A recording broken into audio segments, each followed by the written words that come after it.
هم از جمهوری تاجیکستان است که رقابت اولین خود را شروع کردند و میسازد گفت که امروز آهسته آهسته یک شیدو با کوگان با حرکتی ممنوعی که در گوشین جودو این رایج نیست و زودتر الکی برای مسئولیت و برای باز هم بهتر هنرنمایی کردنش اینجا یک آگاهی که شد باز وضعیت رو فکر میکنم برای کوگانوف اندکی باید بهتر کند، یعنی باز هم چوست و چالاکتر و ماهرتر در مقابل حریف خیلی پرقوتش یعقوب جان باقیوف نیرو سنجد. و تا جای ما میدونیم یعقوب جان باقیوف این ورزشگری که باز ما بینیم که خیلی هم در فرصت مناسب رقیب را دریافت و با اصول بوقی کردن در اینجا هم خیلی پیش دستی نمود. کوگانوف جوانتر است، تجربه کم دارد و پهلوانی که در مکتب مهارت عالی ورزش شاهد به نمودهای گوشین تمرین میکرد در مقابل یعقوب جان ایستادگی کردن نتوانست و در فرصت خیلی کوتاه نماینده ولایت مختار کوهستان بدخشان پهلوان ونج یعقوب جان باقیوف حریفش را با اصول بوقی کردن شکست داد و در این دور اولین شده کامیاب گردید و به مرحله بعدی راه خواهد گرفت. در مرحله بعدی با امانوف اکنون باقیوف قوه آزمایی را شروع خواهد کرد. این هم یک پهلوان ناحیه ونج برای تعیین نمودن راه مبارزه امساله در وزن تا 66 کیلو و ظریف نظریوف الان انتظاری باز به میدان برآمدن نفران دیگر را دارد. اکنون مقتدر باباجان با ملک بایزاده فیروز حالا به میدان میبرایند و دوستان عزیز همکار ما سوربان میسایف ما رو در جریان رقابت های امروزه همراهی میکند و این هم پدیده نو است، قدم نخستین ایشان در سمت شارحی است و باوری داریم که البته جوانان باز هم نفران برآمند آهسته آهسته باز جای افراد صاحب تجربه را البته باز هم مکمل تر میکند و توجه میکنیم اکنون به معرفی اینجا هم سوربان آمودن که پهلوانان را معرفی کنند. بله واقعا برگزار کردن جام پرزیدنت جمهوری تاجیکستان آیین به کشتی جودو در برابر آن که ورزشکاران دیگر کشورها به دولت ما سفر میکنند همزمان اینجا یک حالت خیلی هم خوب را پهلوان خیلتی قبول داشته اینجا عملی کرد. باز حصول لدهی البته چون گفتیم برگزار کردن این مسابقه ها میتواند یک تجربه خوب به ورزشکاران ما باشد. اکنون مقتدر باباجان با ملی بایزاده فیروز اندر میدان میشوند و مقتدر با لباس های سفید و ملی بایزاده فیروز باشد با انمون جداگی کبود اندر میدان شدند و این حال اینجا فعالی فیروز رو میبینیم که چگونه از همون اصول های خوب استفاده میبرد و در واقع چون استاد گفتن البته تجربه و همون مهارتی که امروز استادان دارند البته هر کس جای خود رو دارد ولی چون قدم های اول گفتن این برای دلخواه نفری که میخواهد در سمت شورای خود رو بسنجد یک اقدام خوب هم است و دستگیری استادان نیست در اینجا برعلا احساس میشن و ببینید باز یک حالت خوبی دیگر رو ملی بایزاده میخواست استفاده برد اما در اینجا گمان میکنم که رقیب هم چندان با آسانی تسلیم شدنی نیست. بله ما البته چون دقیقه اولی رقابت هر دو پهلوان هم پشت سر شد از یک بند اصول از حرکت های گوشین جدا هر دو هم واقف هستند اما از تجربه تا جای میدانیم فیروز ملی بایزاده پهلوان اندکی مهارتش نسبت به رقیبش بله فرق کننده است. این هم در میان جوانان یک رشد یافت نمو کرد در ناحیه جبار رسولوف در کاف ورزشی زرافشان. این چهره هم برای زینه های افتخاری سالی زیر گروه وزن 66 کیلو امروز میدان داری خواهند کرد. ما شاهدی البته باز آزمایی های بهتر و رقابت های جالب پهلوانان تاجیکستان، فدراسیون روسیه و ازبکستان خواهیم شد.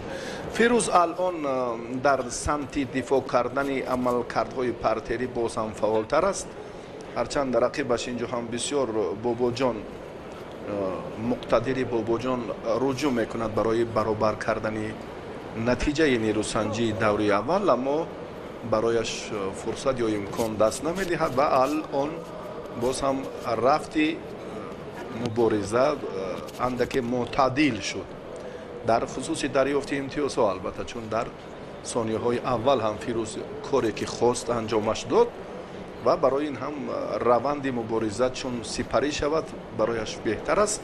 аз ин нуқтаи назар андаке боз андешаи давраҳои баъдиро мекунад, яъне дилпурона ҳоло матлабе ки дошт амалияш кард ва ба замин ҳам дар фурсати муносиб ҳолати дарёфти рақиб боз ҳам талошу муборизаи беҳтар ҳам дорад. бале дар ин ҷо хубтар мушоҳида мешавад ки шояд фирӯз омодагиаш хубтар аст, чун бибинед бештар ҳуҷум мекунад, бештар мехоҳад усулҳое ки маъмул ба гӯштини ҷудо аст истифода барад ва албатта бо бартари як вазари фирӯз пешсаф аст, аммо дар ин маврид бояд ҳарифи ӯ низ талош кунад, зеро на чандон дақиқаҳои зиёд боқӣ мондааст барои ҳарифи фирӯз. бибинед дар ин ҷо боз фаъолтар мегардад рақиб, як иҷрои усул, аммо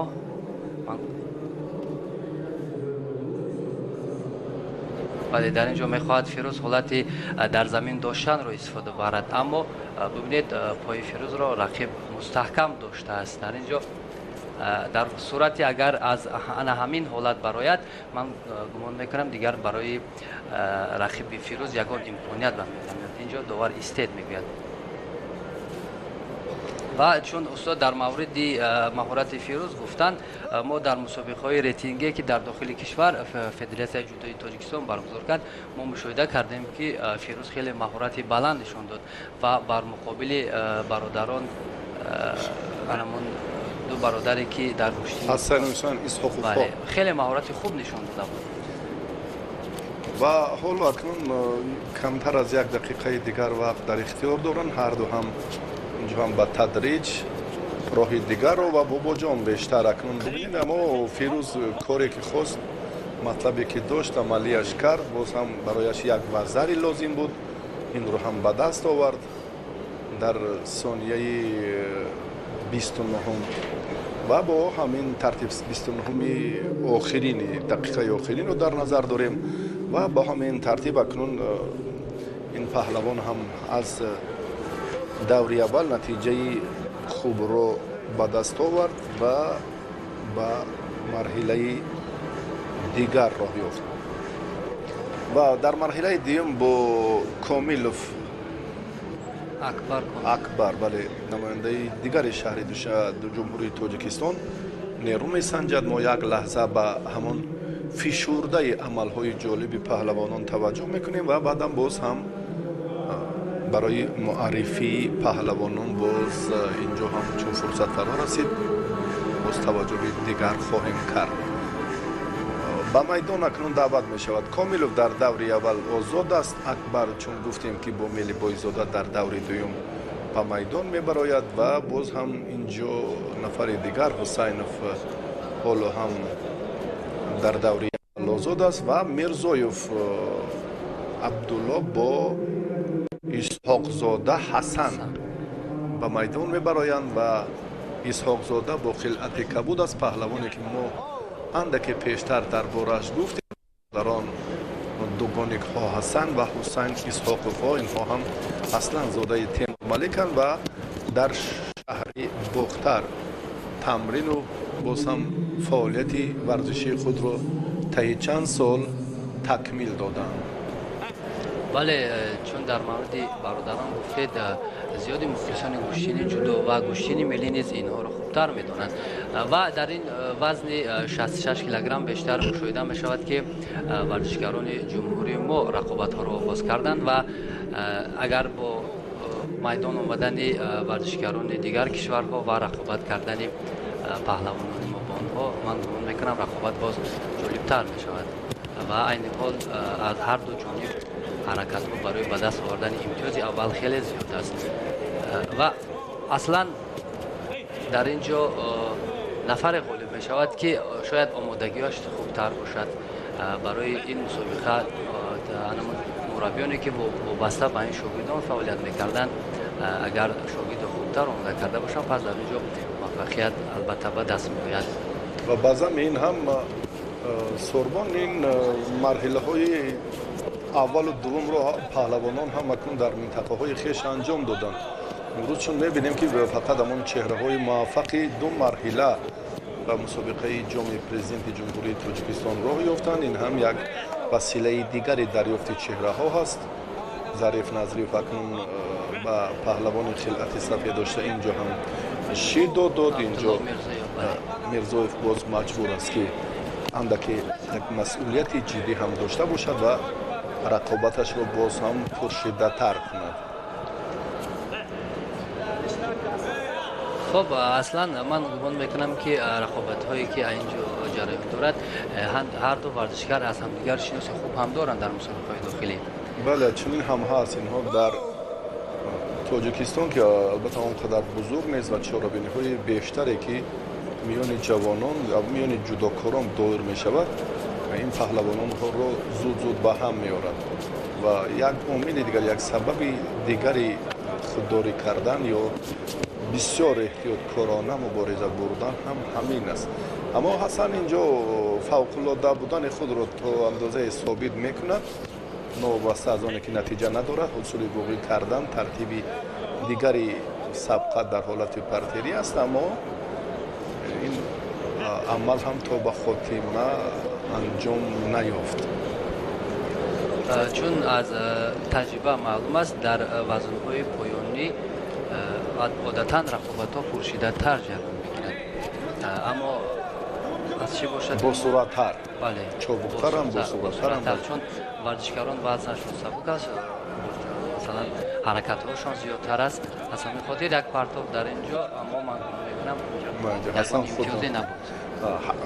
عمل حسن که بود دالکه اینجا صرف نظر نیست، در مجموع حرکت در جدا نتیجه بخش نیست و الان میبینیم که اکنون اندکی حریفی اسحاق زادم کمی برای حرکت، برای استفاده اصول اندکی دلپور شد، یعنی ترسش، هراسش اکنون تا اندازه گم شد و به پیش میرود، راهی میجوید و اکنون در این دقیقه آخرین اندکی تکتیک خود رو دیگر کرد، لیکن اشتباه کرد.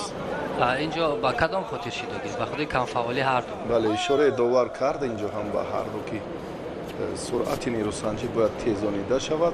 ماشین جدا بسیار هم نازک، بسیار هم عمل ها باید این 1 2 3 برابر داشتن، برابر گرفتن خلعت رقای نظری هست. فکر میکنم که عمل توقف اگر نبود، ظریف اینجا رو خوبتر میداند، اما توقف نبود با گمانم.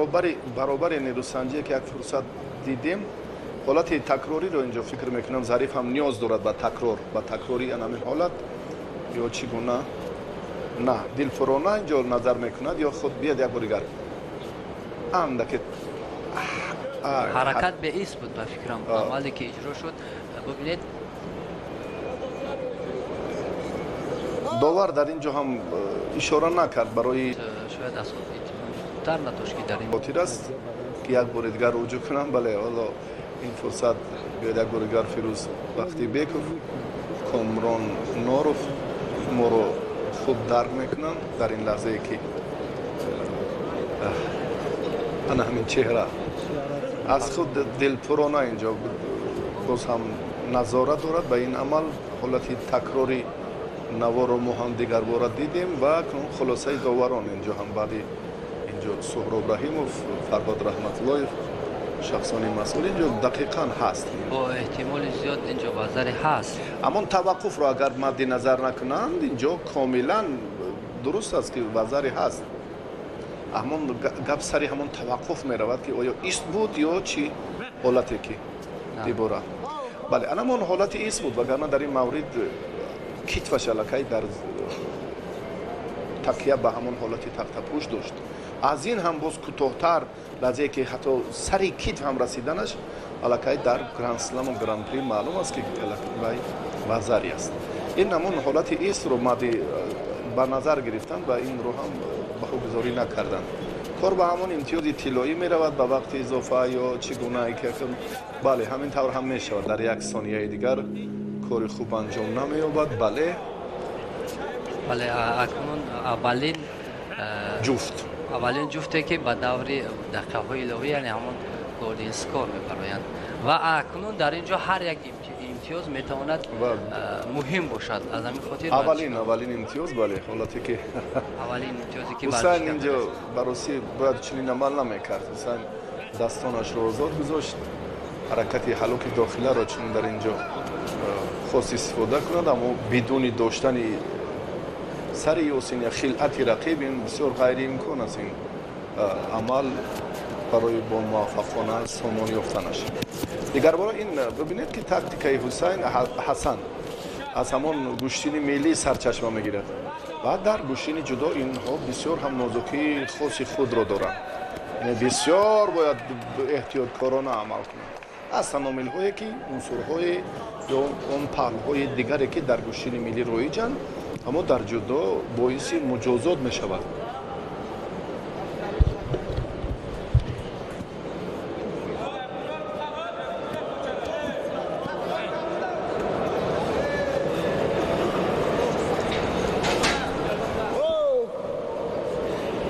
دقیقه اول پشتی سر شد، دقیقه اضافه رو در نظر داریم.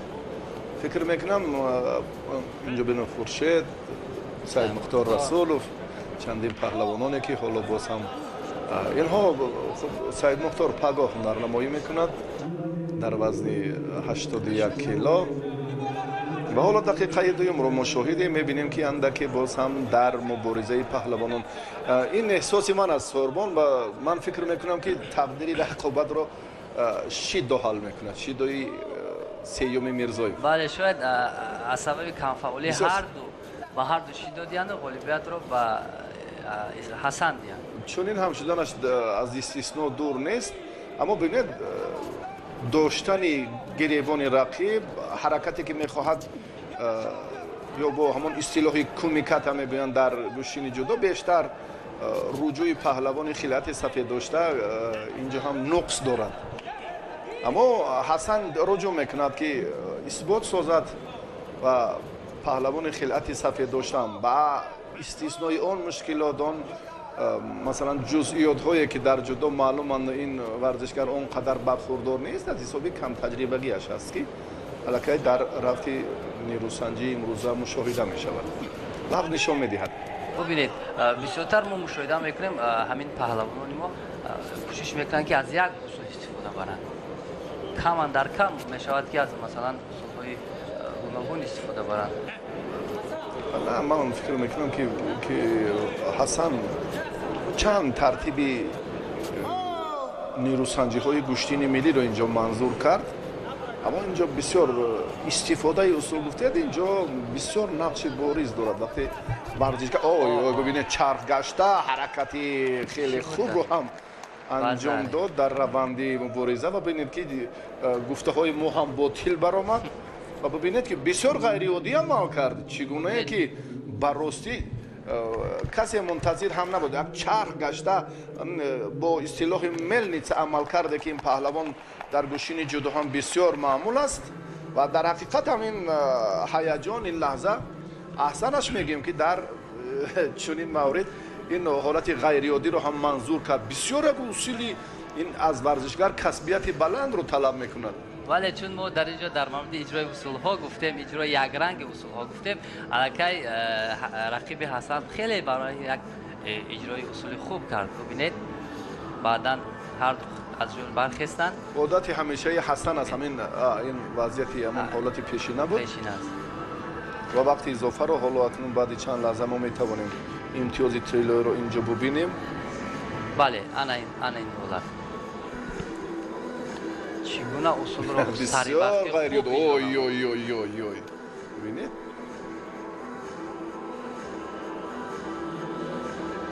از چون این چهره ها براسی و سید شهزاد سید ابرارов رو هم یک لحظه منظوری ما کردن. این چهره که در همین وضع باید میدانداری میکرد аммо дар сурат маҷлис насабаш дар нагардидааст ва ин чеҳра акнун ҳақ дод. Ин чеҳра аз шаҳри Ҳисор, аз ҳақ дод. Баростӣ Гулов бисёр як ҷавони бароманд, ҷавони 23 солае ки бо Ориф Додов майдондорӣ мекунад, фикр мекунам бисёр ҳам муборизаи пуршиддат мешавад. Ҳарду ҳам сазоворанд. ва дар хусуси ҳақдод месазад гуфт ки ҳақдод дар марҳилаи ниҳоии мусобиқаи байналмилалӣ ки барои дарёфти ҷоми шаҳри Душанбе доир гардид, бо Хайрандеш паҳлавони Кӯлобшаҳр майдондорӣ кард ва бисёр ҳам сазоворона майдондорӣ кард, ҳунари воло нишон дод, 4 ғалаба ба даст овард ва баъдан ба ин марҳила роҳ ёфт. таҳти роҳбарии Садриддин Обидов машқварзӣ мекунад бо хилъати сафед аст ва Ориф Додов ҳам. Ин ҳарду ҳам бародароне ки дар толори варзишии шаҳри Душанбе таҳти роҳбарии Обидов тамрин мекунанд. Ҳам Ориф Додов ва ҳам Ҳақдод Гулов якдигарро хеле хуб медонанд. қаблан ҳам Ҳақдод дар муқобили Додов муваффақ шуда буд, аммо акнун қасди нокомӣ меситонад ё боз ҳам Гулов эстафетаи пирӯзиро идома медиҳад, инро вақт нишон медиҳад. бале мо ҳунарнамои хуби Ориф Додовро дар мусобиқаи байналмилалии гӯштини миллӣ мушоҳида карда будем ки ҳатто дар рӯзи 27 июн бале дарёфти шоҳҷоиза шуд. вале дар он ҷо масалан чӣ гуна баромад кардани Ориф Додовро ҳама медонанд, вале дар ин ҷо гӯштин дигар аст, яъне навъи гӯштин дигар аст. дар ин ҷо гӯштини ҷудо аст, ин ҷо усулҳои мухталиф аст, ин ҷо ҳаракатҳо фарқкунанда ҳастанд, бисёри ҳаракатҳо. ва дар ин ҷо танҳо нафаре ғолиб мешавад ки ҳамун тактика ва усулҳои маъмулро хубтар истифода барад. аммо ман фикр мекунам рақобати инҳо хеле рақобати хуб ҳам, чун аз оғоз мушоҳида кардем, рақобати диданӣ ҳам ҳаст. ду тарафа ҳарду талош мекунад. Бубинед ки Ҳақдод ин самта роҳ интихоб мекунад, баъдан боз ба канори чап ҳаракат мекунад. Ориф ҳам дар истифодаи усулҳои гӯштини миллӣ боз ҳам як бисёр ҳолатҳои зиракӣ ва ҳушёрии худро ҳам хуб нишон медиҳад. ва Ҳақдод бошад як паҳлавоне маҳсуб мешавад ки дар майдонҳои гӯштин назарногир аст, аммо бисёр ҳам як малакаи ғайриоддӣ дорад. ҳатто мо дар чандин тантанаҳои Наврӯзи соли кунунӣ, соли пор ҳам шоҳид будем ки бисёр ин паҳлавон ҳам майдондории хуб мекард дар вазни миёна, дар вазни то 66-70 кило ва ҳатто бо азимҷусаҳои вазни 80 ва 90 килограмм ҳам дар марҳилаҳои асосӣ чин дар гӯштини миллӣ ҷои баргашт нест, нерӯ месанҷид. Бисёр як истеъдоди хуб ҳам дорад. Ба Ориф ҷои шубҳа нест ки аллакай вақте бо паҳлавони ӯзбекистонӣ чӣ гуна майдондорӣ кард дар тантанаи иди ваҳдати миллӣ, соҳиби шоҳҷоиза мукофотиёлӣ шуд. Ин ҳам як бори дигар собит кард ки Ориф бисёр ҳамон зиракӣ маҳорати худро дар сонияҳои охирини ҳамон марҳилаи ниҳоӣ хуб нишон дод. ҳарду ҳам гуфтем ки як мактабро гузаштанд, дар як толоре ки машқварзӣ мекунанд таҳти роҳбарии Айниддин ва Садриддин Обидов. ҳоло бисёр ҳам барояшон мушкилтар аст. чун медонед дар сурати дар як толор тамрин кардан ва воқиф будан аз маҳорати якдигар барои варзишгарон ман гумон мекунам душвортар мешавад рақобат кардан, зеро хубтар медонанд ки масалан Ориф бо кадом тактика ва усул гӯштин мегирад ва рақибаш чӣ гуна гӯштин мегирад.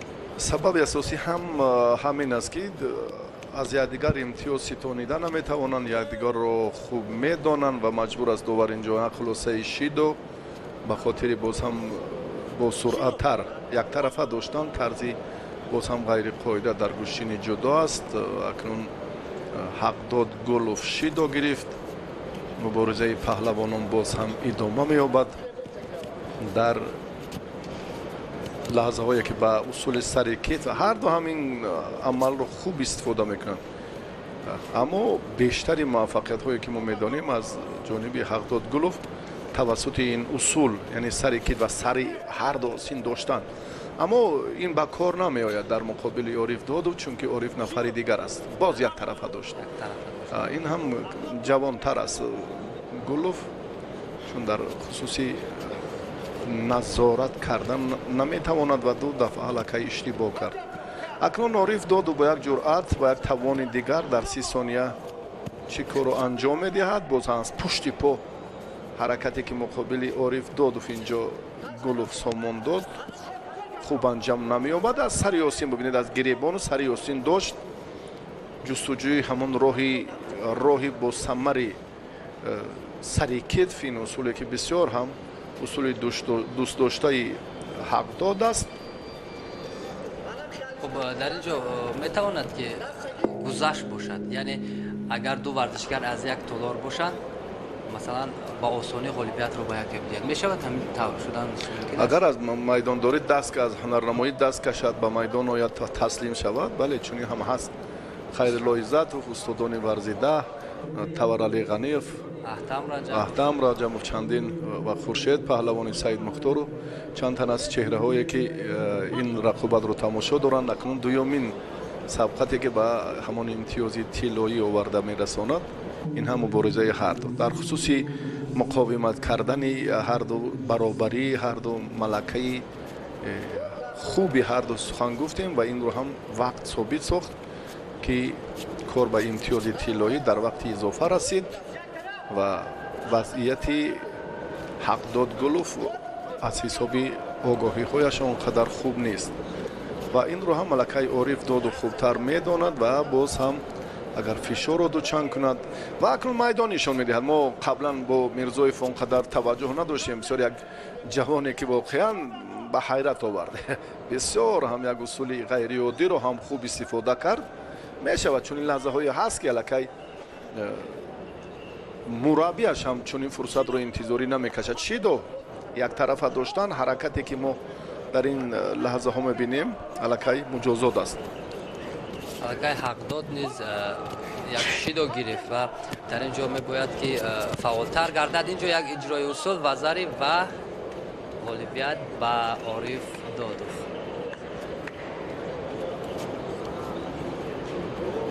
ببینید در طور مرحله های دقیقه های طلایی آمدن رقابت هر دو چندان پرشدت نبود، اما ببینید در چند ثانیه‌ای که وقتای طلایی فرا رسید فعالی دادوف بیشتر گردید و او توانست در این رقابت پیروز گردد. البته از حسابی باز قوه ذخیروی، از حسابی باز هم آمادگی همه جانبه جسمانی حقداد اینجا خود اشتباه کرد، آزاد گذاشت. گمان داشت که الکی در این فرصت ببینید چگونه خود را دفاع کردن نتوانست و بعد این روند زود ببینید عکس عمل از جانب عارف دادوف خوب استفاده شد و در این تلاش حقداد خود را باز هم دفاع کردن نتوانست و اساسگذاری گوشین جودو در تاجیکستان اولین نفری که اکادمی جودوی فدراسیون روسیه را ختم کرد و با تاجیکستان آمد و در این زمینه باز هم مکتب جودو آهسته آهسته رو به رشد نهاد. پهلوانان دیگر را معرفی می‌سازیم. اکنون واحدوف شهزاد در دور اول آزاد است و حالا روزیو با همراهی کریموف. عبدالله روزیو پهلوان این اصلا ورزشگر از ناحیه رشت است و کریموف مسلم بک این از ولایت ختلان پهلوانانی که اکنون نیروسنجی را آغاز کردند. اینجا هم در موردی باز هم یک مکتب قوی لایقوف ها میسازد. گفت که در رشت بیشتر چون یوری بیگ، محمد صفا و جانی بیگ چند تن از حرکتی که باز هم در موردی قبلا هم در خصوص قوی بودن این مکتب سخن میگفتیم، اما تقویت نظر به خاطر همون استوار بودن این مکتب بود. اما اینجا هم واقعا ورزشگر شهر باختر ولایت ختلان بسیار هم پیش دستی کرد، چابوکی و هوشیاری متانت خود را خوب نشان داد و مسلم بیگ کریموف در یک فرصت مناسب رقیب را دریافت و صاحب موفقیت اولین در وزن تا 66 کیلو گردید. در دور دوم مسلم بیگ با شهزاد واحد فان در میدان می شود و ببینید لحظه تکرار چگونه اصول رو خیلی سر وقتی و زیبا اجرا کرد.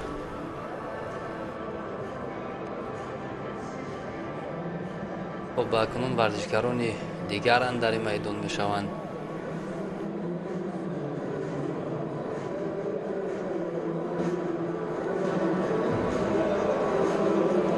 خب در اینجا اکنون بیاید توجه میکنیم به چهره های دیگر اون افرادی که آهسته آهسته به مرحله دوم راهی خود را هموار میسازند و حمیدов در دوره اول آزاد است و اکنون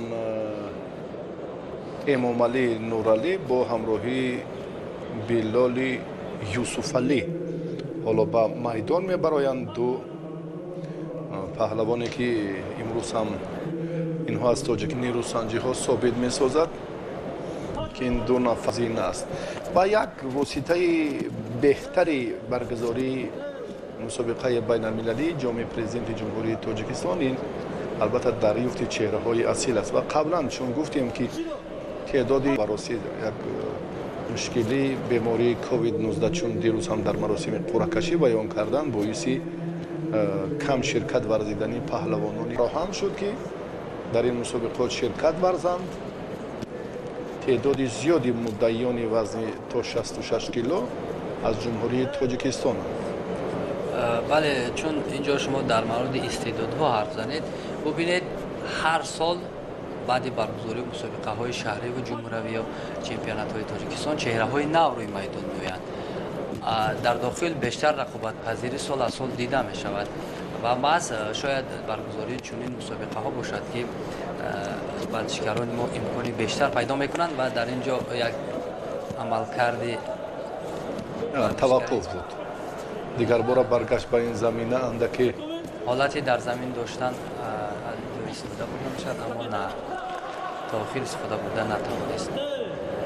سید رحمان بکو یک داور جوان سابق پهلوانی که این هم منطقه ونج رو نمایندگی میکرد حالا میبینیم که به حیثیت داور است و در خصوص جوانانی که امروز از نازکی گوشتین جدا در عملکردهای پرتری کم برخوردارن ما حرف زدیم. بیاید یک بار دیگر من همین رجوعی پهلوانی خلعت کبود داشته را ببینیم که توقف شد، یعنی ایست اندکی در این جریان به نظر رسید و باعث قطع شدن نیروسنجی خودی امامعلی نورعلی گردید و بلال یوسفعلی حالا در تلاش دریافت راهی دیگر است. وقت هم حالا خیلی زیاد است، فکر میکنم برای پهلوانی با مهارت ورزشگری کسبی الکی 7-5 ثانیه هم نقشی باریز دارد و جوانان ما حالا میدانداری دارند. اکنون به میدان آمدن خلیفه رو و باز هم دو تن از نمایندگان جمهوری و ما دوست و همسایه ازبکستان رو انتظار میشویم که به رفت مبارزه پهلوانان وزن تا 66 کیلو یکان تأثیری باز هم جالبتر و جاذبتر رو هم اینجا ضم کند. حالا در میدانداری پهلوانان تاجیک افضلی برتری دیدن نمی شود.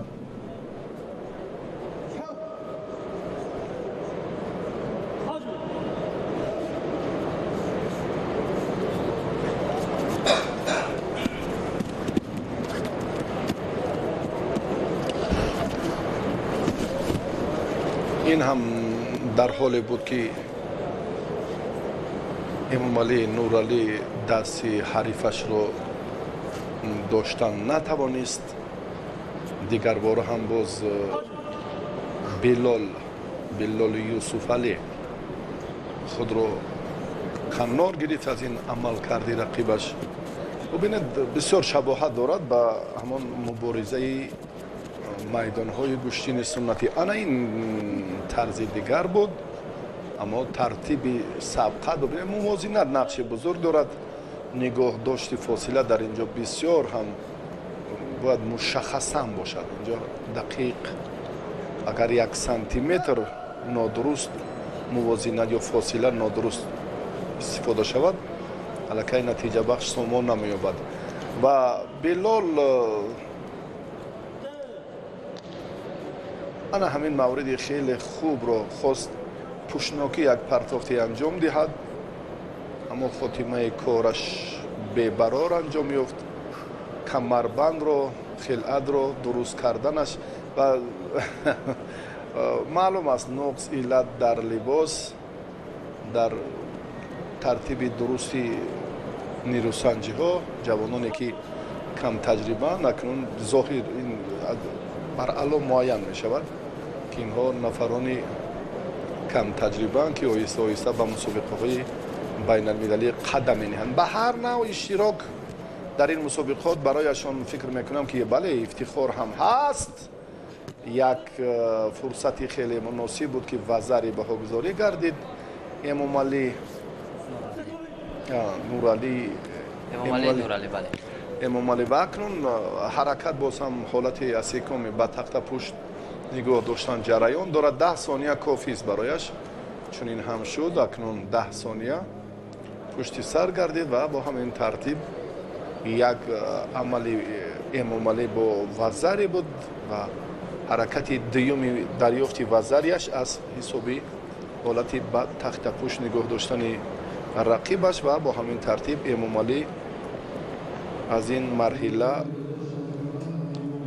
مطلب خود را دریافت و به دوری دوم برآمد با هم دو فکنون این پهلوان در دوری دوم نیرو میسنجد و حالا سیراج فکنون شهزاد با همراهی ابوبکر باقیوف وارد میدان میشوند در خصوص سلاله باقیوف ها مردم معلوماتی بیشتر دارند و بعدی همون نوارهای مشخص و نتیجه بخشی رقابت این دو پهلوان و اینجا هم رقیب این پهلوان را چون دیدم که در اینجا تسلیم شد با زمین الکی باز ادامه مبارزه نشان داد که این ورزشگر نسبت به حریفش افضل تر است. خب البته باز در اینجا پهلوانان دیگر روی میدان میآیند چون گفته شد در اینجا یا ابوبکر باقیوف با لباس های در اینجا اولا خب شهزاد شهباز سیراجوف ببینید در اکران های ما شما با ابوبکر باقیوف یکی از انمون تمرین دیدگان مکتب بزرگ جودوی رسول باقیوف عائله باقیوف ها در میدان میشوند.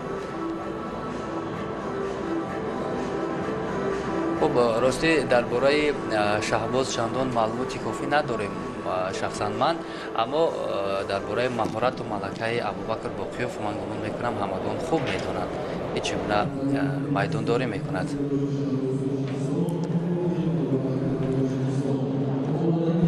و با ادای همون احترام به یکدیگر رقابت آغاز می شود.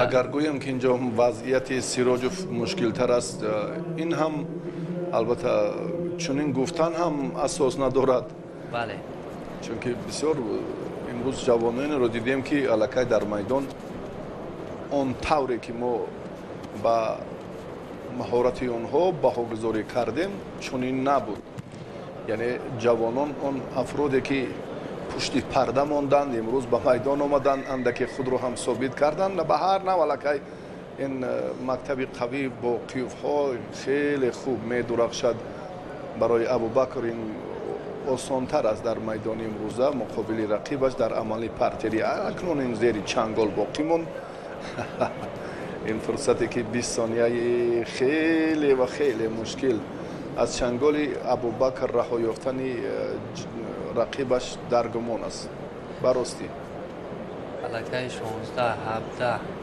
18 19 20 تمام دیگر غالبیت کامل به باقی افتاده می شود. باید بگوییم که به نزدیکی جام جایزه‌دار بازی های المپیک رسول باقیوف در دوشنبه شهر برگزار گردید. اگر خطا نکنم باقیوف ابوبکر در وزن خودش غالب این مسابقه دانسته شد. اکنون باقیوف به دور بعدی برآمد. در دور اول خدایوف محمد آزاد است و بعد این سبحانوف رحیم جان و صابرزاده سعدی به میدان میبرایند و سبحانوف رحیم جان پهلوان ازبکستان است. اولین نماینده جمهوری ازبکستان اکنون با سعدی صابرزاده میدانداری میکند. مهمانان را ما البته باز هنرنمایشان را در روز اول مسابقه جام پرزیدنت خواهیم دید. انا همین چهره که در بارش گفتیم، یک ورزشکاری برومندی وزن تا 66 کیلو از کشور همجواری ازبکستان و با نماینده جمهوری تاجیکستان صابرزاده سعدی میدانداری میکنه.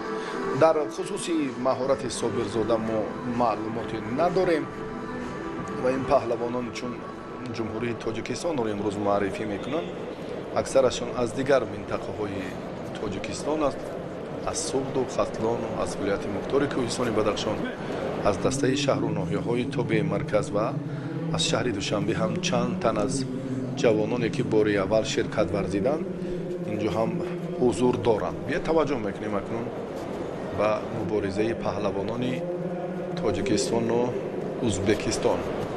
اکنون در اینجا باید پهلوان ما در نزد مخلصان در میدان خود چون میزبان مسابقه هستند باید فعالیت خود را بیشتر نشان دهد و کوشش کند که بر مقابل حریف ازبکش نتیجه درکاری را به دست بیارد. اما من گمان میکنم در اینجا یک وزری و ورزشکاری ازبکستان داده شد. معلوم است حرکتش که خیلی کسبیت خوب دارد. پوشناکی اونجا با سرعت رقیبش را هوا داد و در دقیقه اولی نیروسنجی علاقه فعال بودن خود را ثابت کرد. معلوم است ببینید چگونه حرکت‌هایش به اجرای اصول فعالی خوبتر است نسبت به ورزشکاری ما. شاید تجربه زیادتر باشد، شاید اشتراکش در مسابقه‌های بین‌المللی زیادتر باشد و در صورت کسب بیشتر تجربه البته که غلبه نیز آسان‌تر به دست می‌آید.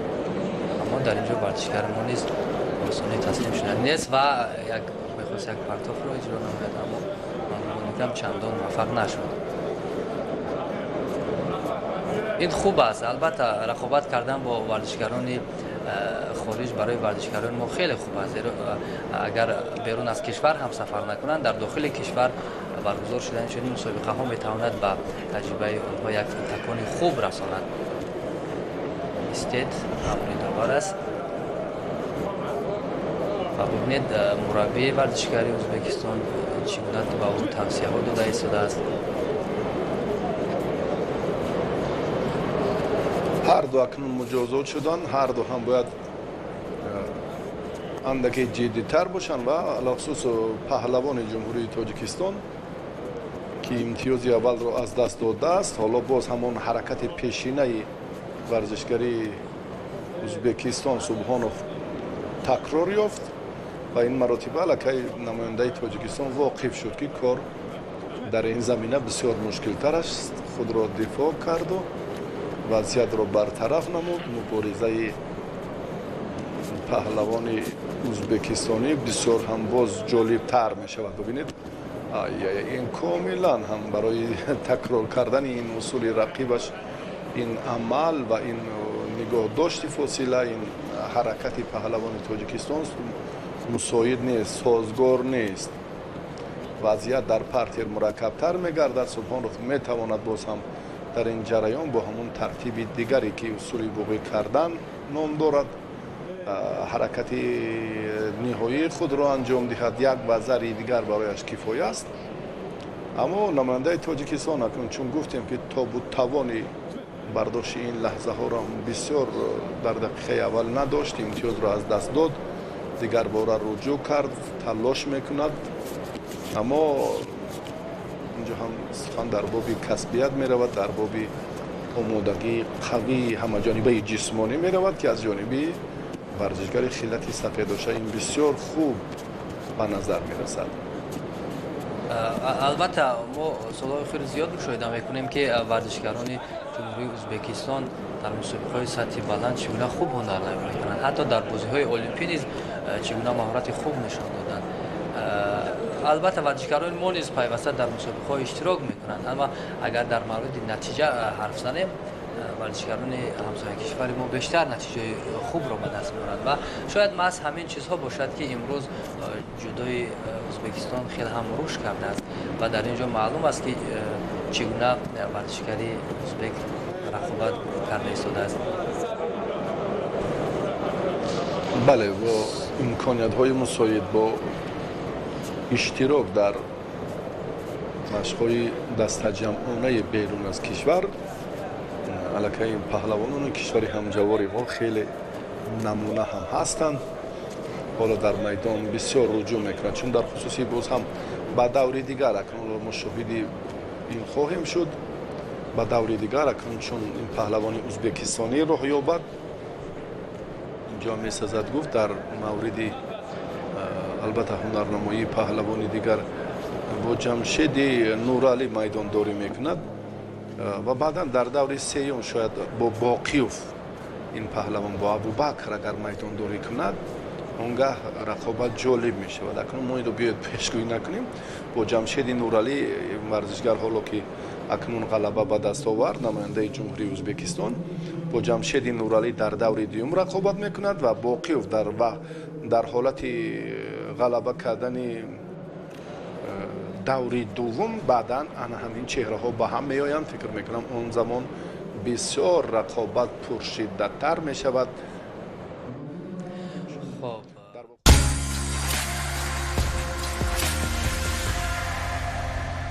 به نزدیکی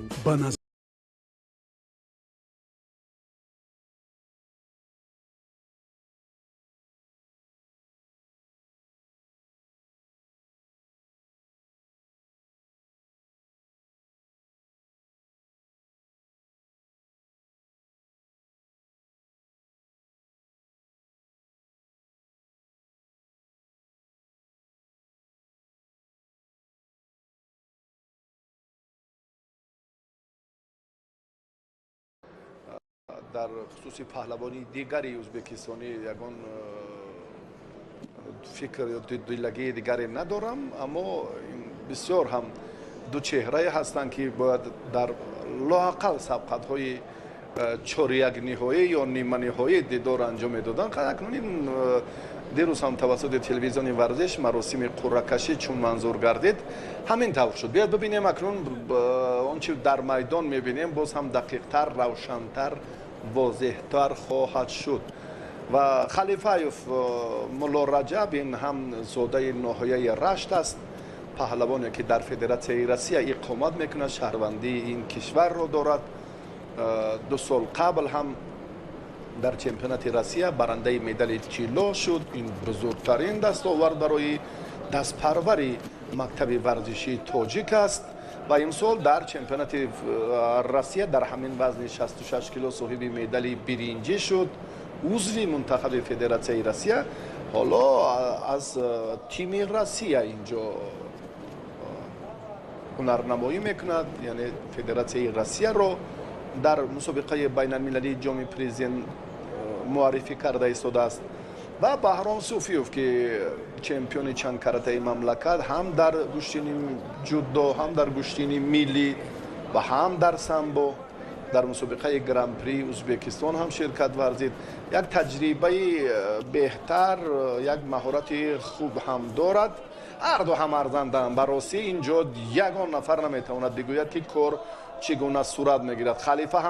خلیفایف هم عملهای تاکتیکی خیلی خوب و بهتر دارد. بهرام صوفیوف از دقیقه های اول اکنون اینجا هم رجوع میکند که لااقل امتیازی اولین رو به دست آورد. اما کسبیت هست اینجا. ببینید بهرام و خلیفایف هر دو من فکر میکنم اینها سزاوار به همان زینه‌های افتخاری بودند، چون گفتیم که بسیار افسوس که اکنون با زیرگروهی دو زیرگروهی پایانی اگر اینها شامل میشدند بعداً میدانداری در رقابت‌های 4-1 نهایی کاملا رنگ دیگر میگرفت. این مربی خلیفه‌ایف است، مولا رجب که از فدراسیون روسیه آمدن، این پهلوانی تاجیک تبار و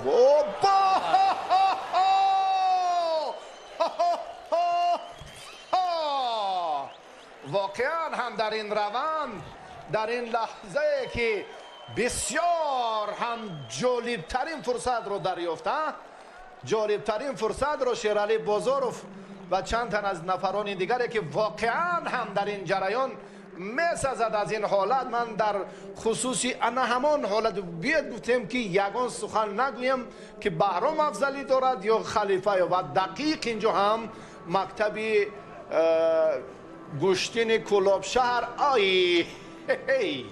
بسیار هم رشد یافتنش رو دیگر بار ثابت کرد. بسیار هم خلیفه رو فیلیپ داد و با یک تکتیکای غیری چشمداش این پرتافتی که صوفیوف انجام داد واقعا هم ارزنده است. تبسم در لبان عبدالله سعید خواجه‌ایف که خیلی هم بیشتر و زیادتر اینجا و باز هم عبدالله بازاروف، این فرزند شیرعلی بازاروف، پهلوانانی که امروز میبینیم سلاله که امروز خیلی بیشتر و زیادتر البته رشد میکنند و باز هم در این نیمه میدان چهره های اصیل پهلوانانی که پگاه هنرنمایی میکنند زود کارگردان منظوری ما مینمایند. جالبترین رقابت بود برای بسیار هم خاطرمان. خب همکنون باز یک رقابت دیگری ورزشکاران ما با ورزشکاران خارج. نسیم بویف نماینده جمهوری تاجیکستان انا در اکران‌های ما شما با لباس‌های سفید و تیلالو محردین نماینده جمهوری ازبکستان با لباس‌های کبود در میدان میشوند و ببینید که رقابت هر دو این ورزشکار را کی داوری میکند. البته این باعث افتخار هم هست که به عنوان ما الکی نه تنها در رقابت ها الکی در چنین مسابقه ها داوری میکنند. خب رقابت آغاز گردید و الکی یک نماینده کشور ما بر رقیب خارجیش موفق شد و ما نیز باوری داریم که از این بعد دیگر پهلوانان ما نیز به مانند بهرام رقابت خوب نشان میدهند و نمیگذارند که در این وضع جام از تاجیکستان بیرون رود. شاید آمادگی تمامی انمون مربیان و هیئت منتخب در همین باشد که در کشور خود رقابت‌های ارزنده نشان میدهند و الکی در اینجا هر دو ورزشکار تلاش دارند امتیازهای اول رو به دست بیارند.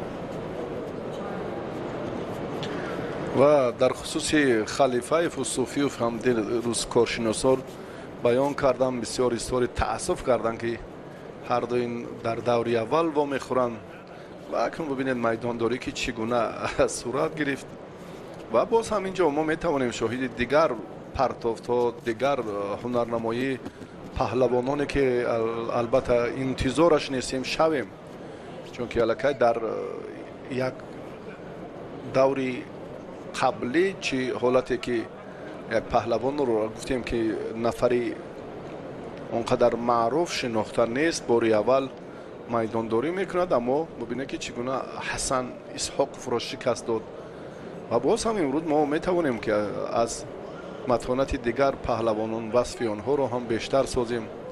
میدان از دلیر است، همه به نوبت جوانانی که امروز میخواهم باز متانت خوب نشان دهند، میدانداری بهتر کنند. البته وقت داوری برحق است، ما شاهدی البته بهترین نیروسنجی ها خواهیم شد. بله جون مشاهده کردید رقابت بهرام با مولا رجب اولین رقابتی بود که مخلصان صدا برآوردن، مخلصان خیلی استقبال کردن، یعنی همون گفته های متخصصان درست است، بجا بود که هر دو اینها باید در این مرحله نمی بودند، شاید در گروه های زیرگروه های دیگر می بودند، اما این قرعه‌کشی است و اینجا ما الکی رقابتی خیلی شدید هر دو ورزشکار رو میبینیم، اما در اینجا شاهده استید میگوید. به هر نوع من تشکر میگویم به بویف نسیم که اکنون 2 دقیقه خیلی خوب ایستادگی کرد، حتی باز هم مقاومتی اندکی بهتر هم کرد. اکنون این یک لحظه های میشوند، فرصت های هستند که دقیقه های اول بسیار هم دقیقه های هیجان آور است و پهلوانی که باری اول به میدان می آید تمام نیرو و قوای خود رو بهر آن سفربر میکند که اشتباه نسازد. وقتی که دقیقه های بعدی چون شروع می شوند اینجا هم علاقه باز همان آمادگی همه جانبه جسمانی، یعنی باز خسته حالی، اندک بیمداری یا در نظارت نقص علت به وجود آمدنش پیدا می شود و با تدریج اکنون همین وقت رو هم چنین سپری کند پهلوان تاجیکستان. فکر میکنم آنقدر مشکلی برایش ایجاد نمیگردد. به هر نوع تجربه کم هم دارد و پهلوان ازبکستانی الان نیروسنجیش برابر است.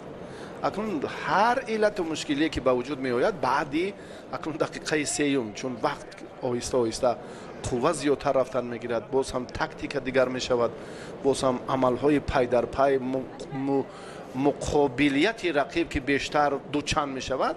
در اینجا بعدا ملکه بسیار نقش بارز دارد.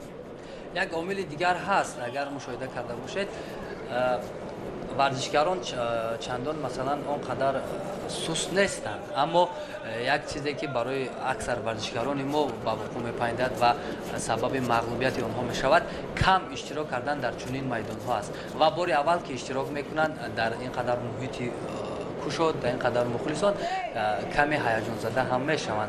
اما این رو هم چون خودی ورزشکاران میگویند، مربیان هم میگویند، ولی من گمان میکنم که همین جمعی پرزیدنت جمهوری تاجیکستان در داخل کشور برگزار کردن بهترین شانس، بهترین امکانیت برای دلخواه ورزشکاری ما میباشد که از مرحله های شهری و ناحیوی گذشته به مرحله های مثلا جمهوری آمدن یک تجربه خوب هم میشود و آزادانه میتوانند مقابل حریفان دیگر کشورها هنرنمایی کنند. اما چون ما در اینجا میبینیم ورزشکاری ازبک در ثانیه‌های آخر خیلی فعالی خود را نشان میدهد و کوشش میکند که همون ثانیه‌های باقی مانده را به نفع خود استفاده برد.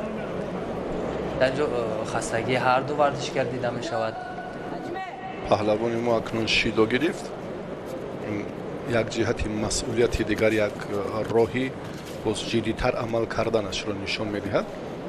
اما نماینده ازبکستان اینجا هم تاکتیکی که پیشه کرده است حالا به نفع کارش شاید باشد. بایوف نسیم در جریان مبارزه خود در پرتر رجوع کردن بیشترش معلوم نیست و تیلالوف از تجربه داشتهش الان کم استفاده میکند. اینجا جای یگان پوشیدهش نیست. ما میدونیم که در سطح بین‌المللی مخصوصا در وزن 66 کیلوگرم ورزشکاران ما اونقدر موفق نیستند.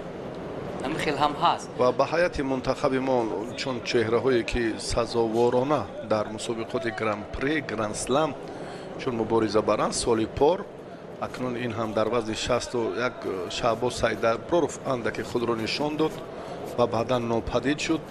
در وزن 60 و 66 کیلو که آهسته وزنش را دیگر کرد، قوه اضافهش اینجا هم مساعدت نکرد برای نگاه داشتی نتیجه بهتری همین وزن. گفتیم اینجا تجربه در وقت نقش می‌بازد که علاقه ورزشگر دقیقه ها پشتی سر میشوند و آهسته آهسته ضعیفی، خسته حالی، کم تجربگی، بیمداری اینجا هم باز آهسته آهسته آشکار میشود.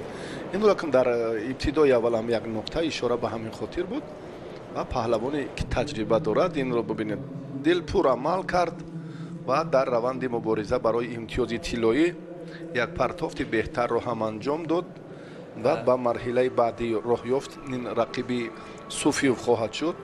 با بهرام فکر میکنیم اکنون این پهلوان بسیار هم مبارزه جالب رو هر دو نشان میدهند، هر دو چون که سزاوارند، هر دو هم پهلوانان محسوب میشوند که امروز مدعیان زینه های افتخاری خواهند شد. ببینید چقدر ایستادگری کرد ورزشکاری ما، تا دقیقه های ایلاوگی رفت اما در 24 ثانیه گلدن اسکور توانست رقیبش توانست انیقترش و پیروزی دست یابد. چون شما تجربه در اینجا، البته تجربه شاید نه چندان خوب آماده شدن ورزشکاری ما، اما قوه‌ای که در 4 دقیقه باید با تنظیم، با تدریج رعایت شود дар сонияи 20 чӣ гуна, сонияи 25 чӣ тарз, сонияи 30 то дақиқаи аввал кадом омил, дар дақиқаи дуюм тартиби истифодаи амалкардҳо оҳиста оҳиста то ба 4 дақиқа ба танзим тадриҷ ҳамаи ин вақт бояд ки ҳамон хел танзим шавад. Дурустии кор дар ҳамин аст ки варзишгар акнун барои ин малака лозим аст. Барои малака тақвияти дастури мураббиён, барои тақвияти дастури мураббиён акнун соли 1 соли 2 соли 3 не ва пайваста мавсими неву ҳамеша машқ кардан дар кор ки ин унсурҳо, ин рукнҳо, ин омилҳо ҳама дар маҷмӯъ амалӣ шаванд. Ана сабаби асосӣ ҳамин аст. Дигар ягон ҷои дигар илми ғайб нест. ҳамин аст тартиби. акнун бо либосҳои сафед Юсуфзода Муҳаммад ва бо ҷудогии кабуд Азим Саидов андари майдон шуданд. ҳарду намояндаи ҷумҳурии Тоҷикистон ҳастанд. дар мавриди ин варзишгарон шумо чӣ гуфта метавонед? ягон масалан маҳорати хуб ёки дастовардҳои шоёни онҳоро мушоҳида кардаед?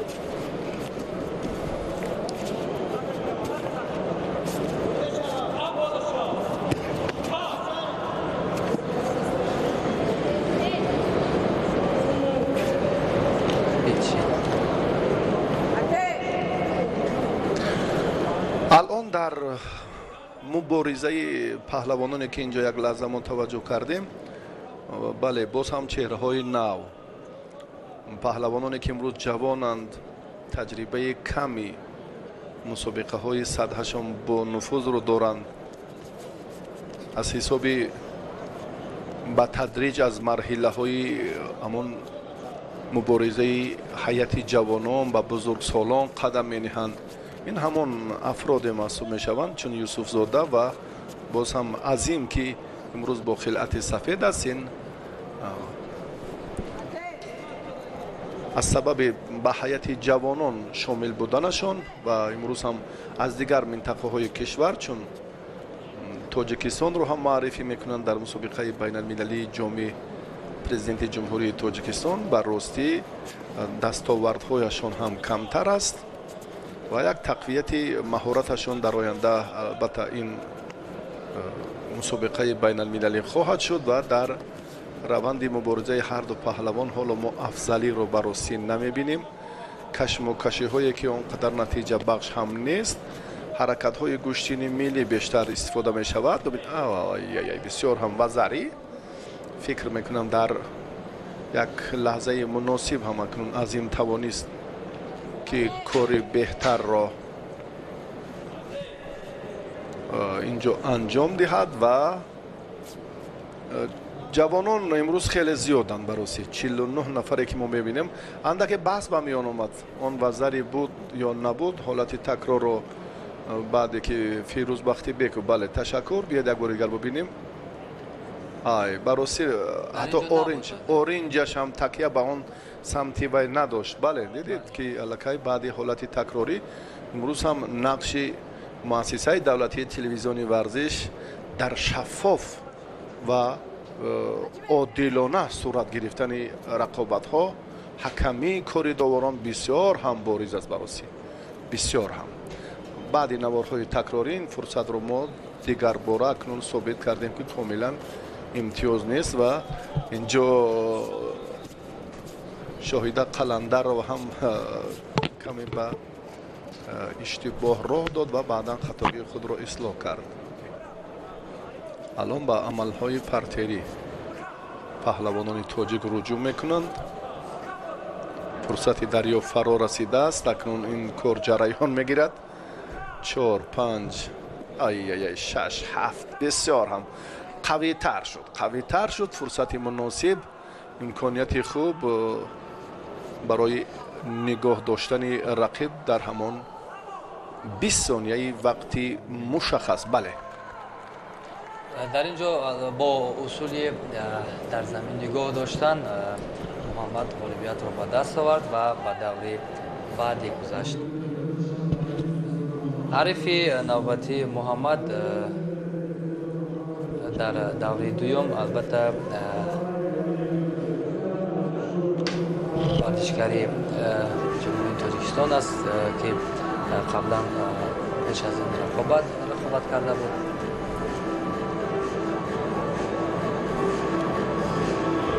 ببینید همان حالتی که محمد توانست ورزشگر رو در زمین نگاه دارد. یوسفزода محمد акнун баъди шикасти азим бо ҳазорабеков ин паҳлавони вилояти мухтори кӯҳистони бадахшон аст ки дар даври дуюм нерӯ месанҷад ва мо баъдан боз шоҳиди майдондории паҳлавонони тоҷик мегардем то ба фурсате ки боз ҳам юлдошев дилшодбек ба майдон ояд. Юлдошев ҳам паҳлавони хуби ӯзбекистон аст. танҳо як нафар, як чеҳраи дигар.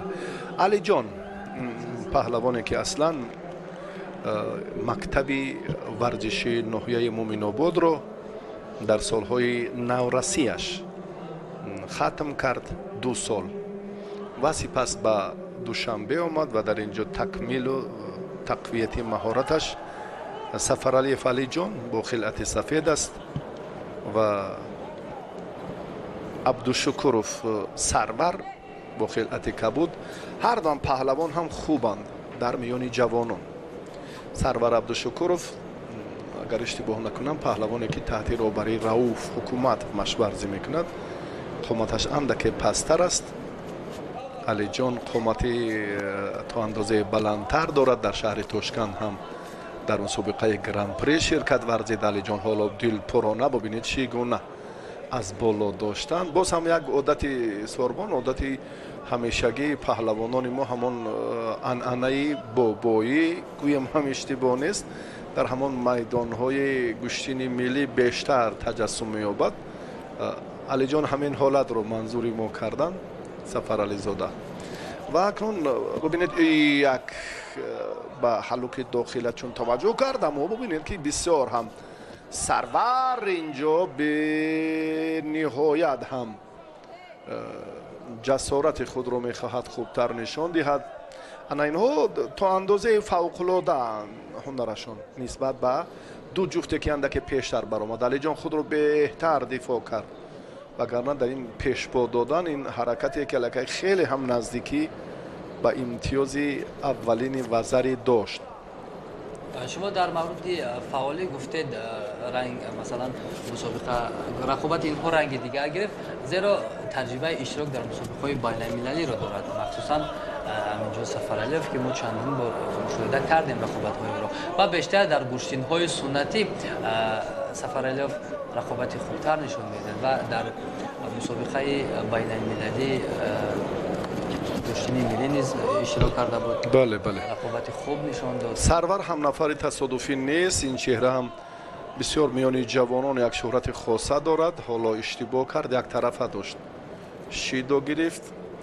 абдушукуров ин ҳам дар ҳамон радабандӣ агар ҷавонону мо як бори дигар ёдовар шавем, ин чеҳра ҳам ба ҳамон сегонаи беҳтарин дар ҷумҳурӣ сарвар абдушукуров шомил аст. дар ноҳияи ҷабор расулов ва боз ҳам дар мусобиқоти рейтингие ки барои радабандии беҳтаринҳо дар шаҳри душанбе сурат гирифта буд, дар ҳамин вазн ин паҳлавон ҳам як ҷои алоҳидаи худро дорад. алиҷон руҷӯъ кард, як маротиба аз вазъияти мушкил худро раҳонид. сарвар абдушукуров ҳоло бубинед ки дар инҷо ҳам қомати баланд як нақши бориз дорад дар истифодаи ҳалуки дохила. бубинед ки аз боло ҳар чӣ зудтар бештар ҳаракате ки боз ҳам инҷо алиҷон анҷом дод бисёр ҳам акнун баробар ҳарду мубориза бурданд. дидед ки дар дақиқаи аввал оғози дақиқаи дуввум сарвар абдушукуров бо ҳамин тартиб як ҳаракатеро анҷом дод ва акнун дар нимаи дақиқаи сеюм ҳам аллакай алиҷон ин корро албатта бори аввал анҷом дод, ба ҳар нав беҳтар буд. яъне руҷӯъ мекунанд, яъне ҳарду талош мекунанд ки имтиёз итонанд.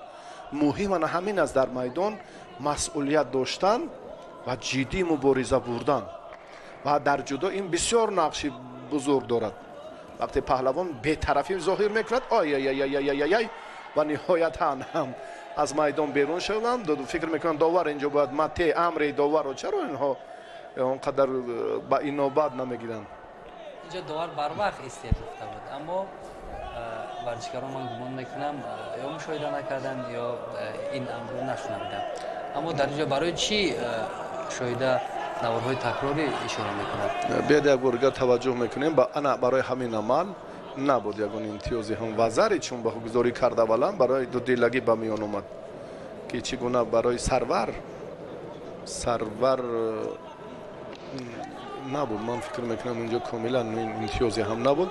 بعدا این کار شد، دیدید که اول وزاری به گذاری کرد اما وزاری نبود. شاهده بوری دوم است که ولی در اونجا خود معلوم بود که یگان ورزشکار امتیاز نگرفته. سرور شاید موقع گیری داور کمی از پشت که بود اونقدر خوب حرکتی آخرین رو مشاهده نکرد. اما علی جان فعال شد. ببینید علی جان الکی هجوم های زیادتر شدن، باز هم دیگر باره اینجا حرکت سرور بود و نهایتا علی جان عکس عمل رو استفاده کرد. این حالت رو اکنون حمله رو بیکار کرد. بیاید یک بار توجه میکنیم سرور چگونه رجوع کرد. اما ببینید سبب ناکام شدن سرور هم ببینید نگاه نداشتن موازینت بود. ببینید فاصله رو کاملا رعایت نکرد. وقتی که پایش رو پیش گذاشت و وزن حریف رو خواست که چون با پشت این درگوشین ملی اگر سر سیوجی میگوین اینجا هم خواست همین عمل رو، اما اینجا فاصله بسیار نقشی بزرگ دارد، بسیار دور بود، مسافه رو خوب رعایت نکرد و علی جان هم الکی پایخست شد که کار در این زمینه بی‌برار است و خود را به آسانی رها کرده توانست. ولی برای سرور میبایست که احتیاط باشد، چون که سفریاف قد و بستش بلند. باز همین حالت، باز همون حرکت های پیشینه علی جان است. ببینید فقط این سخت‌ترین اصولش همین است و باز هم اندکی ببینید که با سروسه میگه کار رو شروع میکند، کار رو آغاز میکند، نمیتواند تا به آخر ببرد. از بالا وقتی که داشت سری آستین رو گرفت، قامت بلند هست، نزدیکتر آمدن لازم است چون جرأت میکند. اما سرور هم الکی پیخست کرد که علی جان نقطه های ضعیفیش در کجاست و زود این کار رو اکنون استفاده میکنند. باز اگر حاضر شروع کنیم ببینید باز همون حالت اول رخ میدهد. حالا ببینید چون بیشتر علی جان با همون اصول میخواد حریف رو مغلوب کند، اما چون شما گفتید الکی سرور مشاهده کرد واقف شد دیگر راه باید با کار برد. وقتی اینجا اکنون انجام یافت سرور عبدالشکروف و علی جان سفرعلی زاده پهلوانانی که هر دو از تاجیکستانند، باز همون طرز دیگر. ببینید بسیاری موفقیت علی جان است.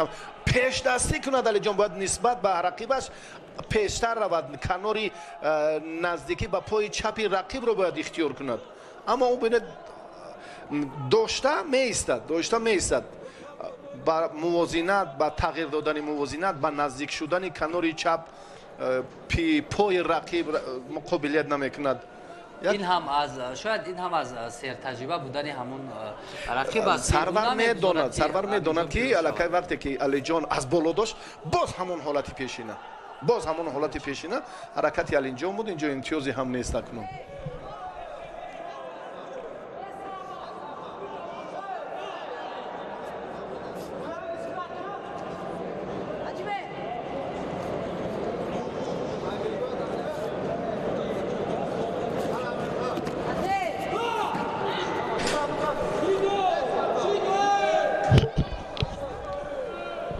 باز هم در مبارزه که میبینیم یگان نتیجه نیست. سرور و علی جان پهلوانان تاجیکستان مشت کردن انگشتان، این حالتی که باز هم در جدا ممنوع است.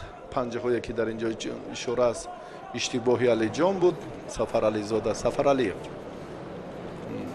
و در بعضی از مسابقه ها سفرعلی زاده معرفی می شود. امروز سفرعلیف است و در مجموع پهلوان گفتیم که مکتبی ورزشی ناحیه مومن آباد را 2 سال چون آموخت در این دبستان و بعدا به دوشنبه شهر آمد.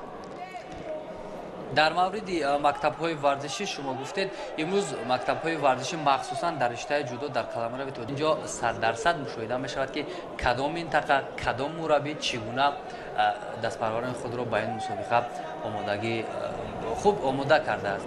Ва агар мураббиёнро инҷо ҳам довар мансуб мекард дар хусуси бозандаке ва имрӯз пӯшида нест, ки дар қисмати ҷануби кишвар аллакай дар ноҳияҳои Темурмалик, Ховалинг, Иззат Худоев, ин ҳам миёни наврасону ҷавонон шогирдони хеле хуб дорад ва махсусан Абдуҷалилзодаҳо, Муҳаммаду Аминҷону ва боз Абубакру се нафаре, ки имрӯз Дадахон бисёр ба Дадахон Қурбоналиев монандӣ дорад, аммо ин паҳлавони ӯзбекистонӣ аст. Мо дирӯз ҳам дар ҳамон расмҳои ки дар монитори бузурги телевизиони варзиш дар маросими қуръакашӣ буд, бисёриҳо ҳам ишора карданд, ки Дадахон ба мо смс паймахон ҳастанд, ки Дадахон Қурбоналиев иштирок мекунад. Бисёр ҳамонанди шабоҳат дорад барости. Акнун майдондории паҳлавонон сурат мегирад. Сафаралиев аз худ андаке маҳорати хуб нишон дод, аммо Сарвар ҳам бисёр дилпурона ба ҳаракатҳои рақибаш ҷавоби муносиб дод, нагузошт ки имтиёз ситонад. Ба як гул баҳор намешавад. Ба як усул муваффақ шудани Алиҷон ҳамеша ғайриимкон аст. Бештар дӯст медорад ҳамин кӯшишро, аммо аллакай Сарвар бисёр ҳам зирак аст. Донист, фаҳмид, ки кор дар кадом самт аст, ба кадом нуқта бояд аҳамият диҳад ва дилпурии кори худро боз ҳам идома диҳад. инро ҳамин якранг истифода бурдани як усул аз ҷониби Сафаралиев мо метавонем инро ба ҳамон тактикаву ҳамон машқҳое ки мураббиён вобаста карданд рабт дидем. 100% ин аз мавҷуд набудани дигар бархурдор набудани дигар унсул, дигар омил хеле наздикӣ дошт. дар ин ҷо хеле наздикӣ буд. довар ман фикр мекунам ба ҳолати такрорӣ ниёз дорад. бале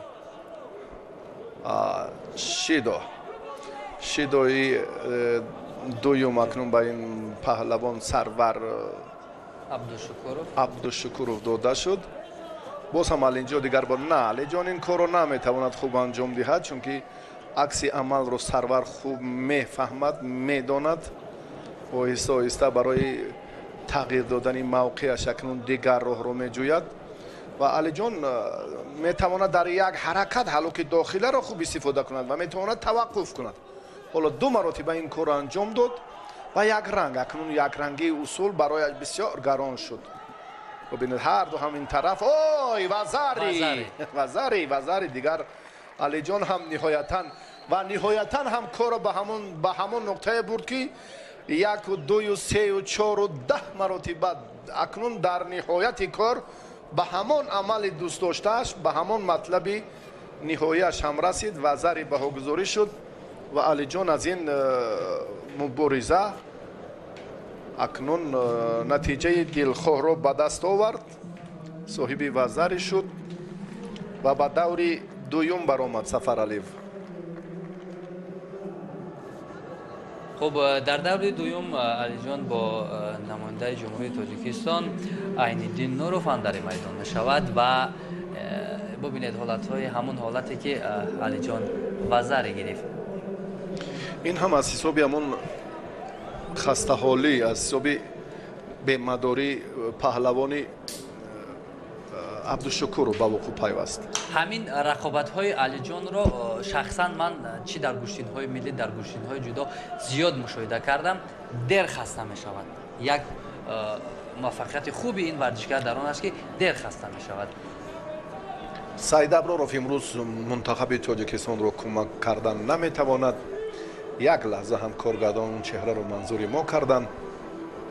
мо лаҳзаи дигар ба маърифии паҳлавонони боз ҳамин вазн таваҷҷӯҳ мекунем. имрӯз фақат майдондорӣ дар вазни то 66 кило сурат мегирад. хоб бо либосҳои сафед намояндаи ҷумҳурии Тоҷикистон Меҳрзод Суфиев ва ҳарифи бошад бо либосҳои кабуд Абдураҳмон Шоев андари майдон шуданд ва ёдовар мешавем дӯстони азиз, ки касоне ки тоза ба шабакаи варзиш пайвастанд, این هشتمین جام پرزیدنت جمهوری تاجیکستان اومید به گوشتین جدا است و رقابت ها در وزن 66 کیلوگرم جریان دارند و این حال دو نماینده تاجیکستان اندر میدان شدند و برای برآمدن به دورهای بعدی رقابت میکنند. مهرزاد صوفیف پهلوانی آینده‌دار است.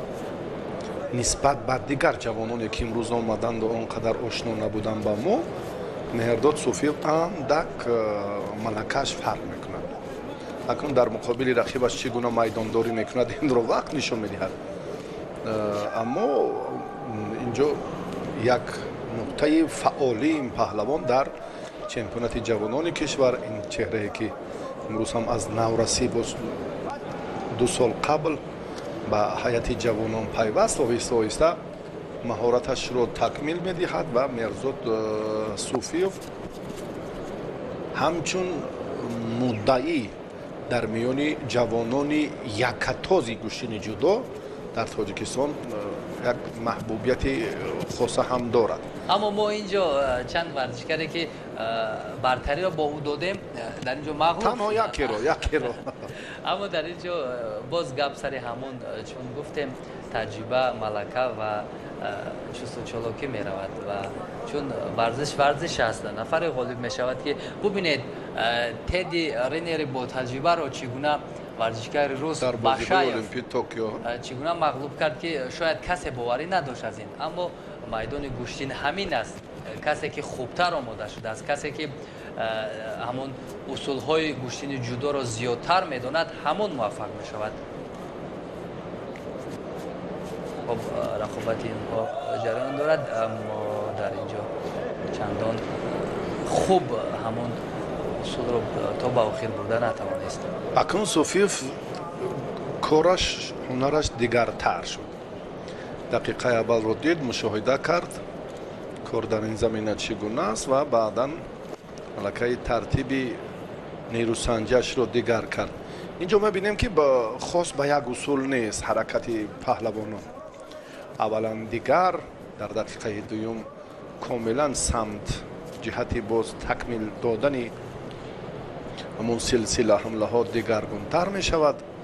این هم باز هم رجوع به وابستگی بیشتر از برخورداری مشق‌های مفید که چگونه مربیان شاگردانشان را آماده می‌سازند.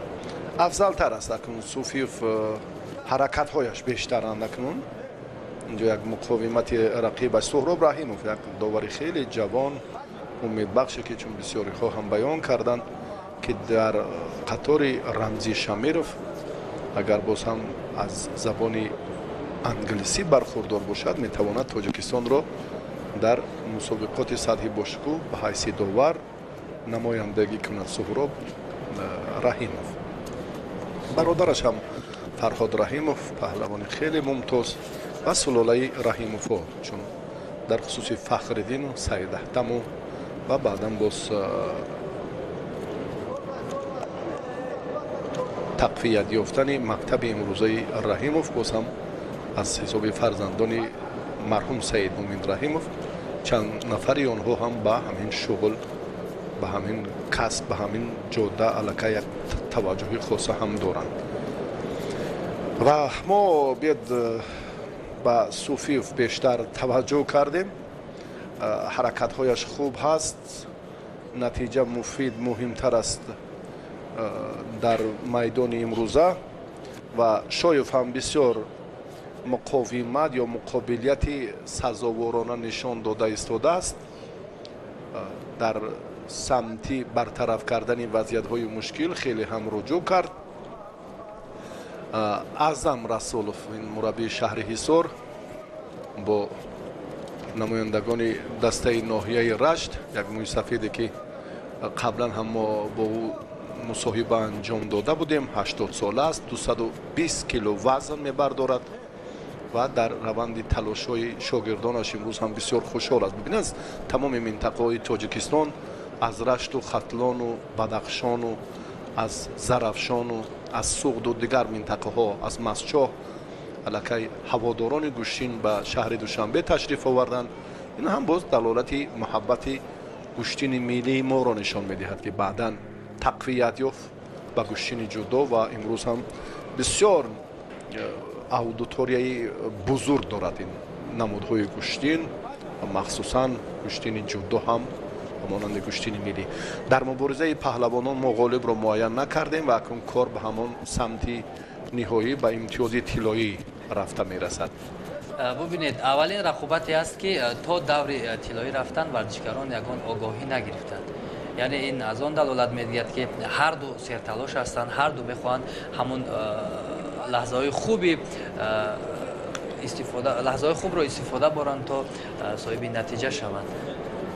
чун шумо дар мавриди Суфиёв гуфтед, албатта дар ин ҷо Мерзод имрӯз ҳам Баҳром Суфиёв аст, ҳам Мерзод Суфиёв. бале, яъне дар ин ҷо бубинед рақобат ҳарду ин паҳлавонҳо хуб ҳам ҳаст, аммо рақиб ҳам баробари Суфиёв рақобати арзанда нишон медиҳад ва кӯшиш мекунад ки ӯ ҳам дар ин рақобат соҳиби натиҷа шавад. гап сари истифодаи усул меравад, гап сари он меравад ки ҳаракати аввал ва талоше ки бибинед паҳлавон чӣ гуна чанд ҳамла анҷом медиҳад, чанд ҳуҷумро хотима медиҳад, чӣ мехоҳад. аввалан бибинед ҳаракате ки чун оғоз мекунад ба кадом самт равона шудааст. акнун бибинед дар ин нуқта ки бо ҳолати партерӣ ба тахтапӯш нигоҳ доштан фурсат фароҳам нашуд. Меҳрзод Суфиёв аз имконияти мавҷуда боз беҳтар истифода накард. шоёв ҳам акнун бисёр сазоворона корро ба ин дақиқаи шашум овард ва Меҳрзод Суфиёв бо шоёв паҳлавонони Тоҷикистон алон бидуни имтиёзанд ва акнун Суҳроб Раҳимов ҳоло таъкид месозад ки камарбанд хилъат бояд ҳамон шакли дурусти худро дошта бошад, нақши бориз дорад. хилъати рақиб махсусан камарбанди ҳариф ҳаракати шоёв хеле хуб шурӯъ шуд. бале дар гӯштини ҷудо ҳам ба монанди ҳамон футболи толорӣ ҳар як соҳинаҳои охир метавонад нақши хуб дошта бошад, нақши бориз дошта бошад.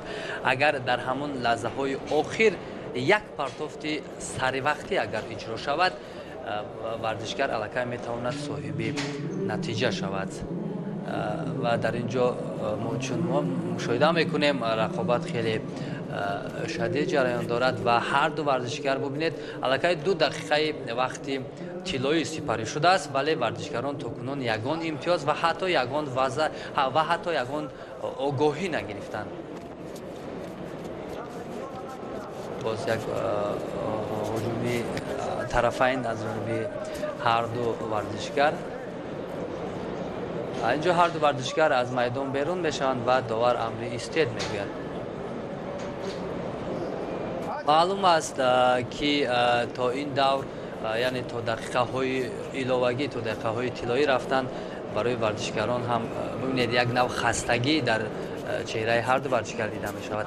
اما اینجا تنها این ورزشکاران به خاطر غلبه آمدن. هر چیزی که از آنها باید پس سر کنند و کوشش نمایند که در این رقابت یک امتیازی به دست بیارند و همون مقصد همون نیت هایی که در نزد خود گذاشتند در این مسابقه شاید موفق شدند.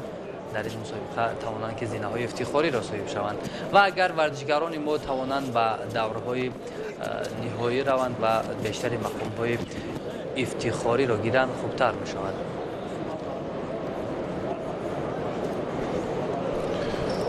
رفتی این مبارزه هم دیگر باره ثابت کرد که جوانان امروزه ملکه‌شان اندکی افضلی دارد، استعدادی که باز هم اینجا برای تکمیل دادنش یک دستور مربی لازم است. تلاشی پای در پای هر دو پهلوان صوفیوف و شایف نتیجه بخش نیست. مهرزاد صوفیوف اندکی در دقیقه های قبلی فعالتر بود و حالا اکنون صورت افزایی لازم است. چرا برای پسیوی داور هم اینجا یگان اشاره هم ندارد. ببینید که این رو بروقتر باید اینجا هم اشاره میکرد. حالا سهراب رحیمов به هر دو شیدو داد که جدی‌تر نیروسنجی کنند. شما در مورد کسبیت سهراب رحیمов گفتید. ببینید تا دقیقه های ایلوگی، حتی دقیقه های سهیم ایلوگی به یگان ورزشگر شیدو نداد. شاید این از نقطه مثلا مهارت خوب و نقطه دانی همین داور نیز باشد تا یگان همون عیب یا بگیم یگان کمبودی رو دریافت نکرد. مشکلی نبود. هر دو هم مبارزه بردن، هر دو هم تلاش کردن، هر دو هم به خاطر همون دریافت فرصت، به خاطر گذرانیدن هر یک اصول و عمل خاص خود بیشتر رجوع کردن. داور بسیار کسبیت خوب دارد، مهارت والا دارد. یکی از داوران نمونه در تاجیکستان است. یگان مشکلی دیده نشد برای من فکر میکنم که دقیق از نقطه نظر کسبی هم صداقتمندانه این کار رو انجام داد. وقتی که الکی اینجا بسیار هم حرکت، اما نه، اینجا کوشش پهلوان شایف خوب آغاز شد. باز هم اکنون مهرزاد پایش رو هرچی زودتر باید بیرون کند از این حالت و فرصت به تخت پشت نگاه داشتن و ثانیه باز هم مخصوص مشخص رو این در بر میگیره. در همان وقتی که خود پهلوان این حالت ها رو صرف نظر میکند یا موفق نمیشود، دیگر باره هم به حالت اوله بر میگردن و از راست نیروسنجی ها جریان میگیرد.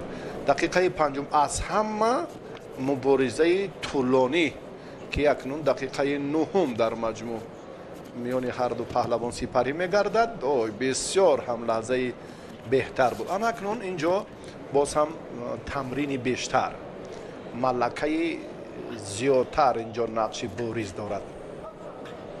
صوفیوف در پی دریافتی حالتی همون به تخت پشت یا با اصطلاحی سکه بود، اما باز هم اکنون 5 دقیقه وقتی اضافه.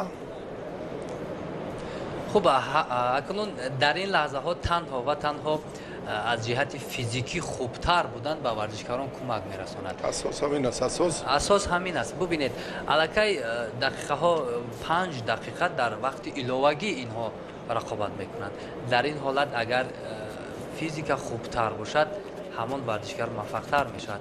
اما ببینید هر دو قریب برابر هستند، یکی از دیگری چون بهتر گویم نیست، هر دو یک رنگ مشتی گرفته ایستادند. یعنی از آن دلالت می‌دهد که هر دو هم با این رقابت آمادگی بیشتر دیدند. مبارزه باز هم ادامه می‌یابد در وقت اضافه. اینجا هم اکنون اشتباه بود. نقطه نظر داور در سمت تکمیلی مهارت پهلوانان یک بار هم باز تقویت می‌خواهد. ببینید حرکت هایی که هست یگان نتیجه بخش انجام نمی‌یابند. 10 دقیقه هر دو پهلوان از یکدیگر امتیاز نستانیدند. همون اصولی مشخصی که ما در میدانداری پهلوانان ببینیم حالا به نظر نمی‌رسد. و علی جان سفرعلیف را دیدید که در میدانداری خود 1 2 3 5 10 مراتبه هم به همان حالت اکنون وزری اکنون صوفیوف در نهایت کار خود را خوب انجام داد. ببینید در یک حالت خسته حالی و بی‌مداری رقیب این عمل حلوک داخله را چگونه خوب استفاده کرد و صاحب وزر امتیاز طلایی گشت. به مرحله بعدی برآمد. البته در مرحله بعدی شاید برای صوفیوف کمی دشوارتر هم شود، چون که خیلی زیادتر دقیقه های بیشتر در اینجا میدانداری کرد و تا به دور دیگر البته وقت زیاد است، ولی نوابسته از آن همین میدانداری که این ورزشکاران انجام دادن خیلی یک نوع ورزشکاران را خسته هم کرد. اکنون باز ورزشکاران دیگر در این میدان میشوند. علی خان زاده با همراهی مسعودی احمدزاد. این پهلوان هم خیلی ورزشگری نامی است. ما از این چهره боз ҳам натиҷаи беҳтарро умедворем ва дар мавриди талоши рақибаш бароси чизе гуфтанӣ нестем ва боқӣ паҳлавони дигари ҷумҳурии Тоҷикистон дар даври аввал озод буд, бо ҳамроҳи Меҳрзод Суфиев дар даври дуюм нерӯ месанҷад ва Мирзозода ҳам дар як давр озод аст. Алихонзода ҳоло ба майдон баромад ва Масъуди Аҳмадзод паҳлавоне ки хилъати кабуд дорад. рақобатро варзишгарон акнун шурӯъ карданд. Масъуд ин ҳам ҷавонтар аст, аслан ин паҳлавон аз Хӯросон аст. ҳарчи бештари мусобиқаҳо мо метавонем онҳоро ба мухлисон, ба анамон масъулин, ба анамон нафароне ки ба риштаи ҷудо саркор доранд муаррифӣ кунем ва онҳоро рӯи чунин майдонҳои беҳуболо бароранд. дар сурати пайдо шудани чеҳраҳои нав ва рақобатпазир будани мусобиқаҳои дохилӣ мо дар сатҳи ҷаҳонӣ хеле муваффақ мешавем ва инҷо як усули хеле зеборо ба анҷом расонид ба усули ладдиҳӣ, чун дар инҷо кай ҳисоб намешавад. ҷараён дорад, ҳоло ишора мекунад довар, аммо таслим кард. Бале, тавонист. аввалин нафаре ки имрӯз ба таври буғиневу ҳолати лад додан таслим кардан ва Хусрав Шоев, боз ҳам Саидов, Умаралӣ, мураббии Сорбон Латипов аз шаҳри Кӯлоб, паҳлавонони Кӯлобшаҳр, мураббиён ҳам дар ин мусобиқот ширкат доранд. Масъуди Аҳмадзод, паҳлавони хилъати кабуд дошта дар ин давр, бинед чӣ гуна ба осонӣ ғалабаро ба даст овард. Аввалин нафаре ки тавассути ҳамон ҳолати партери лад додани даст комёб шуд, ин Масъуди Аҳмадзод аст ки ҳоло дастболо шуд ва акнун ба даври дуюм баромад. хуб, акнун дӯстони азиз, мо рақобати варзишгари ҷумҳурии Узбекистон ва варзишгари ҷумҳурии Тоҷикистонро мушоҳида мекунем. Дилшодбек Юлдошев, яке аз варзишгарони хуби ҷумҳурии Узбекистон, бибинед дар экранҳои мову шумо аст. имрӯз бо намояндаи Тоҷикистон андари майдон мешавад ва Худобахш Сулаймонов, ана ҳамин варзишгаре ки шумо мебинед бо либосҳои кабуд андари майдон мешаванд ва дар ду рақобати пешин яке намояндаи Узбекистон бар намояндаи ҷумҳурии Тоҷикистон ғолибият ба даст овард, яке бошад намояндаи Тоҷикистон. Аммо дар ин рақобат бо мушоҳида мекунем ки кадоме аз ин варзишгарон метавонад ба даврҳои баъдӣ барояд. Носир Қурбонов, довари дараҷаи ҷумҳуриявӣ, собиқ паҳлавоне ки ибтидои фаъолияташ ҳам дар мактаби варзишии ноҳияи Тимурмалик буд, баъдан ҳам ба шаҳри Душанбе омаданд, ки ҳунараш тақвият ёфт ва алон ба ҳайси довар дар ин мусобиқаи байналмилалӣ иштирок дорад. муборизаи паҳлавонон акнун Юлдошев, меҳмони кишвари ҳамҷавори мо Узбекистон, ҳамаи паҳлавонони Узбекистон чӣ дар ҳолати рост будан ва чӣ дар партер як таҷрибаи бештар ва ғанӣ ҳам доранд ва ба сулолаи паҳлавонони Сулаймоновҳо рабт доштани ин варзишгарро баросимҳо намедонем. паҳлавоне ки хилъати кабуд дорад ва Тоҷикистонро муаррифӣ мекунад ва дар мавриде ки имрӯз ҷавонон бароси бештаранд мо гуфтем, ин ҳам аз натиҷаи сабқатҳои марҳилаи дуюм гувоҳӣ медиҳад ки дар минтақаҳои Тоҷикистон сурат гирифтанд ва баъдан ғолибон ба шаҳри Душанбе омаданд. дар дақиқаи аввал ва оғози дақиқаи дуюм ҳоло ҳам ягон ҳунари ғайри чашмдошти паҳлавононро мо шоҳид нашудаем. чун мушоҳида мешавад нисбат ба ورزشکار دیگری ازبکی چند پیش در این میدان شد. این ورزشکار چندان با مانند او فعال نیست، اما در اینجا وقت نشان می‌دهد که کی بهتر است و کی میتواند به دور بعدی راه گیرد.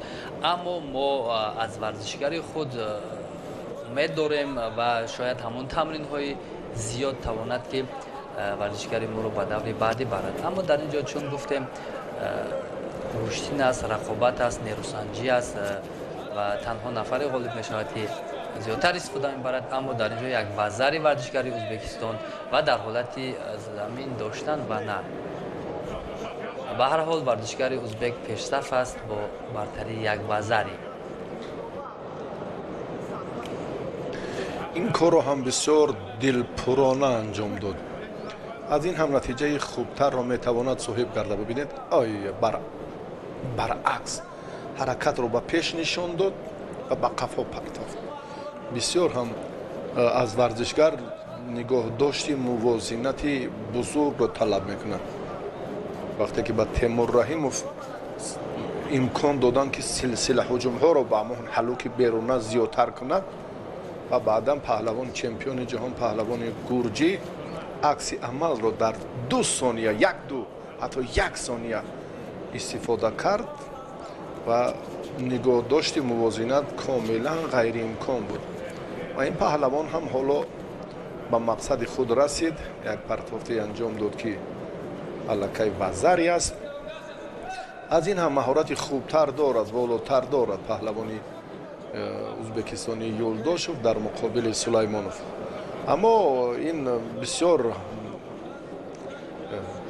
با یک مسئولیت، با یک جدیت وقت رو می‌داند که الکی 4 دوره دیگر 5 دوره دیگر تا به مرحله نهایی کمتر از این هم اگر گویم 3 دوره دیگر تا به فرصت حساسی که با بهترین ها روبرو گردد این پهلوان رو در پیش است. باز هم پشتی پا حرکت هایی که هستند اینجا هم بسیار همون آمادگی قوی جسمانی تقاضا میکند. برای بسیار هم سالهای طولانی لازم است ورزشگر تکمیل دهد، هم بازو و هم کمر و در مجموع بسیار با مسئولیت جدی باید این مرحله های خیلی وزنین رو پشت سر کند که هنگام پیشوا دادن الکی رقیبش خود را برای دفاع کردن و برای برطرف کردن این وضعیت ها کاری را انجام دادن نتواند. ثانیه های خیلی با شمار مانده است و در اینجا در صورت به انجام رسیدن وقت ورزشکار ازبک میتواند به دوری بعدی راه یابد. به فکر من همینطور هم میشود و ببینید در آخرها ورزشکار ما کوشش دارد که نتیجه به دست بیارد، اما در اینجا وقت به انجام رسید و ورزشکار ازبک دلشودبک توانست به دوری بعدی راه خط بگیرد. در دوری بعدی ورزشکار ازبک با نماینده جمهوری تاجیکستان در این میدان می شود. خب متاسفانه نتوانست ورزشکار ما بر مقابل این حریفش غلبه به دست بیارد و از ادامه رقابت ها محروم شد. بعد این اکنون ما فرخ حلیموف رو میبینیم و ایدیبک سفرов. هر دو پهلوان تاجیکستان نسبت به برخی از ورزشگرانی که در این صورت مجلس نسبشان قرار دارد اندکی هنری فوق‌العاده هم دارند. فرخ حلیموف، ایدیبک سفرов هر دو شاگردان شیرعلی بازاروفند. احتم رجبوف، خیرالله عزتوف، تورعلی غنیوف و چندی از باز هم اینجا کودکان با والدینشان اینجا در مسابقات امروزه با تماشای سبقت‌های جالب آمدن. فرخ حلیموف آن همین چهره‌ای که خیلت سفید دارد و ایدیبک آن همین پهلوانی خلعتی کبود داشته، اصلا زاده ناحیه شهرینو است. ایدیبک و ابتدای مشق‌هایش هم از دستور مربیش мирзо шайхов шурӯъ гардид, баъдан ба шаҳри душанбе омад. дар толори варзишии паҳлавон таҳти роҳбарии шералӣ бузург машқварзӣ мекунанд. агар коргардон ҳамин симои ин чеҳраро пайдо мекарданд, ба кӣ шералӣ ҳоло мухлисӣ мекунад ва фикр мекунам ба нафаре ки сазовор аст, ба фарде ки маҳорати хуб дорад, майдон аз далер аст. ин дигар ду шогирде ки ҳарду ҳам дар ҳамин вазн сазоворанд ба ҳамун ҷоизаҳои ифтихорӣ. инро ҳам мо дар чемпионати мамлакат миёни ҷавонон ва соли 3 сол қабл ҳам дар миёни наврасон дида будем. ва оҳиста оҳиста акнун варзишгарон ба марҳилаҳои дигар миёни бузургсолон бале нодуруст доштанд. ба Фаррух Ҳалимов ҳоло довар шидо дод. Идибек бошад дар ин лаҳзаҳо боз ҳам ҷуръати дигар мекунад ба ҳусули сари китф руҷӯъ кард. Фаррух Ҳалимов ҳам бибинед ҳарду ҳам бисёр суратафзоӣ мекунанд. инҷо ҳам дақиқ ин акнун бидуни гуфтугӯ Шералӣ Бозоровро ҳам Фирӯз зуд пайдо кард. қиёфааш Фаррух Ҳалимов ба осонӣ аз ин марҳила гузашт ва ба даври дигар роҳ ёфт, ба даври дуюм. барои мураббӣ ман гумон мекунам фарқ надорад кадоме аз ин варзишгарон ба даври баъдӣ роҳхат мегиранд, зеро ҳарду дастпарвари ҳамин мураббӣ ҳастанд ва кадоме ки муваффақият ба даст биёрад, ин муваффақияти худи ҳамон мураббӣ ҳам ҳаст. аз ҳамин хотир чун шумо гуфтед қиёфаи Бозоров дигар нашуд. бубинед партофро як бори дигар хеле хуб иҷро шуд, дар инҷо бо суръат иҷро шуд. акнун як чеҳраи дигарро мо муаррифӣ мекунем. ин Сурбон Латипов аст. бо Олимзода Ҷомӣ ба майдон мебарояд.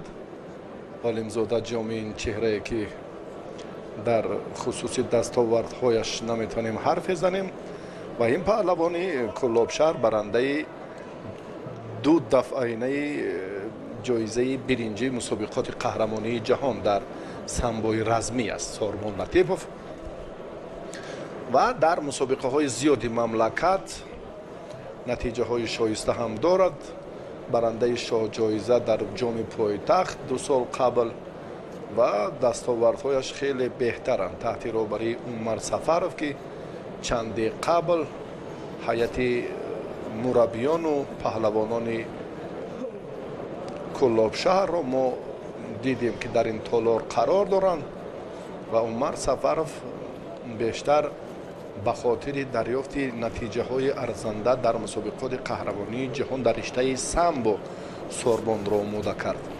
азбаски Сурбон як ҷасорат ва ғурури бисёр ҳам қавии мушзанӣ дошт ва баъдан ҳам Умар Сафаров ин паҳлавонро дар самбои размӣ санҷид ва иштибоҳ ҳам накард. бо оҳиста оҳиста Сурбон ин корро хуб анҷом дод. тоҷикистонро муаррифӣ кард, ба сегонаи беҳтарини ҷаҳон дар самбои размӣ шомил шуд ва акнун Сурбон инҷо ҳам бисёр дилпурона ҳоло назар мекунад ба нирӯсанҷии аввалаш ва дар хусуси рақибаш гуфтем ки таҷрибаи бештари мусобиқоти садҳашон бошукӯҳтарро надорад. аммо майдон ин боз ҳам комилан носиро маҷбур месозад инҷо равандро боз ҳам каме тезонад. бале ба ҳарду шидо дод дар оғози дақиқаи дуюм. бале чун қаблан шумо гуфтед дақиқаҳои аввал як нав омӯзиши ҳамдигар ҳам ҳаст. бибинед баъде аз дақиқаҳои масалан дуюми тараф рақобат баъдан шадидтар мегирад, ҷараён хубтар мешавад. яъне якам варзишгарон якдигарро меомӯзанд ва муқобили усулҳои ҳамдигар кор мекунанд. бибинед аллакай рақобат то чанд баъде ки ҳарди варзишгарон шидо гирифтанд, рақобат хубтар шуд, серҳаракатӣ дар ҳарду дида мешавад. و چون شما در مورد سوربن گفتید سوربن توانست در رشته سامبو کشور ما را نمایندگی کند، اما امروز با همان نیرو و با همان جسارت وارد میدان جدا شده است تا در وطن خود تواند که میان همان اشتراکچیان دیگر دولت‌ها نام کشور را بردارد. اما در اینجا تنها و تنها برای سوربن لازم است که رقیب اول را مغلوب کند و بعدا به دورهای من بعد درآید. اکثر پهلوانان ما حالا در گوشین ملی هم تقدیر خود را میسنجند، در گوشین جودو هم، در سامبو هم. و اگر این آهسته آهسته یک نظام درست را پیدا سازد، آن نفرانی که در چمپیونات جودو یا سامبو شرکت می‌ورزد و بعدا شید داده شد به جامی و اکنون اولیموف این مراتبه مسئولیتش باز دوچند می شود، با نظام درست درآید فکر میکنم که با نفع دسته منتخب جودوی کشور خواهد بود. این نیپون است، یگان جای شبهه هم نیست. سوربن این رو خوبتر میداند. لطیفوف خیلی جریان مبارزه را تحت نظارت خود قرار داد، دریافت راهی همون اشتباهی حریفش را جست، آن را هم پیدا کرد و غلبه به دست آورد و لطیفوف به دوری دیگر برآمد، به دوری دوم. در مبارزه دوم باز با خیراندیش میدانداری میکند. خیراندیش در دوری اول آزاد است. خیراندیش و سوربن لطیفوف اینها هم هر دو ارزندند، هر دو در دوری دوم چی کار انجام میدهند مشکل تر خواهد شد. با همین رقابت دوری اول پهلوانان در وزن تا 66 کیلو به انجام میرسد.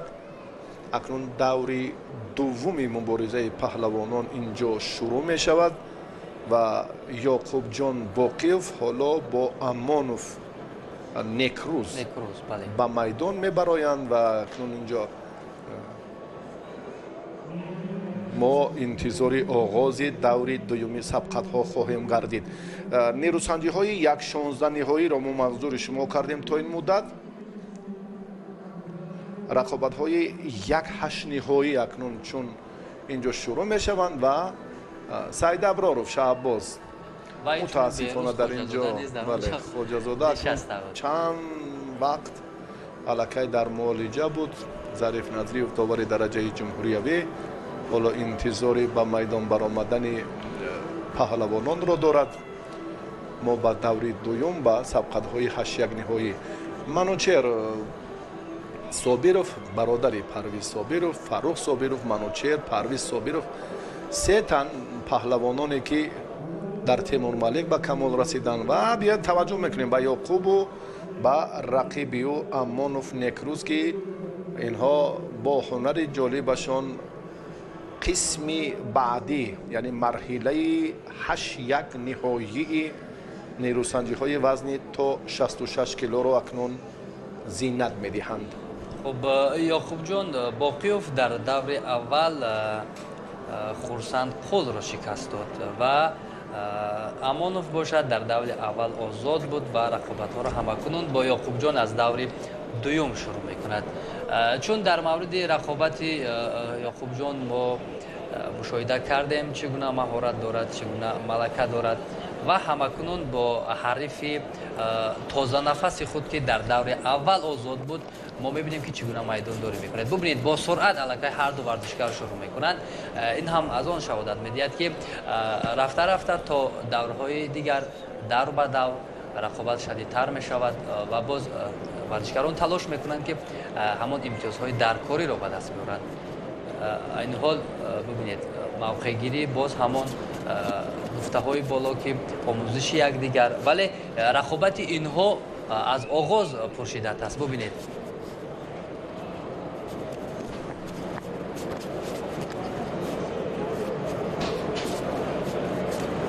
باز حرکت از هر دو جانب، یک اجرای اصول اما چندان موفق نشد. یعقوب جان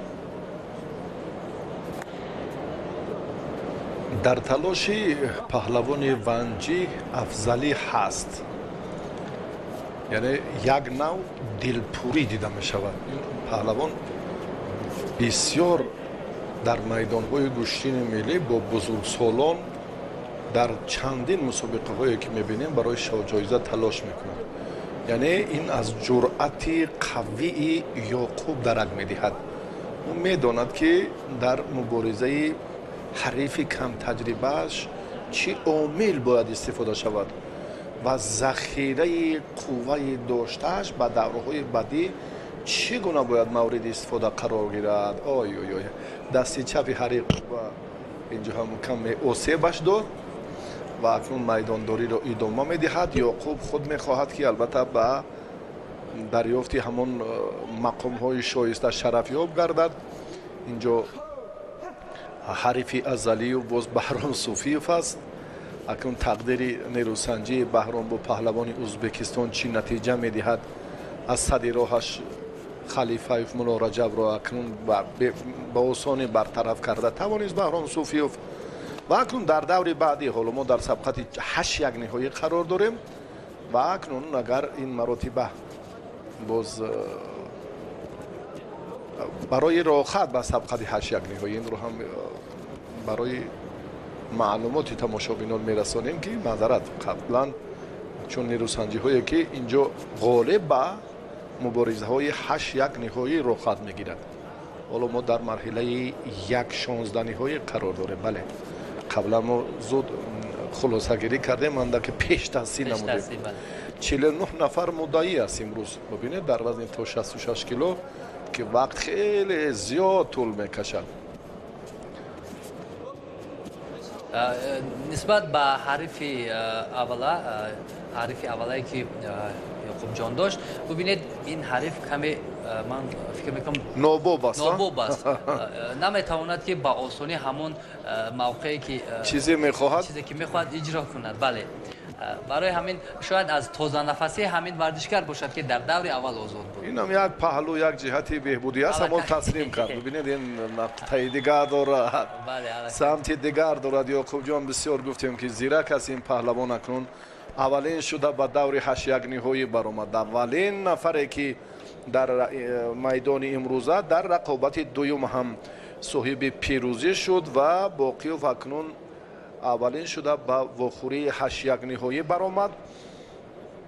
ҳарифи ин паҳлавон баъди оне ки мелли бойзода фирӯз бо ҳамроҳии комилов акбар, ин паҳлавон ҳам паҳлавони шинохта нест. ман фикр мекунам ки мелли бойзода вақте ба майдон меояд тақдири рақобати 8 якниҳоӣ барои боқиёв андаке мушкилтар мешавад. ё комилов ки чун чеҳраи он қадар намоён нест дар муқобили фирӯз чӣ ҳунар нишон медиҳад.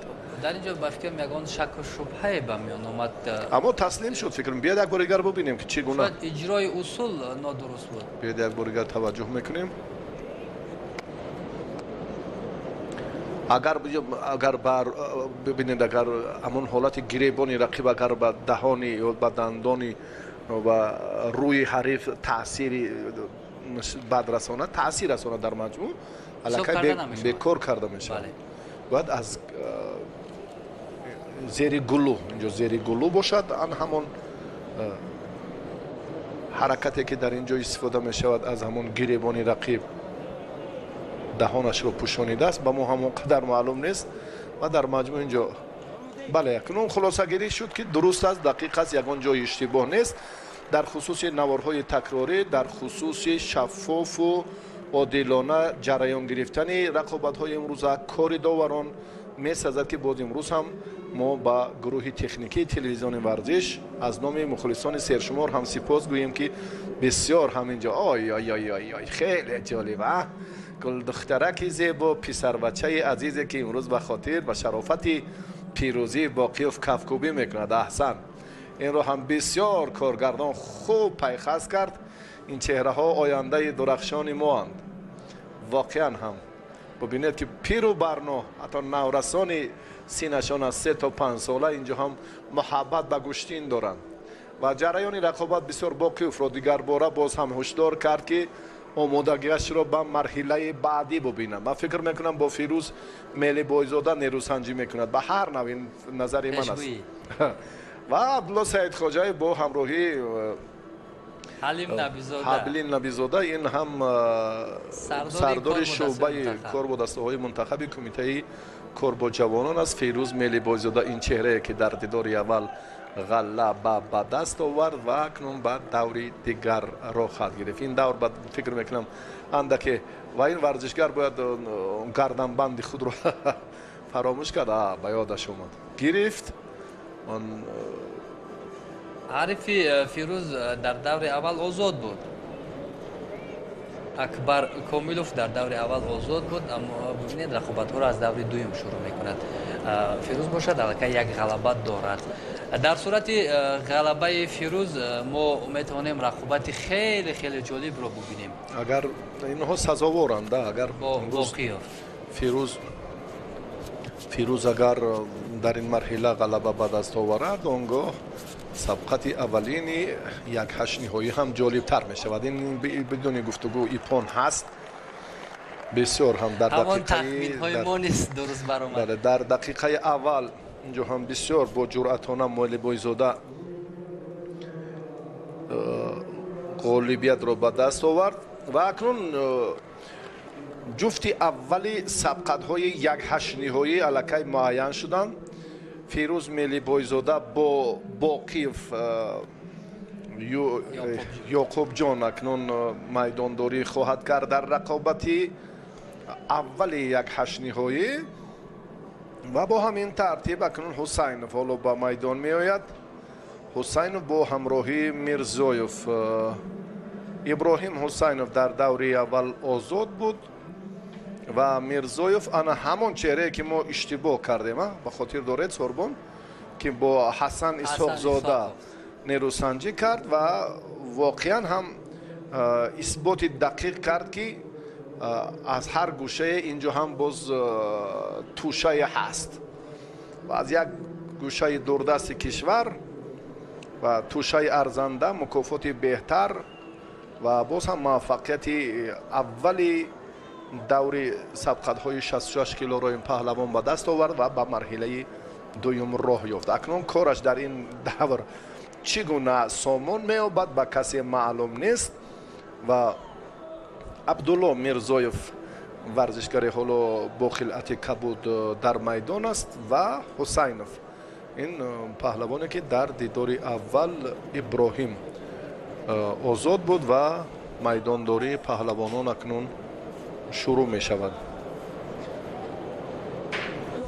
خب چون در مورد آزاد بودن ابراهیم گفتید، در اینجا چون بالاتر هم گفتیم شاید نقش مهم هم بازد، اما باز همان رقابت، باز همان تجربه ورزشکاران میتواند در اینجا نقش مهم بازد. الکی رقابت شروع شد و کوشش اول رو رقیب چی بود در اینجا؟ نه، در اینجا داور یگان بهاگذاری نکرد. رقابت از آغاز شروع می شود خوبتر. ببینید چگونه تیز و تند صورت می گیرد. اجرای اصول کوشش میکنند هر دو ورزشکار. باز همان گفته های بالا. ببینید دقیقه های اول همان نظارت یکدیگر، مثلا آموختن یکدیگر. اینجا میخواست یک پرتاف انجام بدهد عبدالله، اما چندان موفق نشد. عبدالله حرکت را نادرست آغاز کرد، براستی دستی راستش آزاد ماند.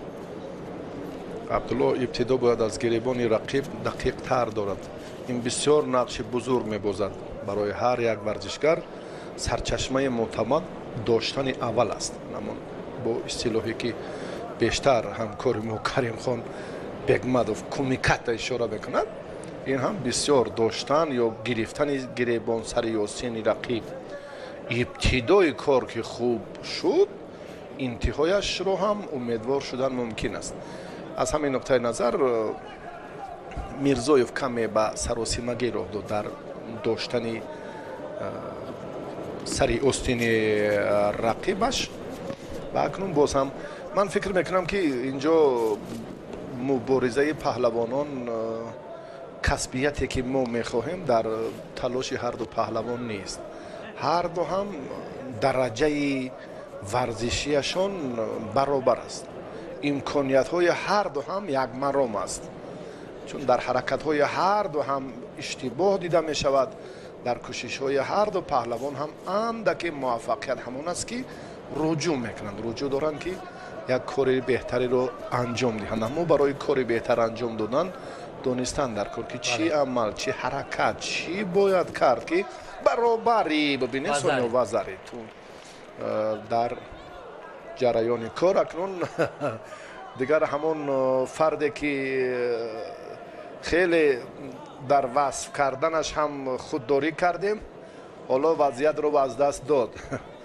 10 сонияи дигар кофӣ буд ки ба рақобат нуқта гузорад, аммо Мирзоев фурсати хубро аз даст дод.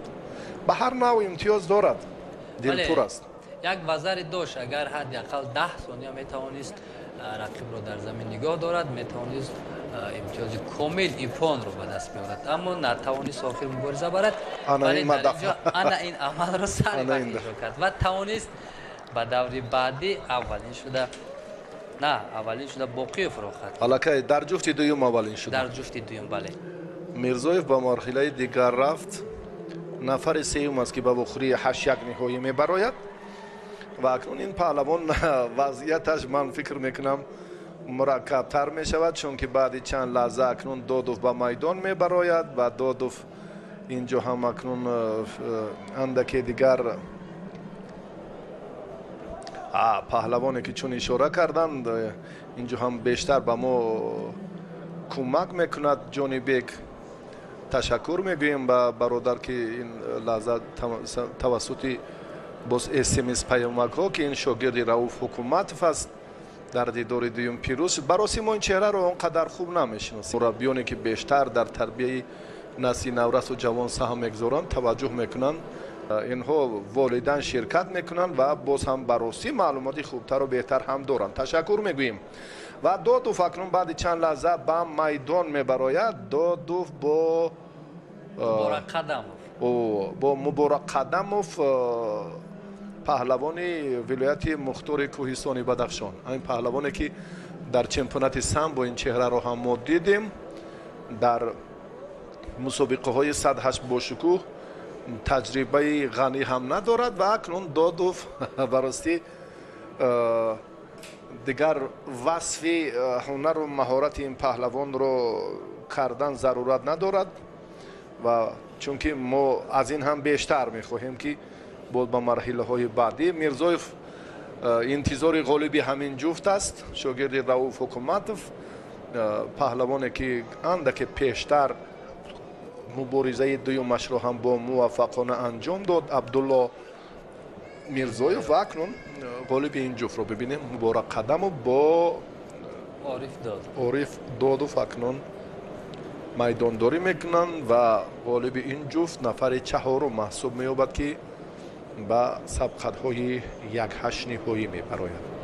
дар сурати баромадани Ориф Додов ба даври баъдӣ гуфтан мумкин аст ки ду рақобати даври дигар хеле диданӣ ва ҷолиб сурат хоҳад гирифт, зеро Фирӯз бо Боқиев ва Абдулло Мирзоев бо агар дар сурати баромадани Ориф Додов ба даври баъдӣ рақобат воқеан ҳам ҷолиб ҳам хоҳад шуд аниқтараш. хуб дар ин ҷо ҳар ду варзишгар аз гирифтори ҳамдигар доштанд ва кӯшиш мекунанд ки ягон роҳеро ёфта истифода баранд, аммо дар ин ҷо довар истед мегӯяд ва ба камфаъолӣ ба ҳар ду шидо медиҳад.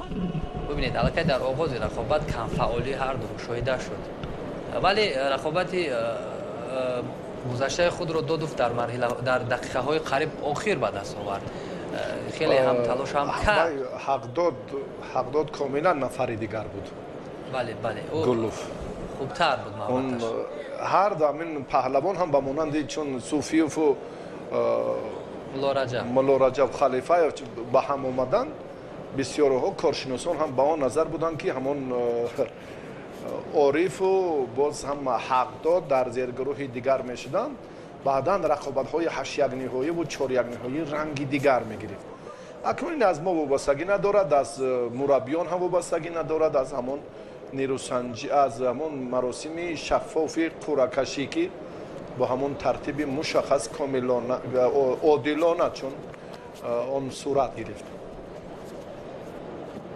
Додов руҷӯъ мекунад ба ҳаракати партиерӣ.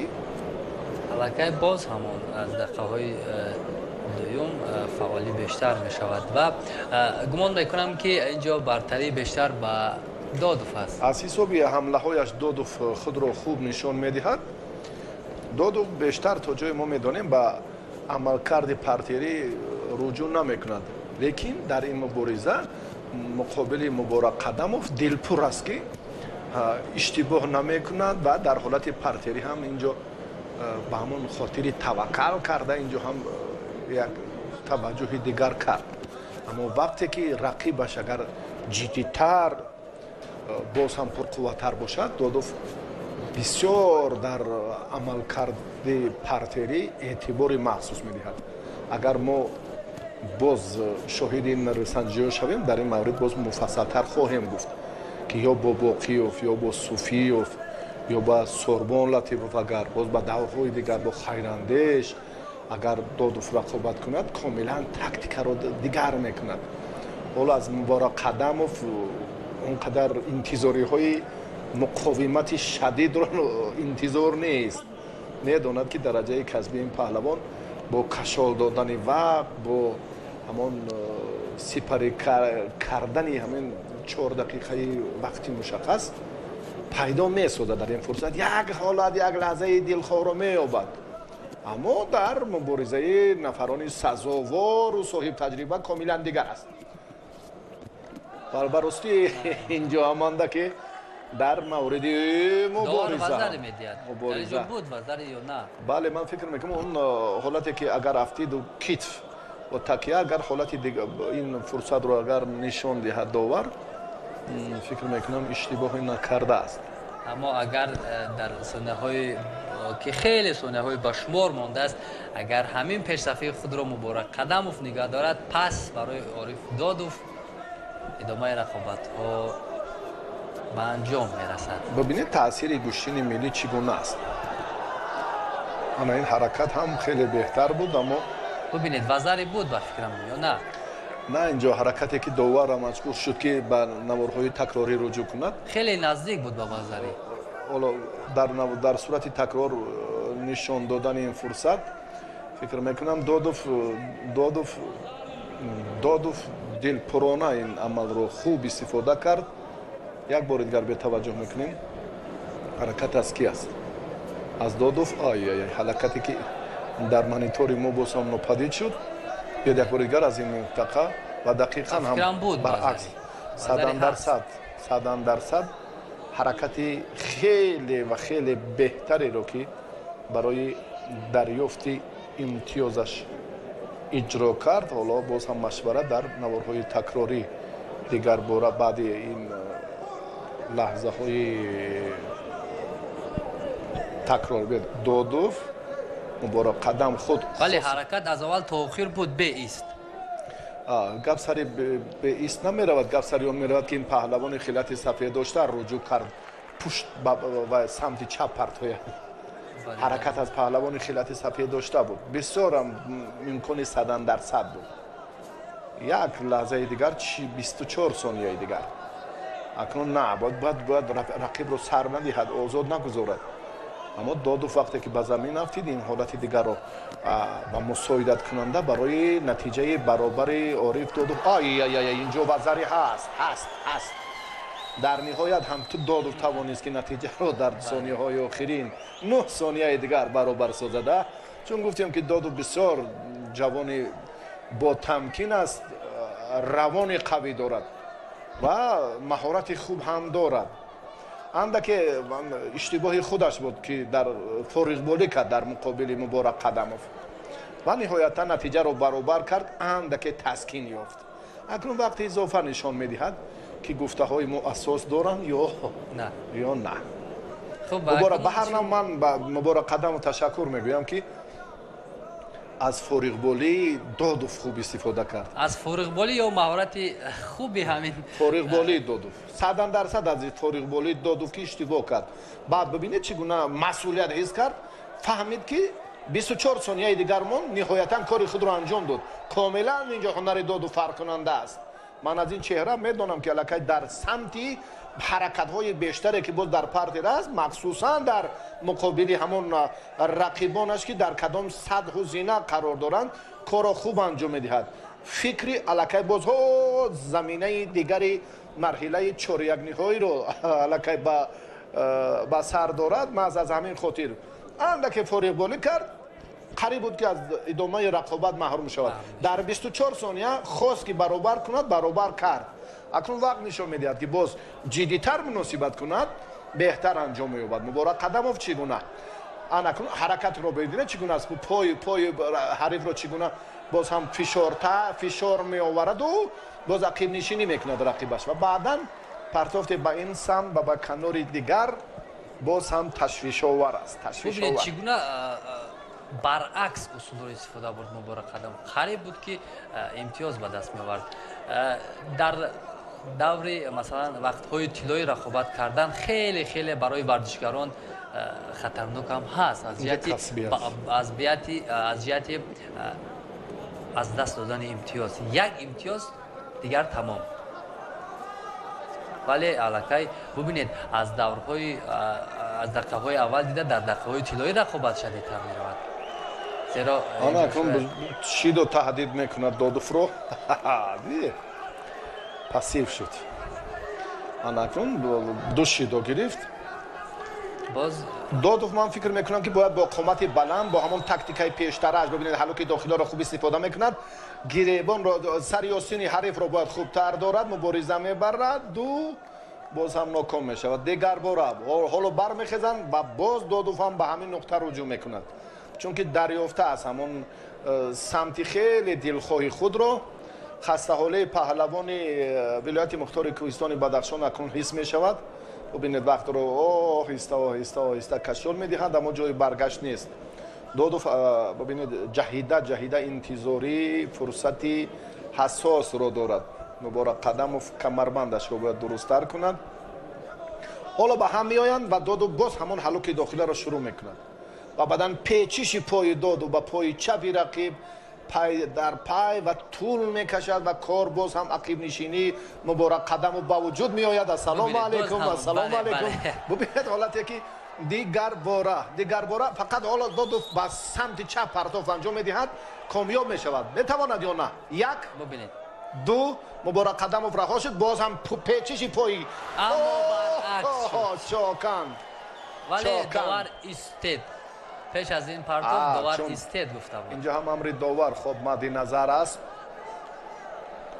чаро дар инҷо истед гуфт? аллакай ҳамон усул иҷро шида буд, амал иҷро шида истода буд, вале нодурустии корро ҳам пайхас кард Саид Раҳмон Беков, довари дараҷаи ҷумҳурии авве. дақиқаи сеюми вақти изофа сипарӣ мешавад. дар часпу талоши паҳлавонон акнун боз ҳам бубинед ки афзали ҷониби Додов аст. аввал ин ҳаракат ҳаст, аммо нигоҳдошти фосила ё дақиқияти мувозинат инҷо ҳам нест. дар муборизаи Муборак Қадамов бемадор шуд. бубинед агар Додов бо суръат мубориза барад, Муборак Қадамов тез иштибоҳ мекунад. агар ҳамин корро агар ҳоло шурӯъ кунад, зуд муваффақ мешавад. Додов дигар роҳро ҷӯё мешавад. Додов ҳоло медонад ки боз ҳангоми наздик шудан аз боло медорад. шидо ҳаст. вале чаро инҷо шидо камфаъолӣ хубтар мушоҳида мешавад? гӯшти намегирад. бале, Саид Раҳмон акнун шидои дуюмро дод ба Муборак Қадамов. акнун инҷо боз ҳам дар имтиёз, ҳам дар огоҳиҳо баробарӣ аст. Додов аз боло боз ҳаракати дигари худро ҳам нишон медиҳад. бисёр печиши пои чапи Ориф Додов. ҳоло акнун ин маротиба ҳам боз ҳамон тарзи дигар ҳаракати хеле گفتیم که اکنون بمداری اینجا هممون یک زمینه دیگر و در روند مبارزش باز هم مبارک قدموف از کم تجربگی اینجا هم اوری نبود. دادوف بسیار خود رو هم طرز وانمود کرد که گویا بمدار است، اما نه، دادو بسیار زیرک است و اصلاش میگوییم ما هم امیدوار بودیم که امان بهترین ها به مرحله بعدی راه یابند، چون که مبارزه های شدید ما رو در پیش است. دادو با میرزایوف پهلوانی دیگری دوشنبه شهر اکنون رقابت میکند. شاگردان رؤوف حکومتوف و صدرالدین عابدوف هر دو هم سرچشمه معتمد امان پهلوانی رو هم از مکتب ورزشی خوالینگ آموختند. هم عارف هم صدرالدین عابدوف و هم رؤوف حکومتوف، یعنی مکتب باز هم جسارت و باز متانت قوی مربیان اکنون در مرحله 8 یک نهایی چگونه نتیجه میدهد، یا به شاگرد رؤوف حکومتوف یا به صدرالدین عابدوف میدان همه را نشان میدهد. بسیار هم ماهر و دلپرانه و بسیار هم زیرکانه خود را چنان وانمود کرد و بسیار هم پرتافت جالب انجام داد. این پرتاب به همون پرتافتی که شهباز سید ابرارов در مسابقات بین المللی پرتاب کرده بود خیلی شباهت داشت. بسیار و علاقه دوستان عزیز، این حال دو ورزشکار جمهوری تاجیکستان مسلیمبک کریموف و شهزاد واحدوف در میدان میشوند. هر دو این ورزشکار مسلیمبک همین چهره، خب همین با لباس های کبود مسلیمبک و با لباس های سفید همان پهلوانی که گفتیم مسلیمبک هستند که این حال اندر میدان میشوند. سید رحمان بیکов داوری درجه جمهوریوی، سابق پهلوانی ونج و بعدا فعالیت خود را در شهر دوشنبه تکمیل داد. در روند آموزشی نازکی های کار امروزه داوری و مسلیمبک ورزشگری که حالا ما در بارش حرف زدیم با خلعت کبود است و شاگرد احمدوف پهلوانی که در باشگاه ورزشی وستن تمرین میکند این با خلعت سفید حالا میدانداری رو شروع کرد و برخی از شهرهایی که امروز سلیم احمدوف یک مربی خیلی با مهارتی که در مکتب تمایلی ورزشی طی چند سال هنر شاگردان را تعلیم میداد، بعداً به باشگاه وستن گذشت و واحدوف این رقیبی که با مسلیمبک حالا نیروسنجی دارد اونقدر دستاوردها یا بله و ما کمک میکنن. تشکر میگیم به دوستان عزیز، به اون مربیانی که بیشتر ایفای وظیفه میکنن و بیشتر از شاگردان خود درک میدهند و مسلیمبک این هم تحت رهبری رؤوف حکومتوف مارش ورزی میکند، پهلوانی که حالا با خلعت کبود است و در خصوص واحدوف گفتیم که این در باشگاه وستن است و اکنون با این مرحله آسان راه یافت چون که آزاد بود.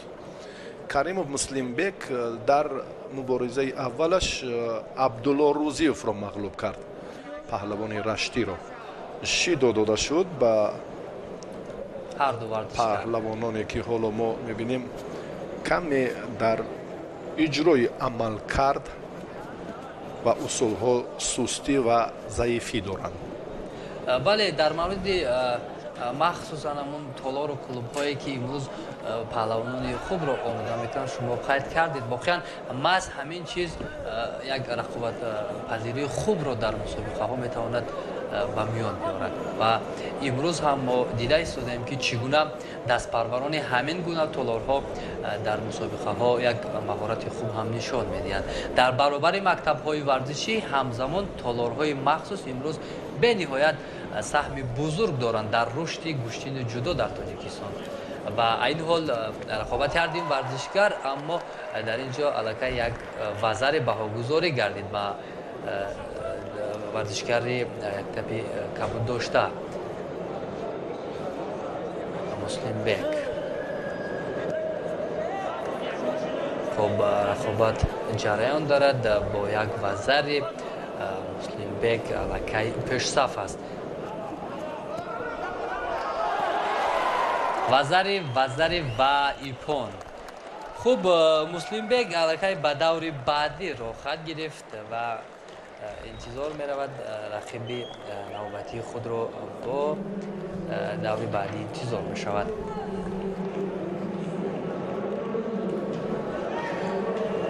حمیدوف امانالله در دور اول آزاد بود و امامعلی نورعلی وقتی که بلال یوسف علی را مغلوب کرد به آخری یک 16 نهایی برآمد و اکنون جفتی دیگر رو حالا ما استقبال میگیریم. حمیدوف و امامعلی نورعلی به میدان میبرایند و مسلم بگ каримов حالا انتظار غالب این جفت می شود. اکنون جفتی سیوم بعد چند لحظه جفتی سیومی مرحله 8 یک نهایی معین خواهد شد. پهلوانانی که در باب هنرنمایی و نیروسنجیشان حرف زدیم حالا حمید با خلعت سفید است و امامعلی نورعلی با خلعت کبود وارد میدان می شود و اکنون از یک مرحله به مرحله دیگر اینجا هم نفران سزاوار پهلوانان ارزنده آن افرادی که بیشتر نتیجه های بهتر و در مجموع زحمت های زیادتر انجام دادن در همین مرحله ها باقی میمانند. و اکنون مسابقات امساله جام پرزیدنت جمهوری تاجیکستان آید به جدا را گفتیم که برای جوانان ما هم یک نوع مرحله سنجشی و حتی انتخابی هم گویم اشتباه نمی کنیم. آی و انا همین پرتافت ها انا همین ترتیب نیروسنجی ها باز هم جالبتر شود جاناتر شود. یک اشاره همیشه بنده که نوران علی نور می شود و امامعلی نورعلی در این دیدار به آسانی پیروز شد. چون در رقابت اول خود امامعلی چندان رقیب پرقوت هم نداشت اما در دقیقه های آخر توانست پیروزی به دست بیاورد. اما در این دور زیبا با پرتافت زیبا و با امتیاز ایپون پیروز می شود و با دور بعدی را خط می گیرد که در آنجا او را مسلم بگ انتظار است. و براستی تا این مدت می سزد گفت که امامعلی نورعلی و همچنین یک چهره دیگر عبدالله میرزایف بسیار هم این دو نفر نسبت به دیگرانی که میدانداری دارند هنرشان نو رشد کرد و نو مورد توجه قرار گرفت. دیگر باقیوف، ملیبایزاده، دادوف، کریموف اینها افرادی بودند که الکی به ما آشنا بودند. دو چهره که معرفیشان کردیم براستی بهترند. باقیوف حالا به میدان میبراید و خداییوف رقیب این ورزشگر خواهد شد. ابوبکر این فرزند رستم باقیوف الکی این چهره را ما و تماشابینان همیشه گی تلویزیون ورزش هم خوب میدانم. باقیوف در مبارزه اول غلبه را مقابل حریفش شهباز خوب انجام داد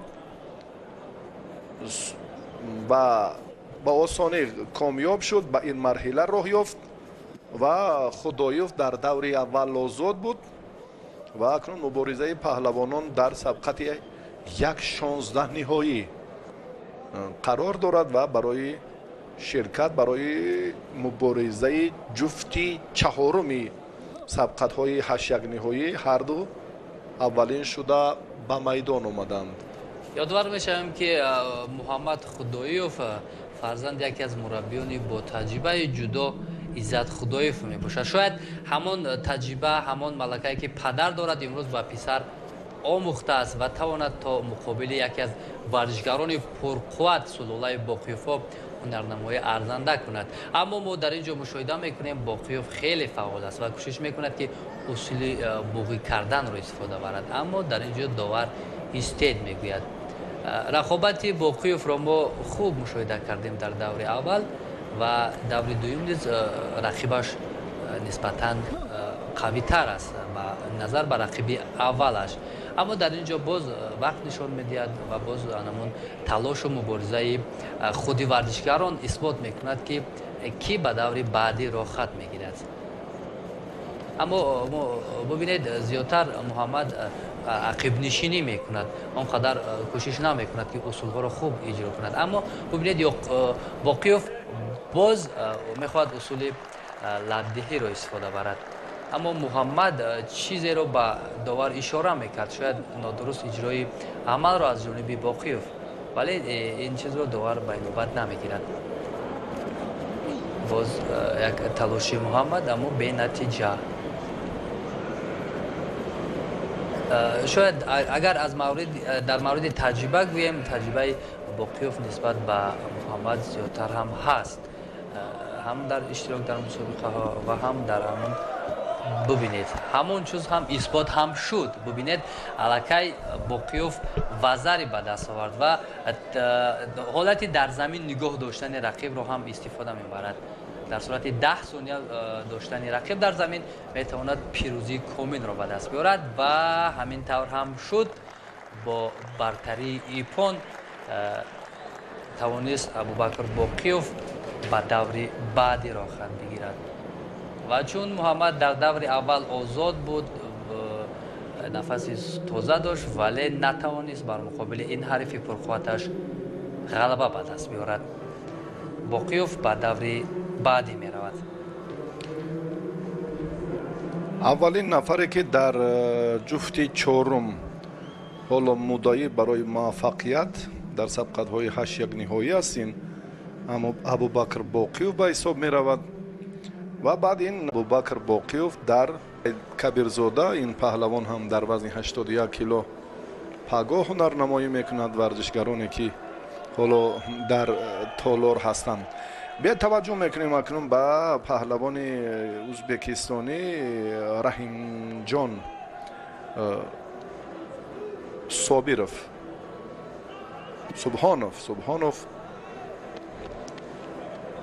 بله، پهلوان ازبکستانی. قبلا چون ما از بینندگان ارجمند معذرت میخوایم اگر اینجا هم با سبب تکنیکی که چنین رخ داده باشد، سبحانوف پهلوان ازبکستانی دیدار اول رو در مقابل صابرزاده سعدی با موفقانه انجام داد و به مرحله 1/16 نهایی برآمد و جمشید نورعلی حریم فیم پهلوان است و به توجه میکنیم به مبارزه هر دو ورزشگر. بله، جمشید در دور اول آزاد بود و رقابت ها را عین حال ببینید با ورزشکاری ازبک از دور دوم شروع میکند، ولی باز همون فعالی، باز همون حرکت های به نهایت خوبی ورزشکاری ازبک در اینجا مشاهده میشود. از چی باشد که نوبسته از اونی که این ورزشکار در دور اول آزاد بود، ولی آنقدر حرکت های خوبند به انجام نمیدهد.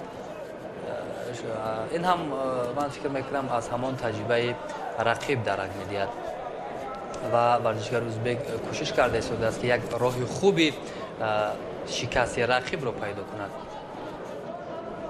ولی در اینجا ببینید ورزشکاری ما نیز با آسانی تسلیم شدنی نیست. یک حرکت ورزشکاری ازبک ولی این به نتیجه، اما باز کوشش کرده است که در حالت لدهی رقیب رو شکست دهد. ببینید همان حرکت ها را خوب اجرا میکند ورزشکار ازبک و کوشش میکند که اگر ورزشکاری ما پای خود را میبرآورد و حریف را در زمین نگاه می‌داشت، این خوبتر بود، ولی متاسفانه به این مشرف نگردید. باز دوباره ورزشکاران به رقابت شروع میکنند، باز همان گرفتن گریبانی همدیگر و تلاشی ورزشکار ازبک باز در اینجا به نتیجه به انجام رسید ولی ورزشکاری ما نیز کوشش کرده است که یک حرکت یک عمل خوب رو به انجام دهد. داور باز ایستر میگوید رقابت از نو شروع می شود.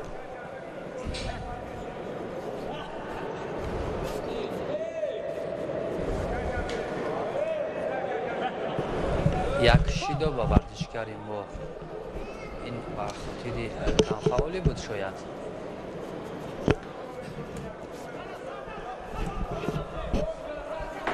هرچی اگر زیادتر هرچی اگر بیشتر ورزشکار ما تلاش کند و زیادتر کوشش کند که یگان اصول را اجرا کند شاید موفق هم شود، زیرا نسبت به حریف نفسی تازه تر دارد، کمی زیادتر استراحت کرده بود.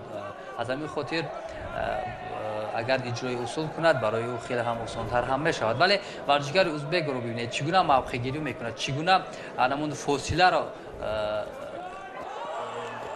اجرا میکند و کوشش میکند که حریف را شکست دهد. جمشید نورعلی ورزشگری که تحت روبری رؤوف حکومتوف تمرین میکند، مبارزش در مقابل یک پهلوانی خیلی محبوبی ازبکستان سزاوار است. معلوم است که امروز برای جوانان ما، برای آن افرادی که می آموزند، تجربه میگیرند، باز همین مسابقات یک نقش دیگر دارد. آهسته آهسته به مرحله های دیگر، به دوره های اساسی و باز هم تقویت یافتن ملکه اشان بسیار وابستگی زیاد دارد. به حالت پرتری البته رجوع کردنی باز هم پهلوان تاجیکستان به سبب نیست. این مورد هم دیگر بار ورزشگر ازبکستانی وضعیتی بهتر را انتظار می شود. ماتیرو امر داور را که باز هم قوازمایی هر دو از راست جریان گیرد. جمشید نورعلی اونقدر پهلوانی شناخته نیست و به هر نوع اکنون خوب ایستادگی کرد. تا دقیقه آخرین امتیاز از دست نداد. تلاشش در دوری دوم هرچند با برار نیست اما برابری است. اینجا در خصوصی ملکه رقیبش که اندکی افضلی داشت و در چمپیونات آسیا در سهم با همین پهلوان در میان جوانان هم چندین جایزه و نتیجه های بهتر دارد. در چمپیونات ازبکستان هم اما جمشید نورعلی با این ترتیب ندوسنجیش موفق نمی شود. پهلوانی ازبکستانی حالا رجوع میکند که باز هم به حرکت های خیلی ثمره بخش پرتری اعتبار دهد. ببینید پای رقیب رو چگونه باز هم فشار می آورد و جمشید نورعلی یگان کار رو اینجا انجام دادن نمیتواند. اولا ببینید پای فشار به این سمت، اما به نقطه نهایی که بوغی کردن خواست یا فشار آوردن که رقیب رو تسلیم کند، اما چنین نشد. وقت کفایگی نکرد و رقابت در دوری طلایی یعنی همون گلدن سکور ادامه میکند. خوب است، خیلی خوب است. ببینید ورزشکار ما با مقابل این ورزشکاری که در دور اول پیروزی با دست آورد چگونه خوب ایستادگی میکند، کوشش میکند که یک عملی را انجام دهد که بر نفع او باشد و تواند که او را به دورهای بعدی برد. و ما اینجا مشاهده میکنیم که هر دو ورزشکار کوشش میکنن که یک اصولی رو به انجام، یک اصولی رو اجرا کنن که بر نفع آنها باشند و شاید در اینجا باز همون تجربه، باز همون ملکه‌ای که بیشتر اگر ورزشکار از خود کرده باشد به کار میبرد.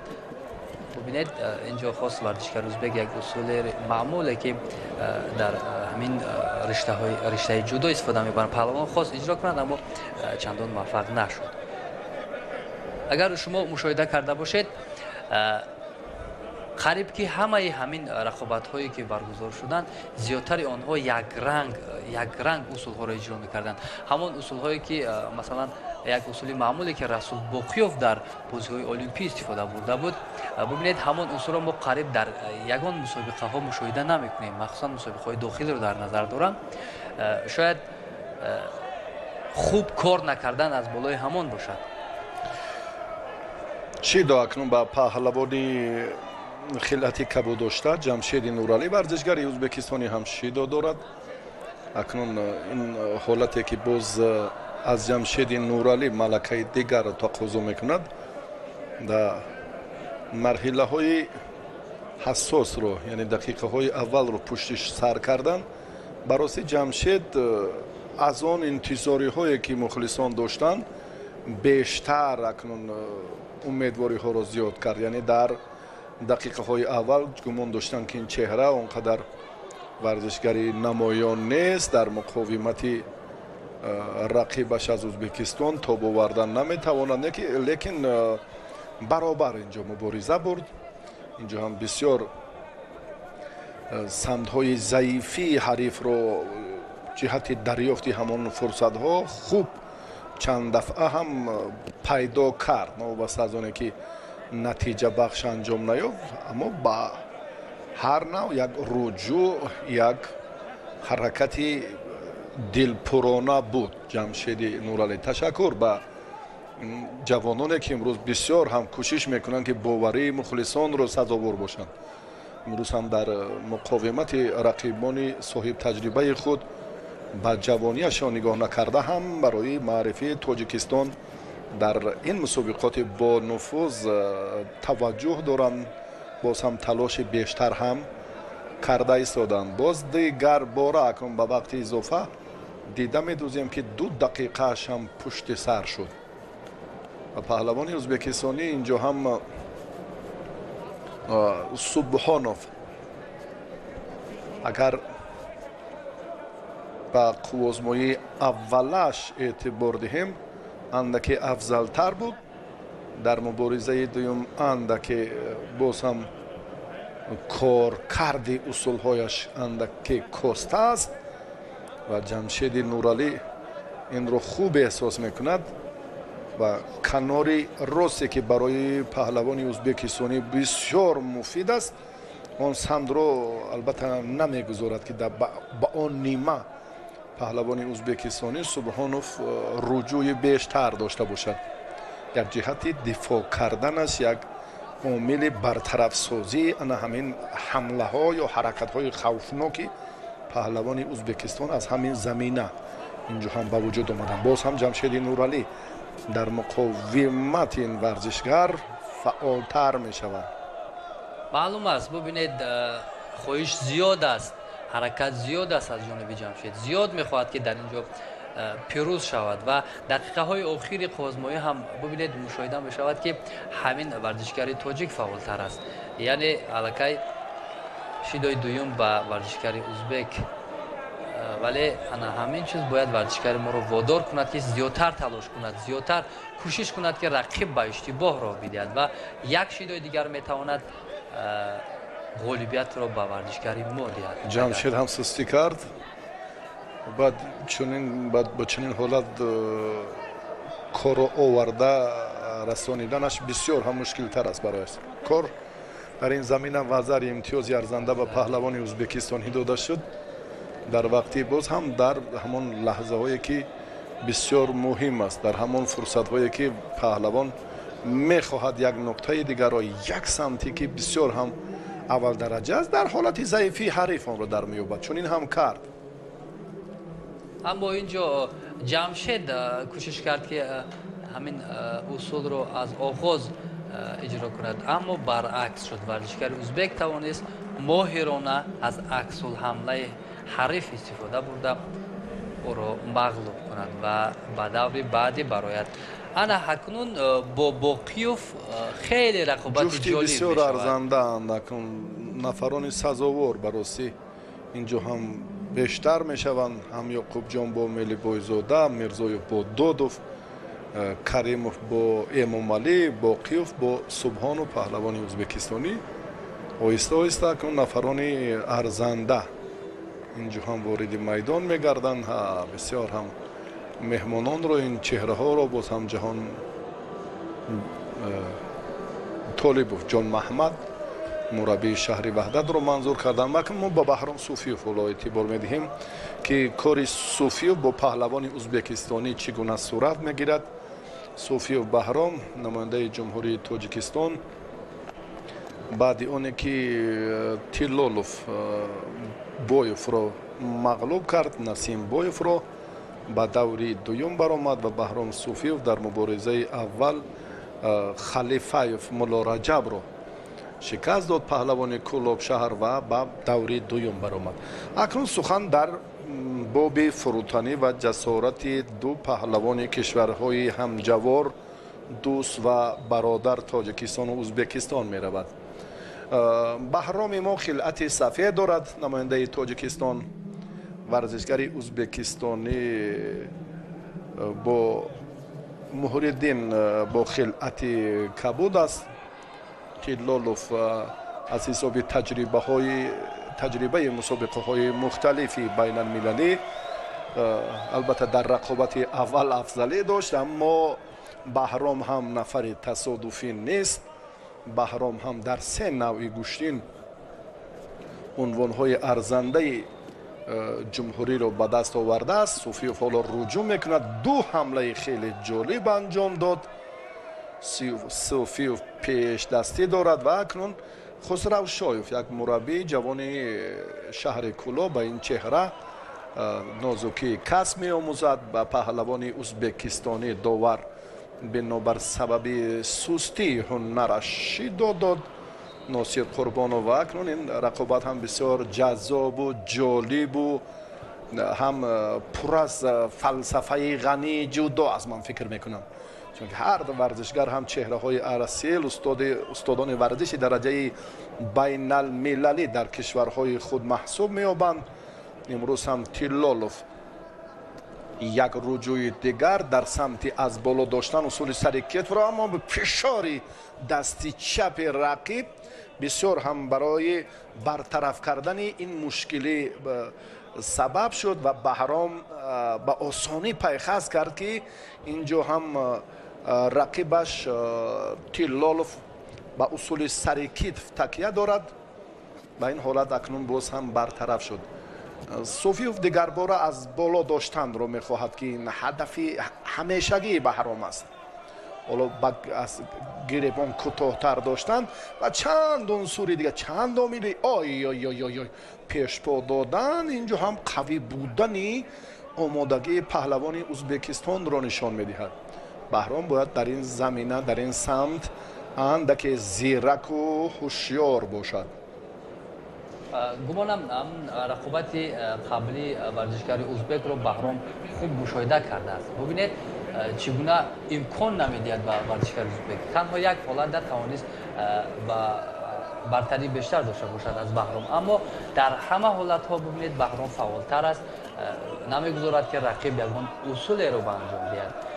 ин ҳам аз малакаву маҳорат тавонад ҳамон варзишгареро пирӯз гардонад ки дар ин ҷо бартарӣ зиёдтар аст. аммо чун шумо гуфтед Баҳром таҷриба дидааст, Баҳром аллакай медонад ки чӣ гуна усулҳоро иҷро кунад. мо низ умед дорем ки ҳамин рақобат бар суди Баҳром ба анҷом расад, зеро рақобати пеш аз ин варзишгари ӯзбек тавонист пирӯзӣ ба даст биёрад. Баҳром афзалии ҳунарашро нишон медиҳад. Як маротибаи дигар ҳам дар ин ҷараён фишор овард, аллакай ҳариф ба шикам афтид. ин хуб аст. ҳар қадаре ки ҳуҷум бештар бошад, ҳамон қадар манфиатовар мешавад, ҳамон қадар дарёфти ҳамон роҳҳои хубу босамару натиҷабахш ҷиҳати имтиёзи аввал ба вуҷуд меояд. ин ҳамаш аз оғози доштан ё боз бубинед ба ҳаракати дигар ва талошҳои пай дар пай вобастагии бештар дорад. аммо Суфиев бояд ин маротибае ки дубора маҷбур месозад доварро ки ба паҳлавони ӯзбекистонӣ таваҷҷӯҳ кунад. яъне ҳамлаҳои Баҳром зиёдтар мешавад. бале, дуруст аст. шидои дуюмро ҳам довар ба паҳлавони Ӯзбекистон мансуб донист аз ҳисоби афзалӣ, яъне фишороварии зиёди Баҳром. Суфиев паҳлавони ҷумҳурии Тоҷикистон ки бештар ҳам дар 3 соли охир мо ин паҳлавонро ҳам дар ба даст овардани боз кори як лаҳзае ки дар ҳақиқат ҳам ба хатогие ки ду бори дигар ҳамин корро паҳлавони ӯзбекистонӣ анҷом дод, Баҳром муқовимат кард. این مراتبه هم یک دفعه توجه کرد برای نگاه داشتی انمی حالت نهایی که اندک رجوع کرد اما پایش از زمین برخست، اشتباه کرد و وزری رو از دست داد. ببینید تاسفاً در دقیقه آخرین نیروی سنجی خیلی افسوس ببینید بهرام چگونه فعال بود تا همین دوری رقابت ها، تا همین دقیقه ها چگونه فعال بود، اما تنها یک اشتباه در ثانیه های آخر توانست که ورزشکار ازبک امتیاز به دست بیارد. خب یک شاید کمبودی ورزشکاران بعضا وقت همین باشد که گمان میکنند که در مورد زیادتر حرکت کردن و زیادتر فشار آوردن به حریف، الکی حریف دیگر به حمله نمیگذارد. اما ببینید از یک اشتباه کوچک استفاده برده رقیب ازبکش توانست نتیجه به دست بیارد و بهرام از ادامه رقابت ها بعد یک ثانیه نه تمام دیگر توانست به دور بعدی را خط بگیرد ورزشکاری ازبک. اما در اینجا داور همون اصول سر کتف رو بیاد یک بار دیگر توجه میکنیم، بسیار شبهه آور هم بود. چون این وانمود ساخت، چون این حالت به وقوع پیوست. بهرام ایست بود، فکر میکنم یک لحظه ایست بود، برای همین داور دو دیلگی با اینجا هم به میان آمد. یک بار دیگر از کارگردان خواهش میکنیم همون پارتوفتی که ورزشکار ازبک با انجام رسید دو دفعه همون اصول رو استفاده کرد، بهرام مقاومت کرد، با دست چپش فشار آورد و وضعیت رو برطرف کرد. و فکر میکنم اون فرصت ایست بود یک لحظه که حالا یک بار دیگر ببینیم. نه این حالت نیست که اینجا به خاطر شیدو دادن به ورزشکار ازبک، اینجا من فکر میکنم نوارهای تکراری رو نه اصلا در باب دیگر چیز است. اجازه حالا پرتوفتی قبلی که وزیر پهلوان ازبکستانی به حضوری گردید مورد نظر قرار دارد. همین چی گونه است و دقیق است. یک لحظه توقع بود، برکشید بهرام صوفیوف به زمین رقیب رو فشار بیشتری رو نشان داد و بعدا اینجا پای بهرام از زمین برکنده شد. چگونه که با همان حالت پیشینه بیاد یک بار دیگر توجه کنیم. انا همین ترتیب سری و سینی بهرام گرفت. مشاهده کردید در اینجا نادرست داشتن ورزشکار ازبک رو اینجا من فکر میکنم بررسی کرده ایستادن.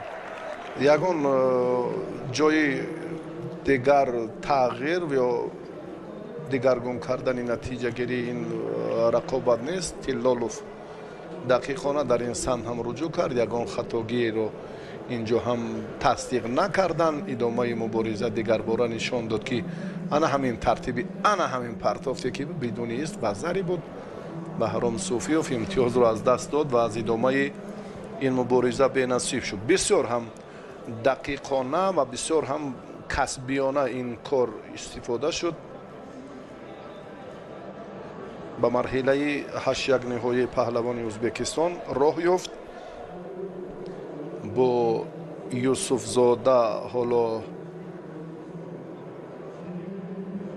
هزاربکوف نماینده ولایت مختار کوهستان بدخشان و یوسف زاده محمد در واقع دیگر آمادن که در میدان شوند و این دو پهلوان اکنون غالب این جفت با نماینده ازبکستان در واقع 8 نهایی دیدار انجام خواهد داد با تیلالوف محری‌الدین.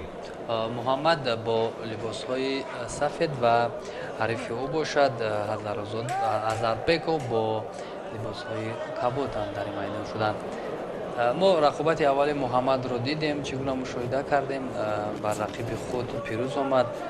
عظیم اسدов و این حال باشد با ورزشکاری دیگر در رقابت می شود که در اینجا نه یگان امتیازی نیست، ولی کوشش کرد محمد تا آخر کوشش کرد که نتیجه به دست بیارد، همان اصول رو تا به آخر برد، اما الکی از همان دایره معینی میدان برآمدند و داور ایستاد گفت.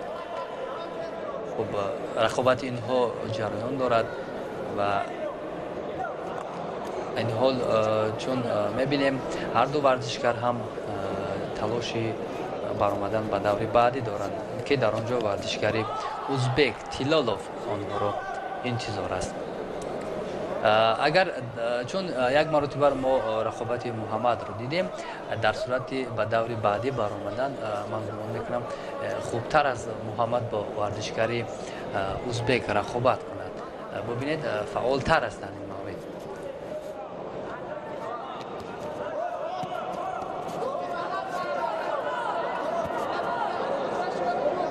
باز همون داشتن یکدیگر،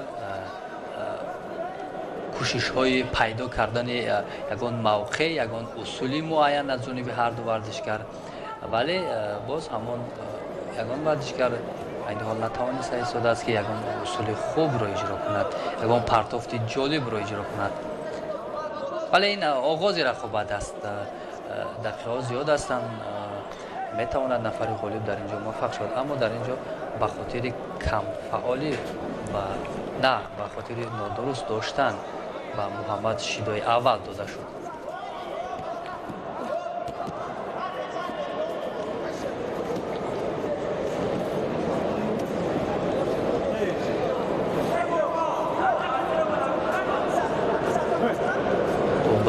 تا این دور یگان امتیاز یا نتیجه خوبی از جانب هر دو ورزشکار به دست آوردن نشده است، ولی تلاش ها همان ادامه دارد.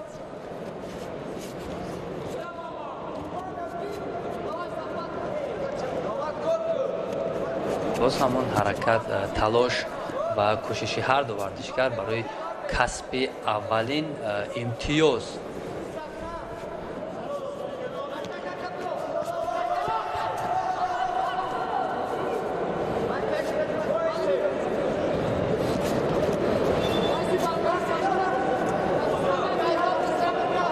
راستی رقابت هر دو این ورزشکار چندان با سرعت، چندان جالب هم جریان ندارد. ببینید تنها یکدیگر را داشته با این طرف میدان که طرف دیگر میروند، اما نتیجه نیست. تنها یک همون شیدایی که اینجا شیدای نوبتی با ورزشکاری پیراهنی کبود داشته داده می شود.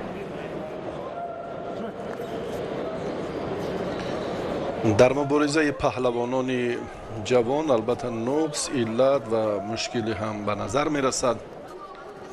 در خصوص تکمیل مهارتشون قبلا هم گفتیم. مرحله دوم باز هم مرحله حساس تر است. دورهای بعدی از پهلوانان ما باز مسئولیت دیگر جدی رو تقاضا می کند. تیلالوف اکنون صوفیوف را که مغلوب کرد، الکی این افاده اون است که پهلوان الکی تا به همون مرحله های حساس امکانیت شرکت ورزیدن را دارد، چون که در مقابل یک چهره سرشناسی جودوی تاجیکستان صوفیوف دست بالا شدنش گفته ها را دیگر بار تقویت می دهد. و اکنون بازی یوسف زاده و رقیبش امروز در 4 دقیقه وقتی اساسی با استثنای 30 ثانیه وقتی باقی مانده کاری بهتر را انجام ندادند. مبارزه یک مرام است. ببینید که حرکت دست اکنون ببینید باز گریبان داشتن برای حرکتی بهتر، برای نتیجه خوبی یوسف زاده زمینه به وجود نمی آورد. باید این کار طرزی انجام دهد که از سر یا سین رقیب و از دست حریف لااقل باز هم کوتاه‌تر داشته باشد. یعنی کوتاه این مشخصا برای خوب انجام یافتن دلخواه اصول بهتر است. و باز هم ترتیب دیگر است که از پشت سر نگاه داشتن همان حرکتی اولا این هم نقشی بارز دارد. شیدا اینجا هم تهدید میکند پهلوانان را وقت انجام یافت و اکنون ما با وقت اضافه توجه میکنیم. فکر میکنم که در وقت اضافه روند مبارزه اندک جدی تر میشود. یوسف زاده اندک نیم قدم در سمت بهبودی کارش دیده می شود. حالا با حضور حرکت های پرتری باز هم یک علت فراگیری مشکلی زیاده که پهلوانان ما رو таҳдид мекунад, ин ҳам боз амалҳои партери, боз ҳам дар ҳолати афтидан, яъне се унсури асосӣ баъдиёне ки паҳлавонон ба замин меафтанд, ин бояд ба таври касбӣ истифода шавад. агар бибинед дар мавриди агар мушоҳида кунем рақобати варзишгари узбекро Тилолов ки ба даври баъдӣ роҳат гирифт, агар аз миёни ҳарду ин варзишгар касе ғолиб шавад ба даври баъдӣ равад, ман фикр мекунам ки ба осонӣ варзишгари узбек шояд ғолиб шавад. чунки бибинед бо Баҳром чӣ гуна рақобат кард. Таҷрибаи ҳарду инҳо бошад аз Баҳром дида каме пасттар ҳам ҳаст, аммо рақобати ҳарду инро мушоҳида карда агар муқоиса кунем бо маҳорати гӯштчингирии варзишгари узбек, каме он дар суръати хубтар ҳам ҳаст. аз ҳамин хотир бояд инҳо фаъолтар бошанд, кӯшиш кунанд ки ягон усулҳои хубро иҷро кунанд ва ба даври баъдӣ роҳат бигиранд.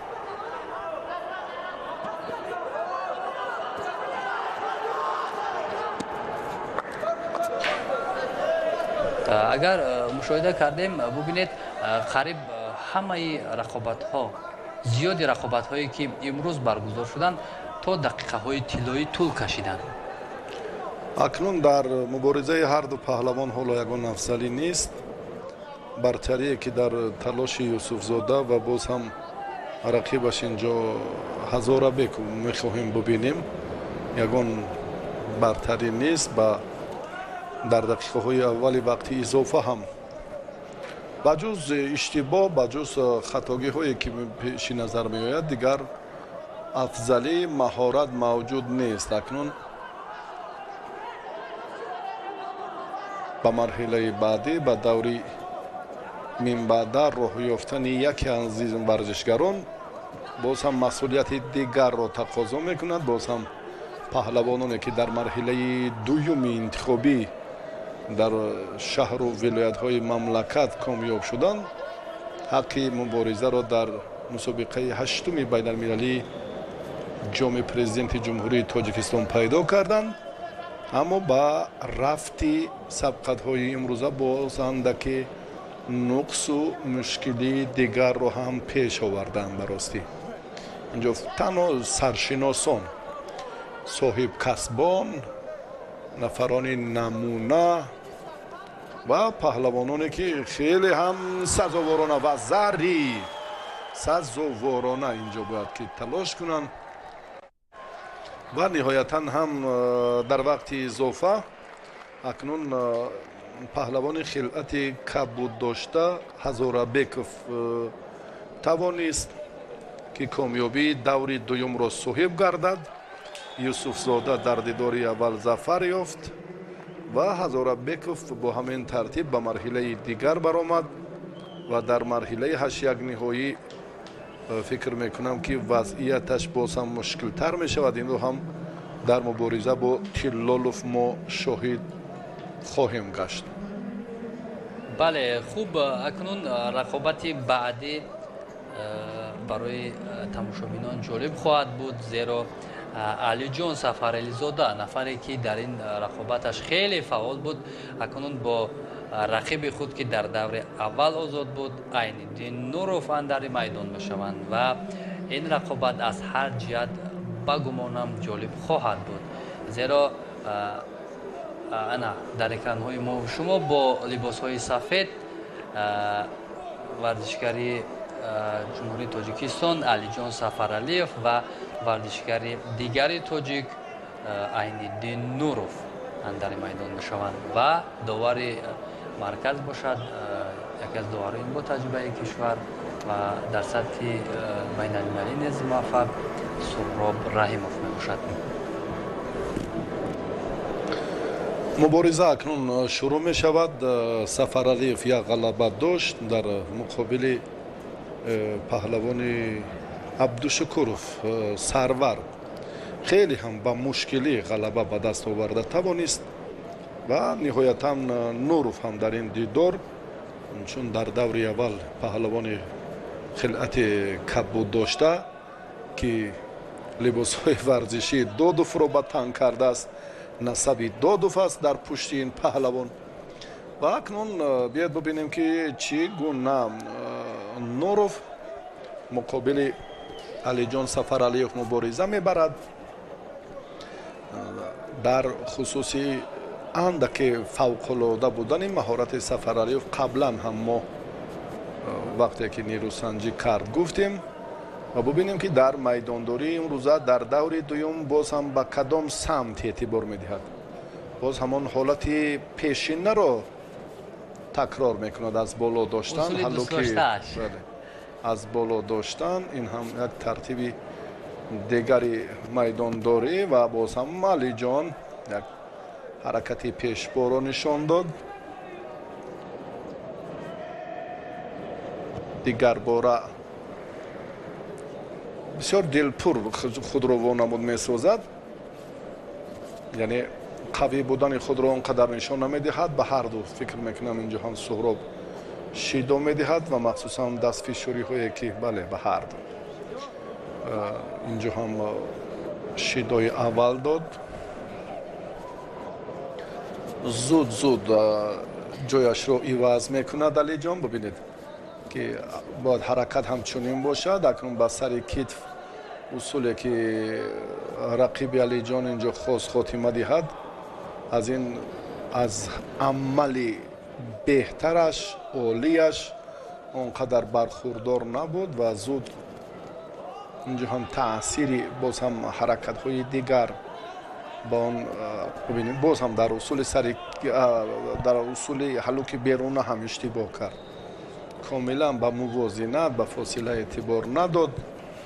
рақиби Сафаралиев Нуров паҳлавоне ки мо мебинем акнун хатогиҳояш зиёдтаранд дар истифодаи айни дин, дар истифодаи амалҳояш бисёр ҳам инҷо бубинед нест ҳамон матлабе ки бояд усули ҳалуки беруна хуб истифода гардад чунин нест. аз даст доштан ва худро ҳаво додан бо ин тартиб натиҷа ба даст овардан ё муваффақ шудани паҳлавон хеле дар гумон аст. аллакай ман гумон мекунам ки ҳамон усуле ки Алиҷон истифода мебарад рақибон хуб пайхас карданд. бубинед ба монанди рақиби аввал Сарвар Абдушукуров ҳамин рақиби Алиҷон низ худро канор мегирад. медонад ки ҳамон як усули маъмуле ки дорад аз ҳамон истифода мебарад.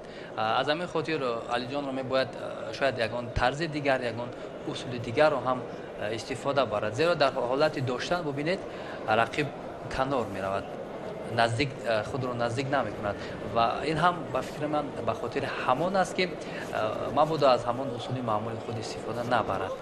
ба ҳар сурат мушоҳида кардем дар рақобати аввал хасташавии Алиҷонро ки он қадар масалан таваҷҷӯҳ намедиҳад ба хасташавӣ, кӯшиш мекунад зиёдтар фаъолии худро нишон медиҳад ки пеш равад. аммо дар ин ҷо рақиб ҳам чандон ба осонӣ таслим шуданӣ нест. ҳаракатҳои ӯ ҳам хубтар аст ва талошҳош баҳри баромадан ба даври баъдӣ хубтар аст. аммо дар ин ҷо шидо ба хотири камфаъолӣ ба рақиби Алиҷон дода мешавад. дар сурати баромадани Алиҷон ба даврҳои баъди рақобатҳо ҷолибтар ҳам мешавад, зеро дар он ҷо аллакай варзишгароне роҳ ёфтанд ки якам чанд таҷрибаашон хубтар аст. дар ин ҷо нерӯсанҷӣ хеле олӣ ҳам нишон доданд. баъди ин Мерзод Суфиев ба майдон мебарояд. агар Суфиев дар даври баъдӣ талош кунад, Сафаралиев ҳоло ғалабааш зери суол қарор дорад, чунки дақиқаи охирин аст. ҳарду ҳам аз имкониятҳои хуб, аз фурсатҳои муносиб истифода ба таври касбӣ накарданд.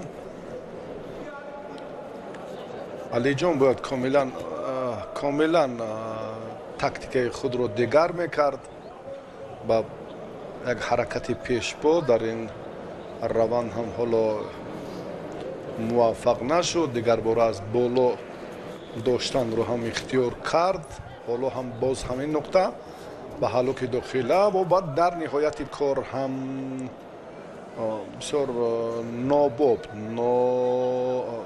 агар бигем нодуруст ҳам ин ҳаракат хотима ёфт, иштибоҳ нест. нуқтаи даркорӣ ҳамон мавқеи асосии паҳлавонон барои нигоҳдошти муваффақияти ана ҳамин ҳаракат бояд хеле хуб ба роҳ монда шавад. инҷо ҳам аз ҷониби алиҷон ин ҳолат зуд рух дод. ба назар мерасад ки ба усули дӯстдоштааш дар қисми аввал, дар дори аввал ки бештар руҷӯъ кард, дар вохӯрии дуюм комилан ин корро хуб анҷом надод. ба вақти изофа акнун инҷо ҳам таваҷҷӯҳ хоҳем кард ба имтиёзи тиллоии паҳлавонон дар муборизаи даври дуюм дар сабқатҳои як 16 ниҳоӣ. баъд ин акнун ғолиб ба вохӯриҳои 8-1 ниҳоӣ мебарояд ва таваллоши варзишгарон дар майдони имрӯза хеле тӯл мекашад, чунки 49 нафар муддаӣ аллакай беш аз 6 соат рақобатҳои инфиродияшон сурат мегирад. алиҷон ҳам як пӯшнокӣ партофти чун сомон дод. хуб ҳам набуд, бад ҳам набуд, миёна. ин тартиб дигарбора водор месозад ки алиҷон дорои боз ҳам маҳорати дигар ба истиснои он ҳалоки дохила ҳаст ва инҷо ҳам таваҷҷӯҳ дорад барои дигар ҳаракатҳо, барои дигар унсурҳое ки ҷиҳати дарёфти муваффақият ба ӯ замина мегузоранд. довар акнун дар ин ҷараён ҳоло ба алиҷон руҷӯъ мекунад ки камарбандро дуруст кунад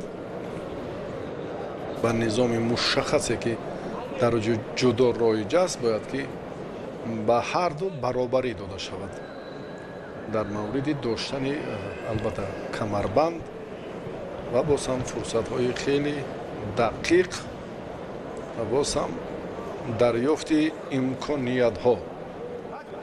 то дақиқаҳои тиллои тӯл кашидани қозмоиҳо ман фикр мекунам ин аз як нав хуб омода шидани варзишгарон ба ин мусобиқа ҳам ҳаст.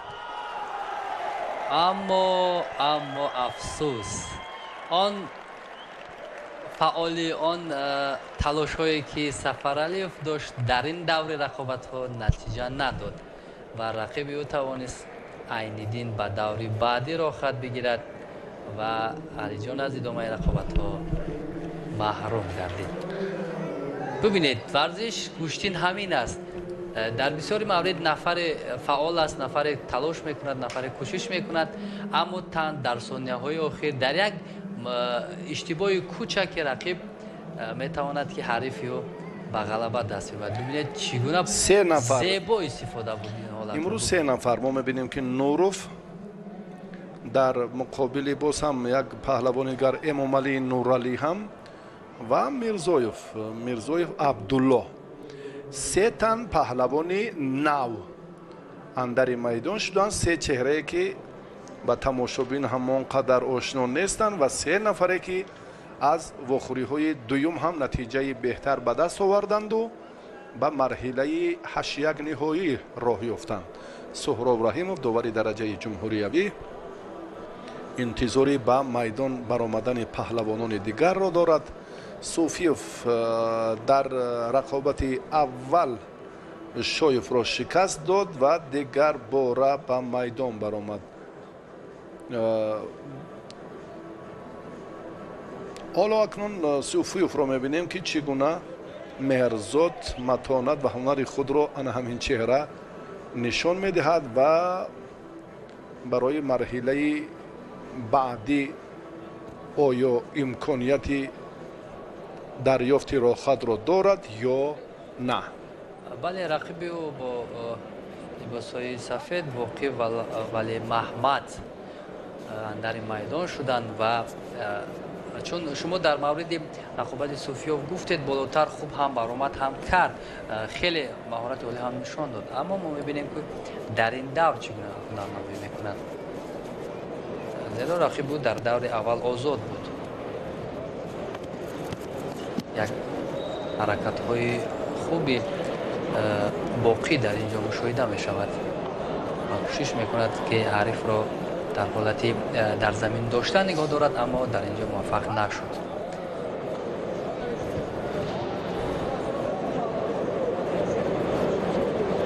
паго вазни то 81 кило шурӯъ мегардад. чеҳраҳои хеле шинохта паҳлавононе ки вазнашон аз 73 килограмм болотар буданд. шояд бархе аз чеҳраҳое ки бисёр шавқ ва рағбати хоса доранд. афзалӣ боз ҳам 7-8 кило вазнро инҷо ҳам ба инобат нагиранд ва номнавис шаванд дар вазни то 81 кило.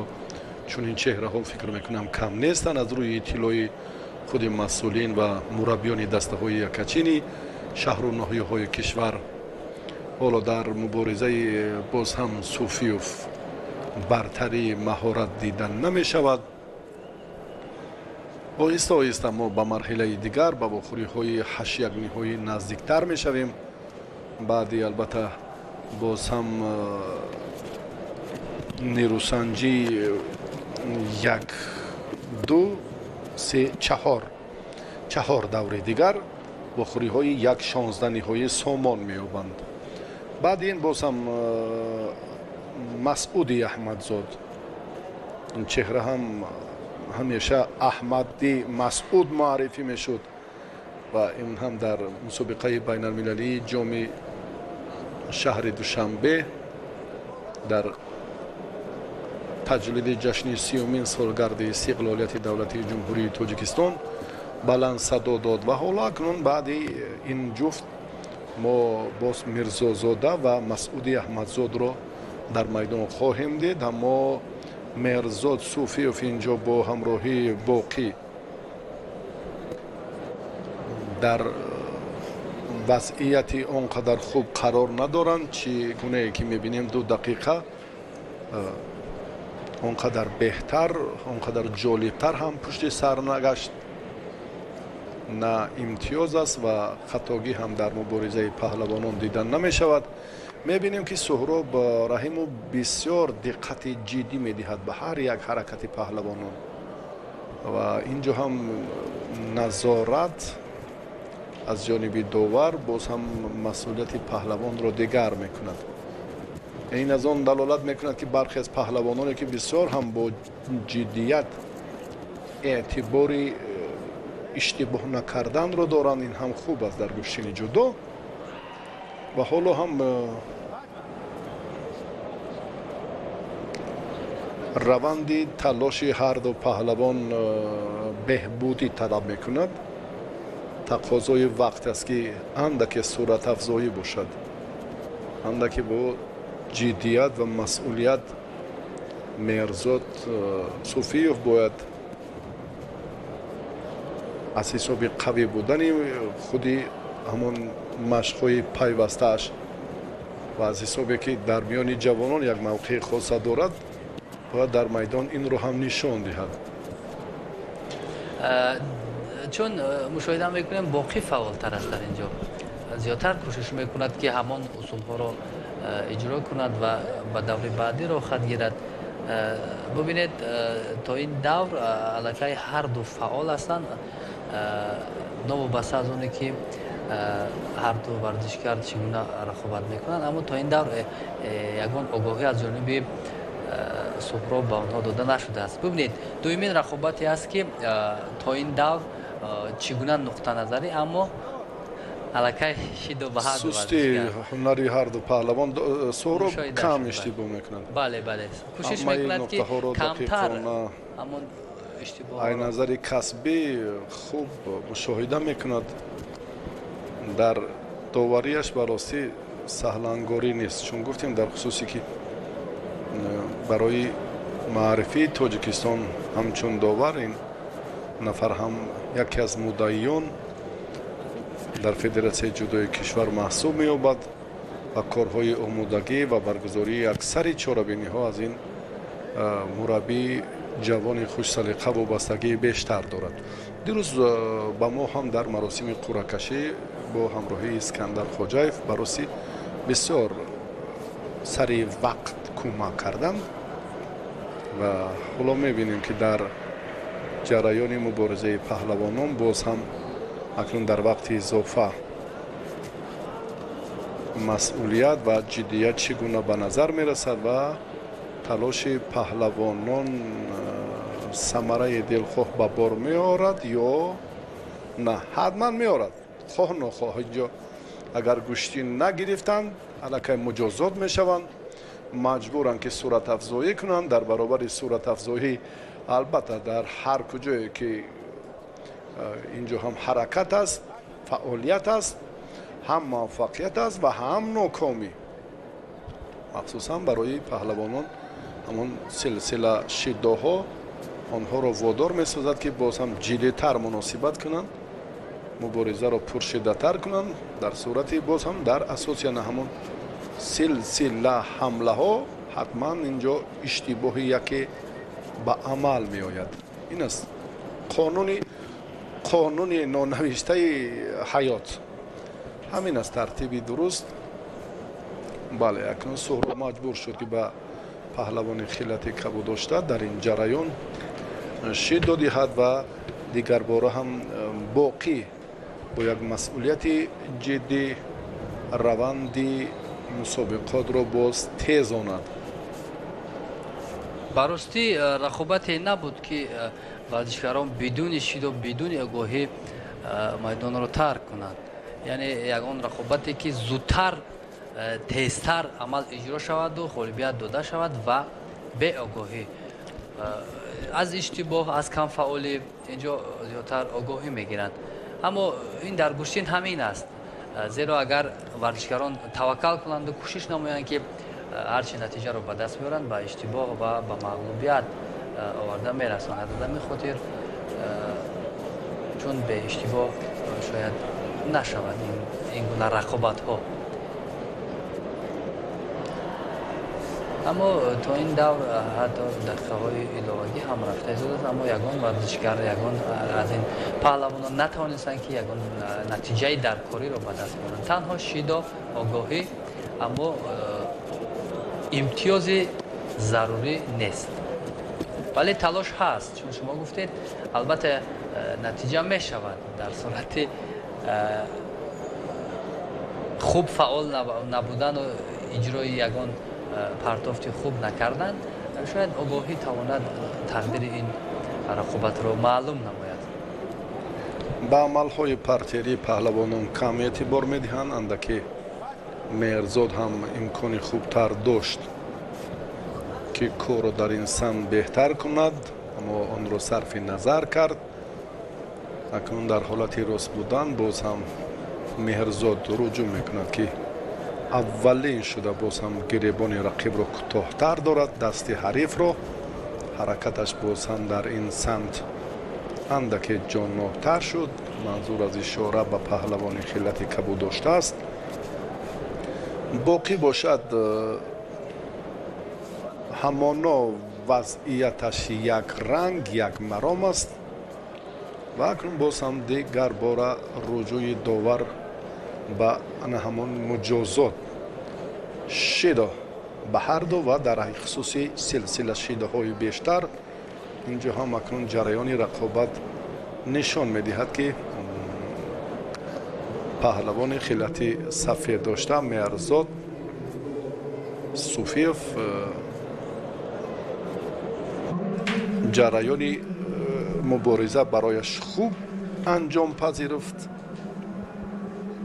ва бо ҳамин тартиб ин паҳлавон ба марҳилаи баъдӣ роҳ ёфт ва бо нуров дар охирии баъдӣ оламафрӯз абдураҳмонов ва боз паҳлавонон дигар, шоҳин як варзишгари муин, як паҳлавони дигаре ки дар толори варзиши паҳлавон машварзӣ мекунад, мураббиёни варзидаи шаҳри ҳисор аъзам расулов, мухлисони ашадӣ аз ноҳияи рашт, мӯйсафеде ки дар хусуси маҳораташ қаблан ҳам гуфтем, се наберааш дар майдонҳои гӯштини ҷудо миёни ҷавонон матонати хуб доранд ва имрӯз ҳам боз афроди дигар, мураббиёни дигар шаҳру ноҳияҳои кишвар ҳам ба шаҳри Душанбе омаданд то аз рақобатҳои ҷолиби мусобиқаи ҳаштуми байналмилалии ҷоми президенти ҷумҳурии Тоҷикистон бархурдор гарданд.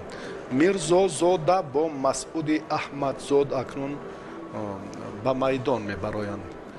масъуди аҳмадзод پهلوانی که با خلعت کبود است. این چهره از ناحیه خراسان، پهلوان خیلی آینده دار، درخشی متانتش در 2 سال اخیر در میان ورزشگران وزنشان تا 73 کیلو، از 66 تا 73 کیلو اندک وزن خود را کمتر کرد و طوری که دیروز به ما اطلاع دادند خود ظریف نظریف که امروز هم آن افرادی که وزنش اندک بیشتر است، یعنی 68 کیلو هم باشد، حق مبارزه را در میان پهلوانان وزنشان تا 66 کیلو پیدا میکنند. یعنی بدون محدودیت 2 کیلوگرم وزن اینجا صرفی نظر می شود. و خواستیم اشاره وزر کنیم، اما این پرتافت هم امتیازی نبود. مسعود احمدزاد رجوع میکند در حرکت پرتری خود رو هم بهتر نشان دهد و دیگر بار هم ببینید با اصول یک ترتیبی که باز هم لد دادن دست قبلا هم اعتبار داد و حالا این کار هم در پرتر باز دنبالگیر است که وضعیت را باز مرکب تر سازد. اما شاهده قلنده را با این سمت اعتبار جدی میدهد. فکر میکنم که با مانند 2 سبقتی که اشتباه کرد و ضرب بهاگذاری کرد و بعدا از نمرهای تکراری دیدیم و آن انکار شد و به هر نوع خوب است. گلدختری که امروز حکمی میکند باعث پیشرفت جدا میان بانوان میشود. مسعود احمدزاد ایپان دقیقانه هم مسعود احمدزاد گفتیم که این جوان واقعا هم ارزنده به مرحله های بعدی هست، استعداد خوب دارد.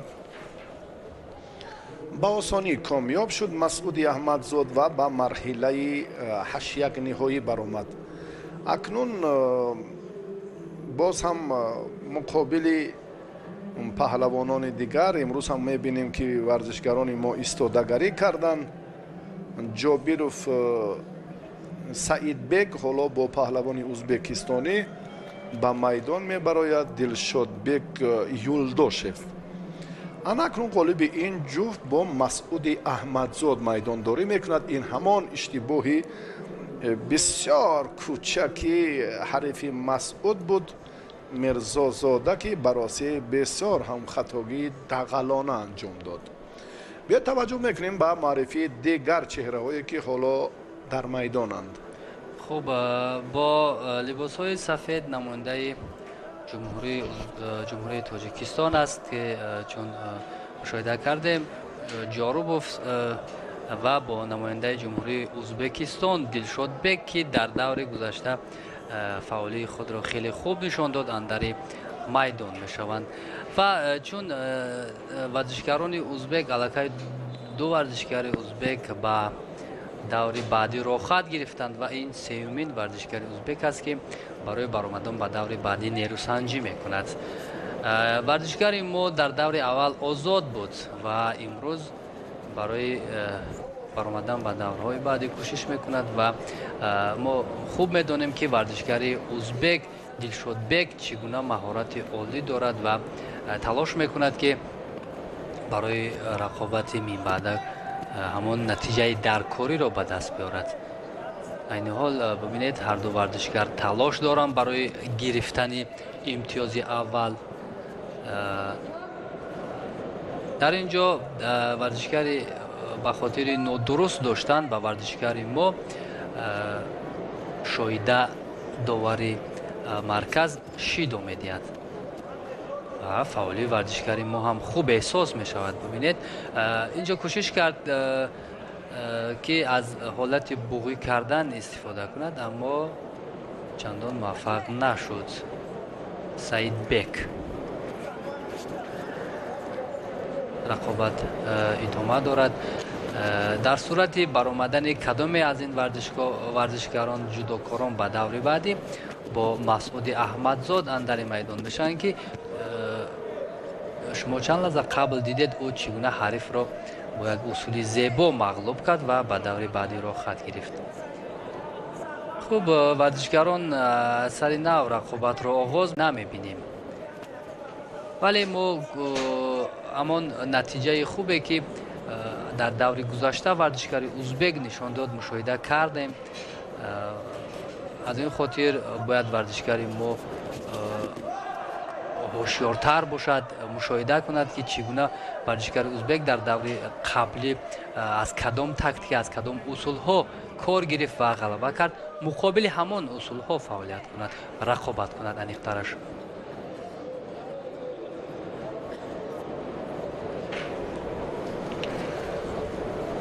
чун лаҳзаҳое ки пушти сар шудан, аллакай паҳлавони моро водор сохт ки боз ҳам дар раванди мубориза ба саҳлангорӣ роҳ надиҳад.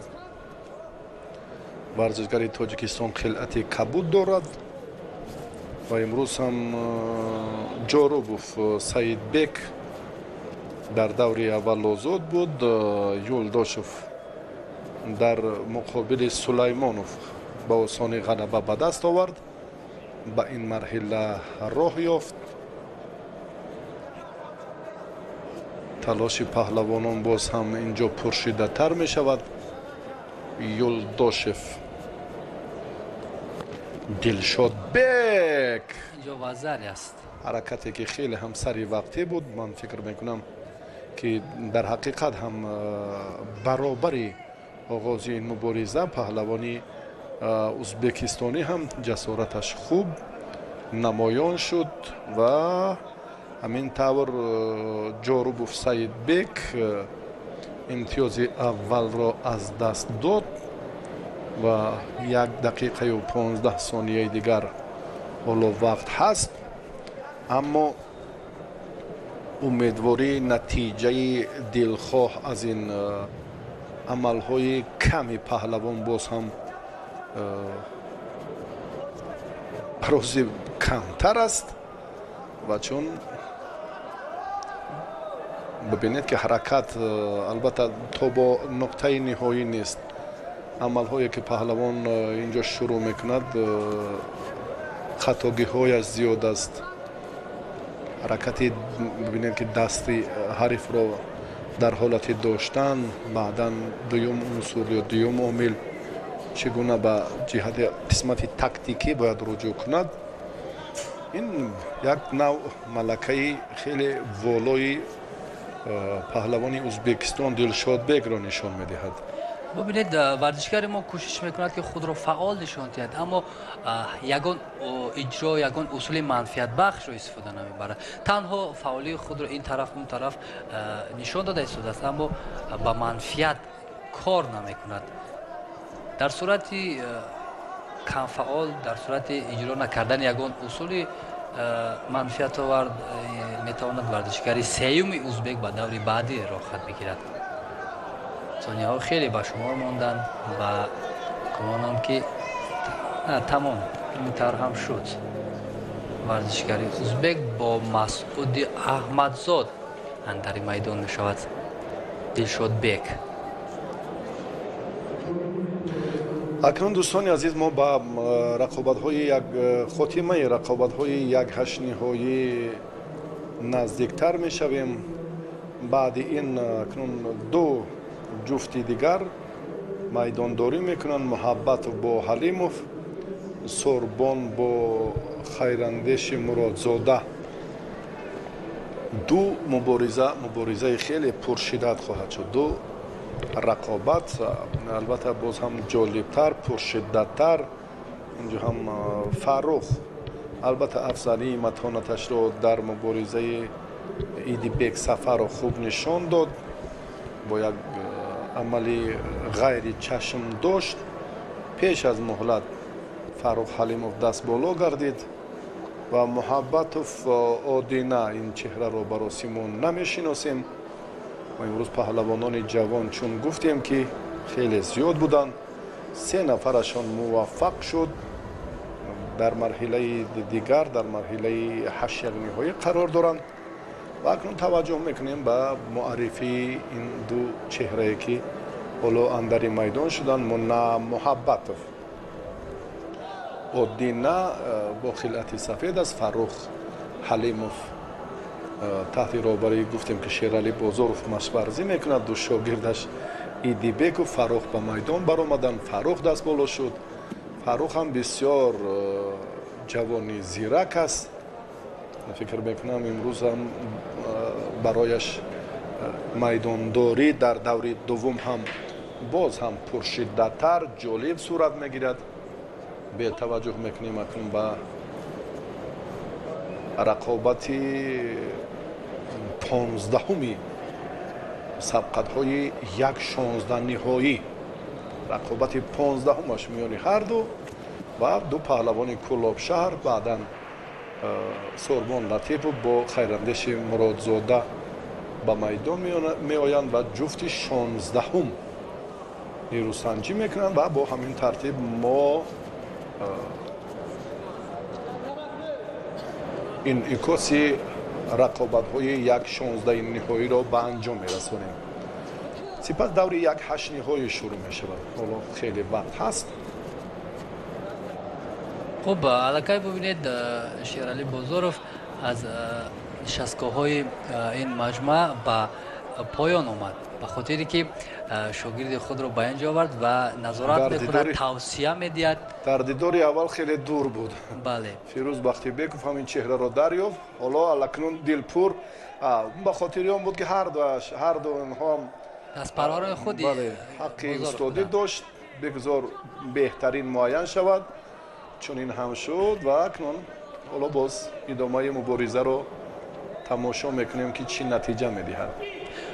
шумо мушоҳида карда бошед, ҳамин чизро ман шахсан аз худи варзишгарон шунавидаам ки дар ҳолате ки агар дар вақти рақобат дар мусобиқаҳои байналмилалӣ ё довар ё мураббӣ ҳамин варзишгар ё касе агар дар он ҷо бошаду садо кунаду тавсия диҳад, ин ба варзишгар як нерӯи дигар мебахшидааст. як масалан кӯшиштар мекунад ки ҳамон усулҳое ки мураббӣ тавсия медиҳад, ҳамон усулҳоро сари вақт иҷро кунад.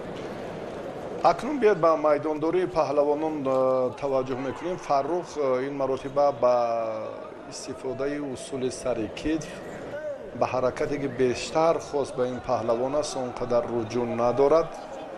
қомати баланди рақибаш чун мушоҳида мешавад ки инҷо Фаррух бояд дигар самтро ихтиёр кунад. алакай аз ҳаракатҳои аввалаш чун 2 дақиқа ҳам сипарӣ шуд, натиҷабаш хотима наёфтани ин амалҳои маъмули паҳлавонро собит кард. ва рафти мубориза боз дигар чӣ тақозо мекунад. фикр мекунам майдондории паҳлавонон боз дигарбора ҷуръат тақозо мекунад. Ҳалимов дар муқобили Идибек бисёр ҳам устокорона ва бо таври касбӣ як кори беҳтарро ҳам хотима дод. аммо дар даври дуюм чунин нест. аз боло бисёр ҳам интизориҳои рақибро барабаст медиҳад. боз ҳам умедвориҳои паҳлавонро метавонад барбо диҳад. чунки аллакай мураббие ки пайхас шуд ва Фаррух дидед ки чӣ гуна ҳаракат дар ин замина боз ба ҳалуки беруна як ду амалро иҷро кард. аввалан як кӯшиши як руҷӯи усули сари китфро хост ва дар баробари истифодаи он усул ки бидуни доштани даст буд ба ҳалуки беруна таваҷҷӯҳ кард. аммо дар ҳарду самт комёб нашуд. акнун довар дигарбора ҳам барои идомаи мубориза Саидраҳмон Беков тавсия медиҳад. чун мушоҳида мешавад ҳариф имкон намедиҳад ба Фаррух ки ҳамон чизе ки мехоҳад амалӣ намояд. бубинед кӯшиш мекунад Фаррух, аммо рақиб зиёдтар аз он фаъолтар кӯшиш мекунад ки иҷрои усул кунад. роҳи муборизаро мебандад. чунин ишора кунем, медонад ки дар ин маврид Фаррух агар аз сари остини аз ҳарду сари остини рақиб дорад комилан дигар аст. ҳоло ана як дафъа аз ҳамин вақти сипарӣ гашта танҳо як бор Фаррух нияти ана ҳамон ҳалуки сари севҷӣ ё сари китфро рустам боқиев паҳлавононе ки имрӯз мебинем мураббиён файзиддин амиршоев, сафарали баротов, сафар баротов, мураббиёни ноҳияи ҷалолиддини балхӣ ва шаҳри бохтарро дар маҷмӯи ҷо ҳама ҳамон фидоиёни гӯштини миллӣ, гӯштини ҷудои тоҷиканд. хайрулло иззатов, аҳтам раҷабов андаке бемадор шуд, об менӯшад. фикр мекунам ҳаво хеле салқин аст, аммо барои мӯйсафед як қатра об ҳам инҷо таскини дил аст. бигзор таваҷҷӯҳ мекунем акун ба лаҳзаи дигаре ки Фаррух чӣ корро сомон медиҳад. оё дар раванди мубориза ба усули бисёр ҳаракатҳои дӯстдоштаи ин паҳлавон ҳамон усули сари китф аст. ой як тавре вонамуд кард ки ба истифодаи ҳалуки беруна бисёртар ҳам руҷӯъ дорад ва боз ҳам қуввааш нарасид. дар се кӯшише ки анҷом дод қуввааш нарасид. довар ишора мекунад ва худи Шералӣ Бозоров ҳам дар ин минтақа чаро ба паҳлавони хилъати сафеддошта ши дона медиҳанд. Фаррух се амалро якбора иҷро кард. дар вақти изофа дақиқаи аввалаш пушти сар мешавад. пай дар пай боз ҳам таваҷҷӯҳ пайваста муборизаи бисёр ҳам ҷолибтар. акнун ин паҳлавоне ки баросиму бори аввал дидем бисёр ҳам сазоворона истодагарӣ кард ва Муҳаббатов Одина ин як чеҳрае ки бисёр ҳам мақсадҳои варзишгари хилати кабуддоштаро барабаст бурд. вазъиятро ҳар қадаре ки боз ҳам ин Абдуллоҳ паҳлавоне ки сулолаи Бозоровҳоро боз ҳам инҷо бештару зиёдтар мехоҳад ки тақвият диҳад. Шералӣ Бозоров дар раванди машқварзӣ ва боз ҳам бештар инҷо шогирдони дигар ва фарзандони дигарро ҳам дар самти рушди соҳа алахусус миёни паҳлавонони наврас тарбия мекунад. мубориза бисёр ҳам пуршиддатар мешавад. андак лаҳзае буд ки Одина руҷӯъ кард барои фурсати хеле муносиб дар ёфти ҳолати мусоид ҷиҳати имтиёзи тиллоӣ, аммо вазъияташ он қадар хуб нест. агар Фаррух Ҳалимов фишорро зиёдтар кунад, шояд бо ҳамон силсила шидоҳо як кӯчиши ва зариб ниҳоятан ҳам корро ба нуқтаи ниҳоӣ расонида тавонист. ҳамин усулро бубинед пештар ду маротиба иҷро кардани шуд ҳарифи Фаррух, аммо билохира бубинед дар маротибаи севум чӣ гуна муваффақ шуд ва ғолибиятро ба даст овард. ҳар як усул, ҳар як ҳаракат зуд анҷом намеёбад. 10 кӯшиш шояд як муваффақият, 20 кӯшиш шояд бидуни муваффақият. бо исилоҳи Мельница ин усул маъмул аст. бубинед ки чӣ тариқи касби Фаррух Ҳалимов дар дидори дуюм ҳам муваффақ шуд, ба вохӯриҳои 8-1 ниҳоӣ баромад ва интизор меравад. акнун интизор мешавад ки ду паҳлавони Кӯлобшаҳр чӣ натиҷаро ба даст меоранд ва дар ин раванд ба марҳилаи баъдӣ роҳ биёбанд. Сорбон Латипов ва боз Хайрандеши Муродзода. ду тан паҳлавоне ки мо гуфтем дар мавриди муборизаи варзишгарон, ҳар ду ҳам аз Кӯлобшаҳранд ва баъди чанд лаҳза онҳо вориди майдон мегарданд. ва Муҳаббатов Одина дар ҷараёни мубориза истодагарӣ карда натавонист дар вақти изофа ва Хайрандеши Муродзод ин паҳлавони хилъати кабуддошта ва Сорбон бо либосҳои варзишии сафед ба майдон мебарояд. ҳар ду паҳлавон дар минтақаи Кӯлоб аз дастаи Хатлон 2 дар марҳилаи дуюми интихобии ин мусобиқот дастболо шуданд ва акнун ба шаҳри Душанбе омаданд. Хайрандеш дар дидори аввал озод буд. Сорбон дар рақобати дуюм ҳам дар рақобати аввал Олимзодаро шикаст дод, ҷоми Олимзодаро. و با همین نتیجه حالا در دوری دوم این مبارزه اکنون سوربن لطیفوف قرار دارد و هر دو پهلوان این کلوب شهر اکنون چی کار را میتوانند اینجا خوب انجام دهند. اولا سوربن اصلا هر دو این پهلوان مهارت خوب هم دارند، ولی ببینید اینجا فعالی سوربن زیادتر مشاهده می شود. این هم باز از همان تجربه‌ای که دارد در مسابقه ها از همان شهادت می‌دهد. خیراندش نیز ما چون مشاهده کردیم در مسابقه های داخلی نیز خیلی فعال است، اما در اینجا من فکر میکنم فعالی سوربن زیادتر است. ببینید از آغاز کوشش کرده ایستاده است که همان اصول های لازمه منفیت آور را استفاده برد. تجربه سوربن از حساب همان مسابقات قهرمانی جهان زیادتر است، چشمش باز است در عموم در مسابقات خیلی فراجهانی که هنرنمایی کرده است. الکی قدمش و باز هم اطمینانش در این روند کاملا فرق میکند و خیراندش هم شخص تصادفی نیست. اکنون داور به نقطه دقیق توجه کرد که هر دو باید جدی‌تر مناسبت کنند، چون این رفتی سبقت نه برای بیننده همیشه تلویزیونی ورزش و نه برای داور هم مقبول است. سعید رحمان بیکوف. خب باز همون حرکت، تلاش و پیدا کردن یک موقع معین از جانب ورزشکاران اینجا به نظر می رسد، چون هر دو ورزشکار از شهر کلوب هستند، شاید از مهارت و از تاکتیک گوشتینگیری یکدیگر خوب آگاه هم باشند.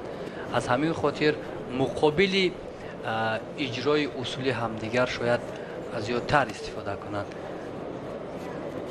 زیرا شناخت خوب داشتن از مهارت یکدیگر کمی برای غلبه کردن دشوارتر هم می شود. اما در اینجا ما مشاهده میکنیم که کدام از این ورزشکاران بیشتر کوشش میکنند که به غلبه دست یابند.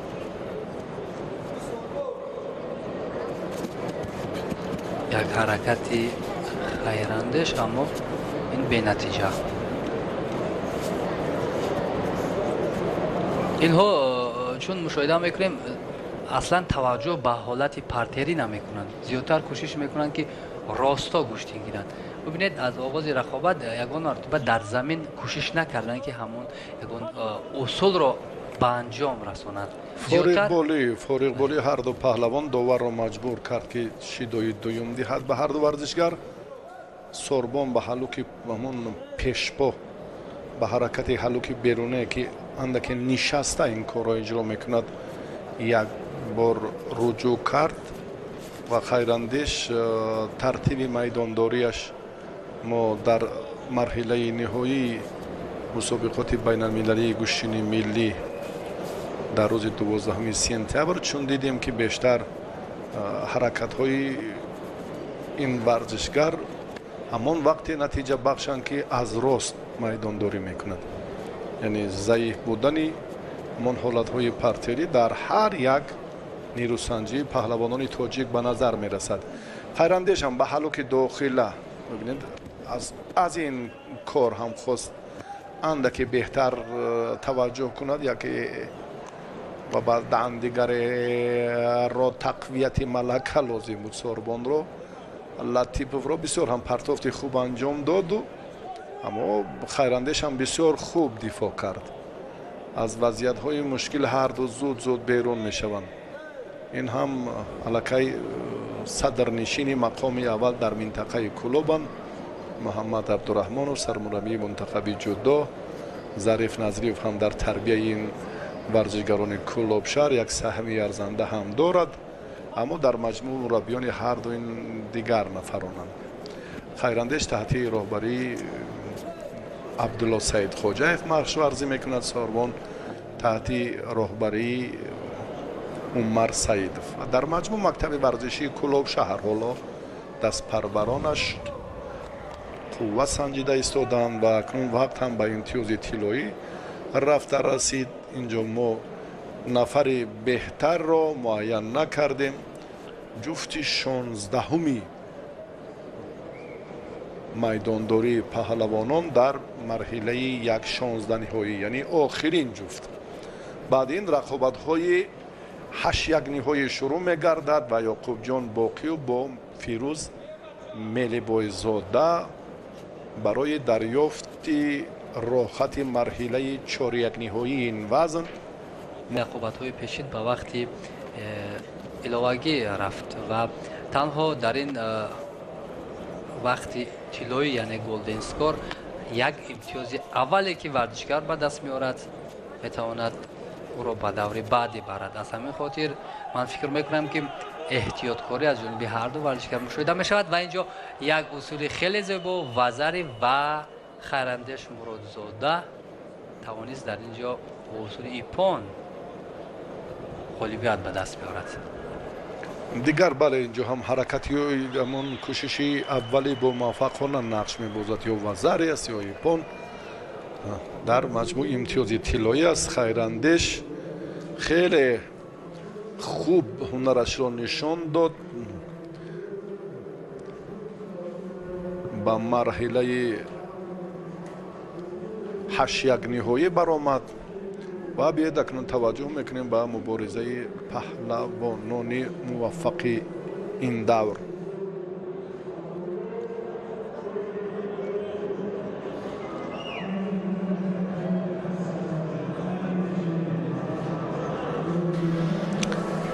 мо шоҳиди талошҳои паҳлавонони муваффақи даври баъдӣ Абдулло Саид Хоҷаев акнун шодӣ дорад, сармураббии мунтахаби гӯштини миллӣ. инҷо Хуршед Убайдуллоев, боз паҳлавонони гаронвазн, ҷавононе ки имрӯз боз ҳам муин моро ҳамроҳӣ доранд дар тамошои сабқатҳои хеле ҳассос. Ёқубҷон Боқиев, як тан чеҳраи саршиноси гӯштини ҷудо ва миллии кишвар, паҳлавони ноҳияи Ванҷ. Мелибойзода Фирӯз, варзишгаре ки бо либосҳои варзишии кабуд ба майдон меояд. Ёқубҷон Боқиев, устоди варзиши дараҷаи байналмилалӣ дар бозиҳои осиёӣ, дар мусобиқоти гран-при ва дар чандин мусобиқоти сатҳи бонуфуз Тоҷикистонро муаррифӣ кардааст. паҳлавони сафедпӯш ва ҳарифаш Мелибойзода Боқиев дар дидори аввал ёдовар мешавем ки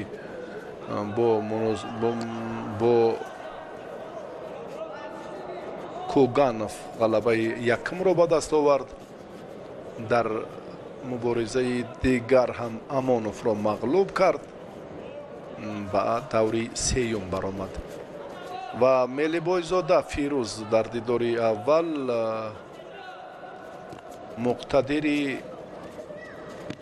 муқтадирро, як варзишгари Тоҷикистонро шикаст дод ва дар рақобати дуюм Комилов Акбарро ҳам мағлуб намуд ва ҳарду ду ғалаба доранд ва бори сеюм аст ки ҳарду ба майдон меоянд.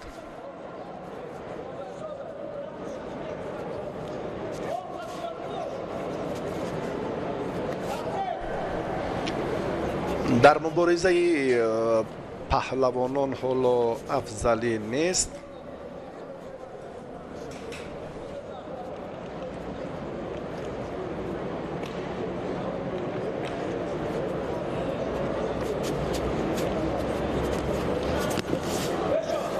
Боқиев акнун ба вазъияти ба амал омада боз дигар бор ҳам таваҷҷӯҳ мекунад ки инҷо иштибоҳ накунад.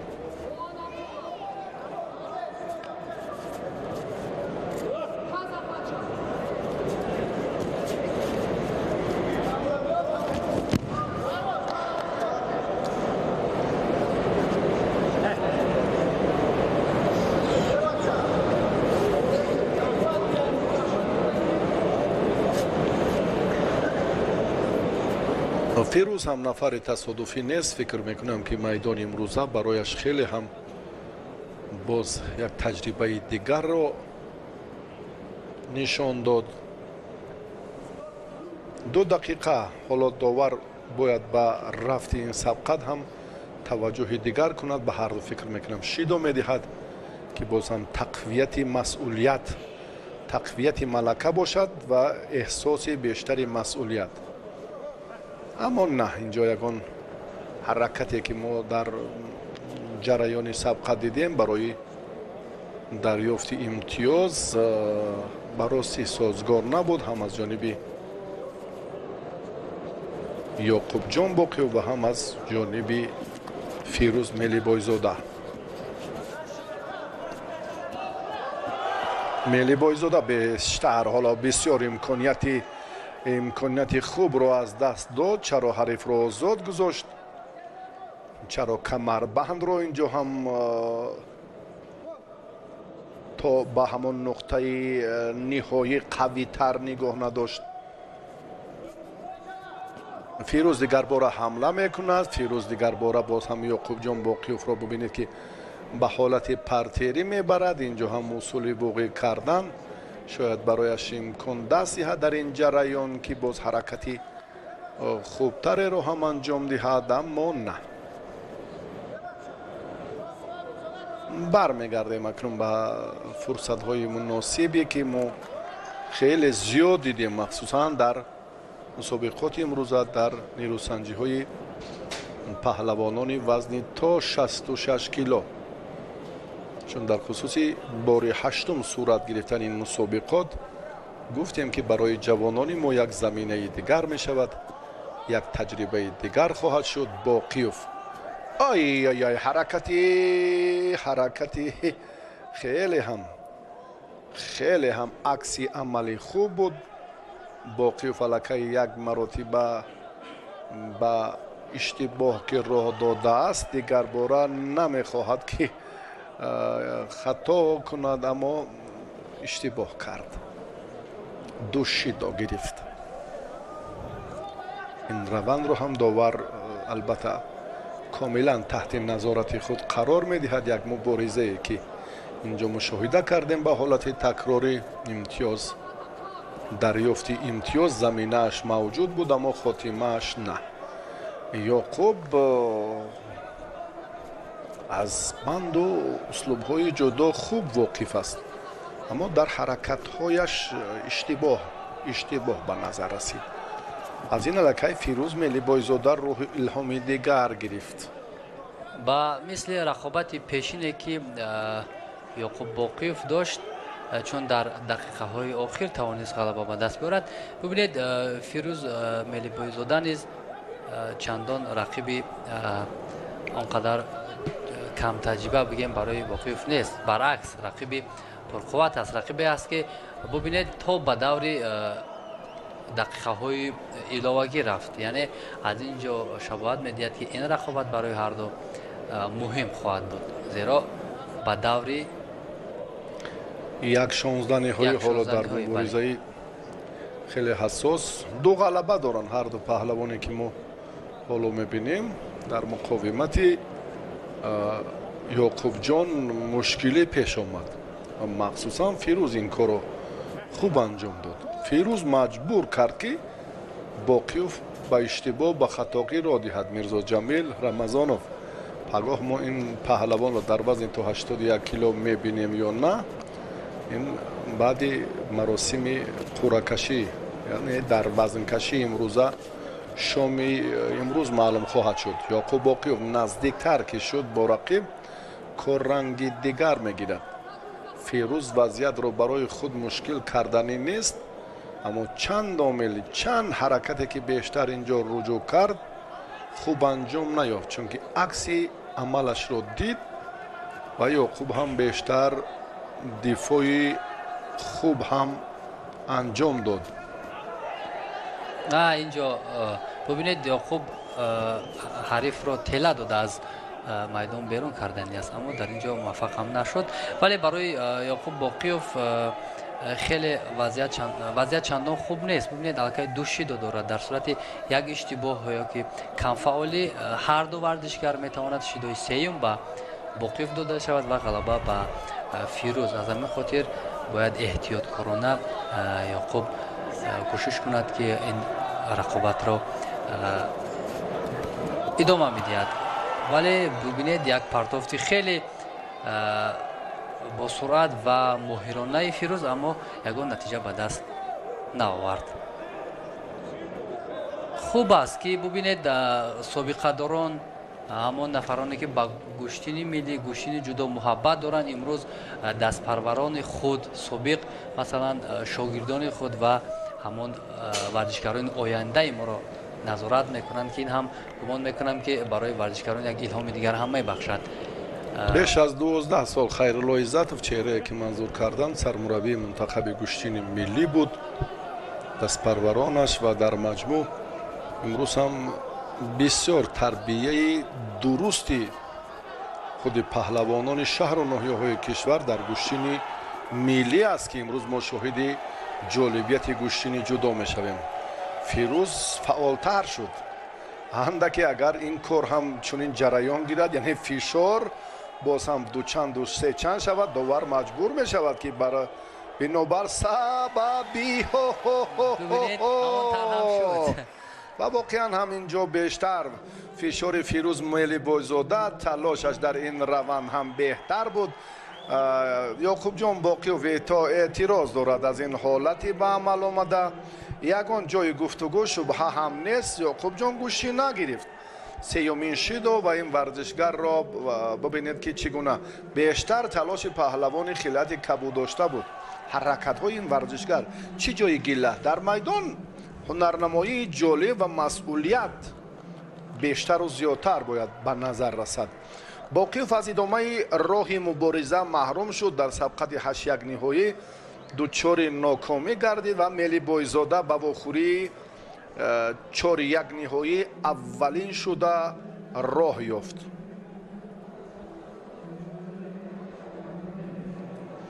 حالا بعد چند لحظه اکنون باز یک چهره که نو کشف شد این میرزایف است. در مورد میرزایف گفتیم و با دادوف اکنون میرزایف به میدان میبراید. بسیار هم جوان نظرناگیر است. دادوف مهارت خیلی فوق‌العاده دارد، صاحب تجربه با کم تجربه حالا میدانداری خواهد کرد. فکر میکنم که عبدالله این هم شاگرد رؤوف حکومتوف است، چون در خصوص رؤوف حکومتوف و صدرالدین نابیدوف دو مربی که شاگردانشان حالا در مرحله 8-1 نهایی قرار دارند. اولین راهخط را ملی بایزاده فیروز در سبقت های 8-1 نهایی به دست آورد و اکنون راهخط دوم با کدام از این ورزشگران نصیب میگردد؟ به میرزایف یا دادوف؟ من میدانم اما نمیگویم. الکای ما دیدیم یک رقابت پیش از این رو فیروز با باقیف که اینجا شاید زیادی مخلصان یا که کارشناسان باقیف رو مدعی میدونستند، اما فیروز توانست با مهارت خوبش به دوره بعدی را خط گرفت. اما میان هر دو این ورزشکار هم من گمان میکنم که رقابت خوب میشود، چون شما در مورد کم تجربه ها با صاحب تجربه ها رقابت کردن گفتید، این خوب هم هست. ببینید همین کم تجربه ها میتوانند در داخل از همین نفرانی که تجربه خوب دارند یک مهارت ببینند، اما ببینید چگونه همان کم تجربه بر مقابل حریف رقابت میکند، بر مقابل عارف دادوف که فعالی خیلی ورزشکاری خیلیت صفحه داشته در اینجا مشاهده می شود. اما من فکر میکنم که همین نفرانی که قدم اول با جدا گذاشتن و در چنین مسابقه های اشتراک میکنند یک بایسلو یک انرژی دارند، یک هوس دارند، یک خواهش دارند که هرچی خوبتر رشد کنند و در همین گونه مسابقه ها غلبه به دست بیارند. هوس زیاد است، خواهش زیاد است. همین چیز میتواند آنها را به موفقیت رساند.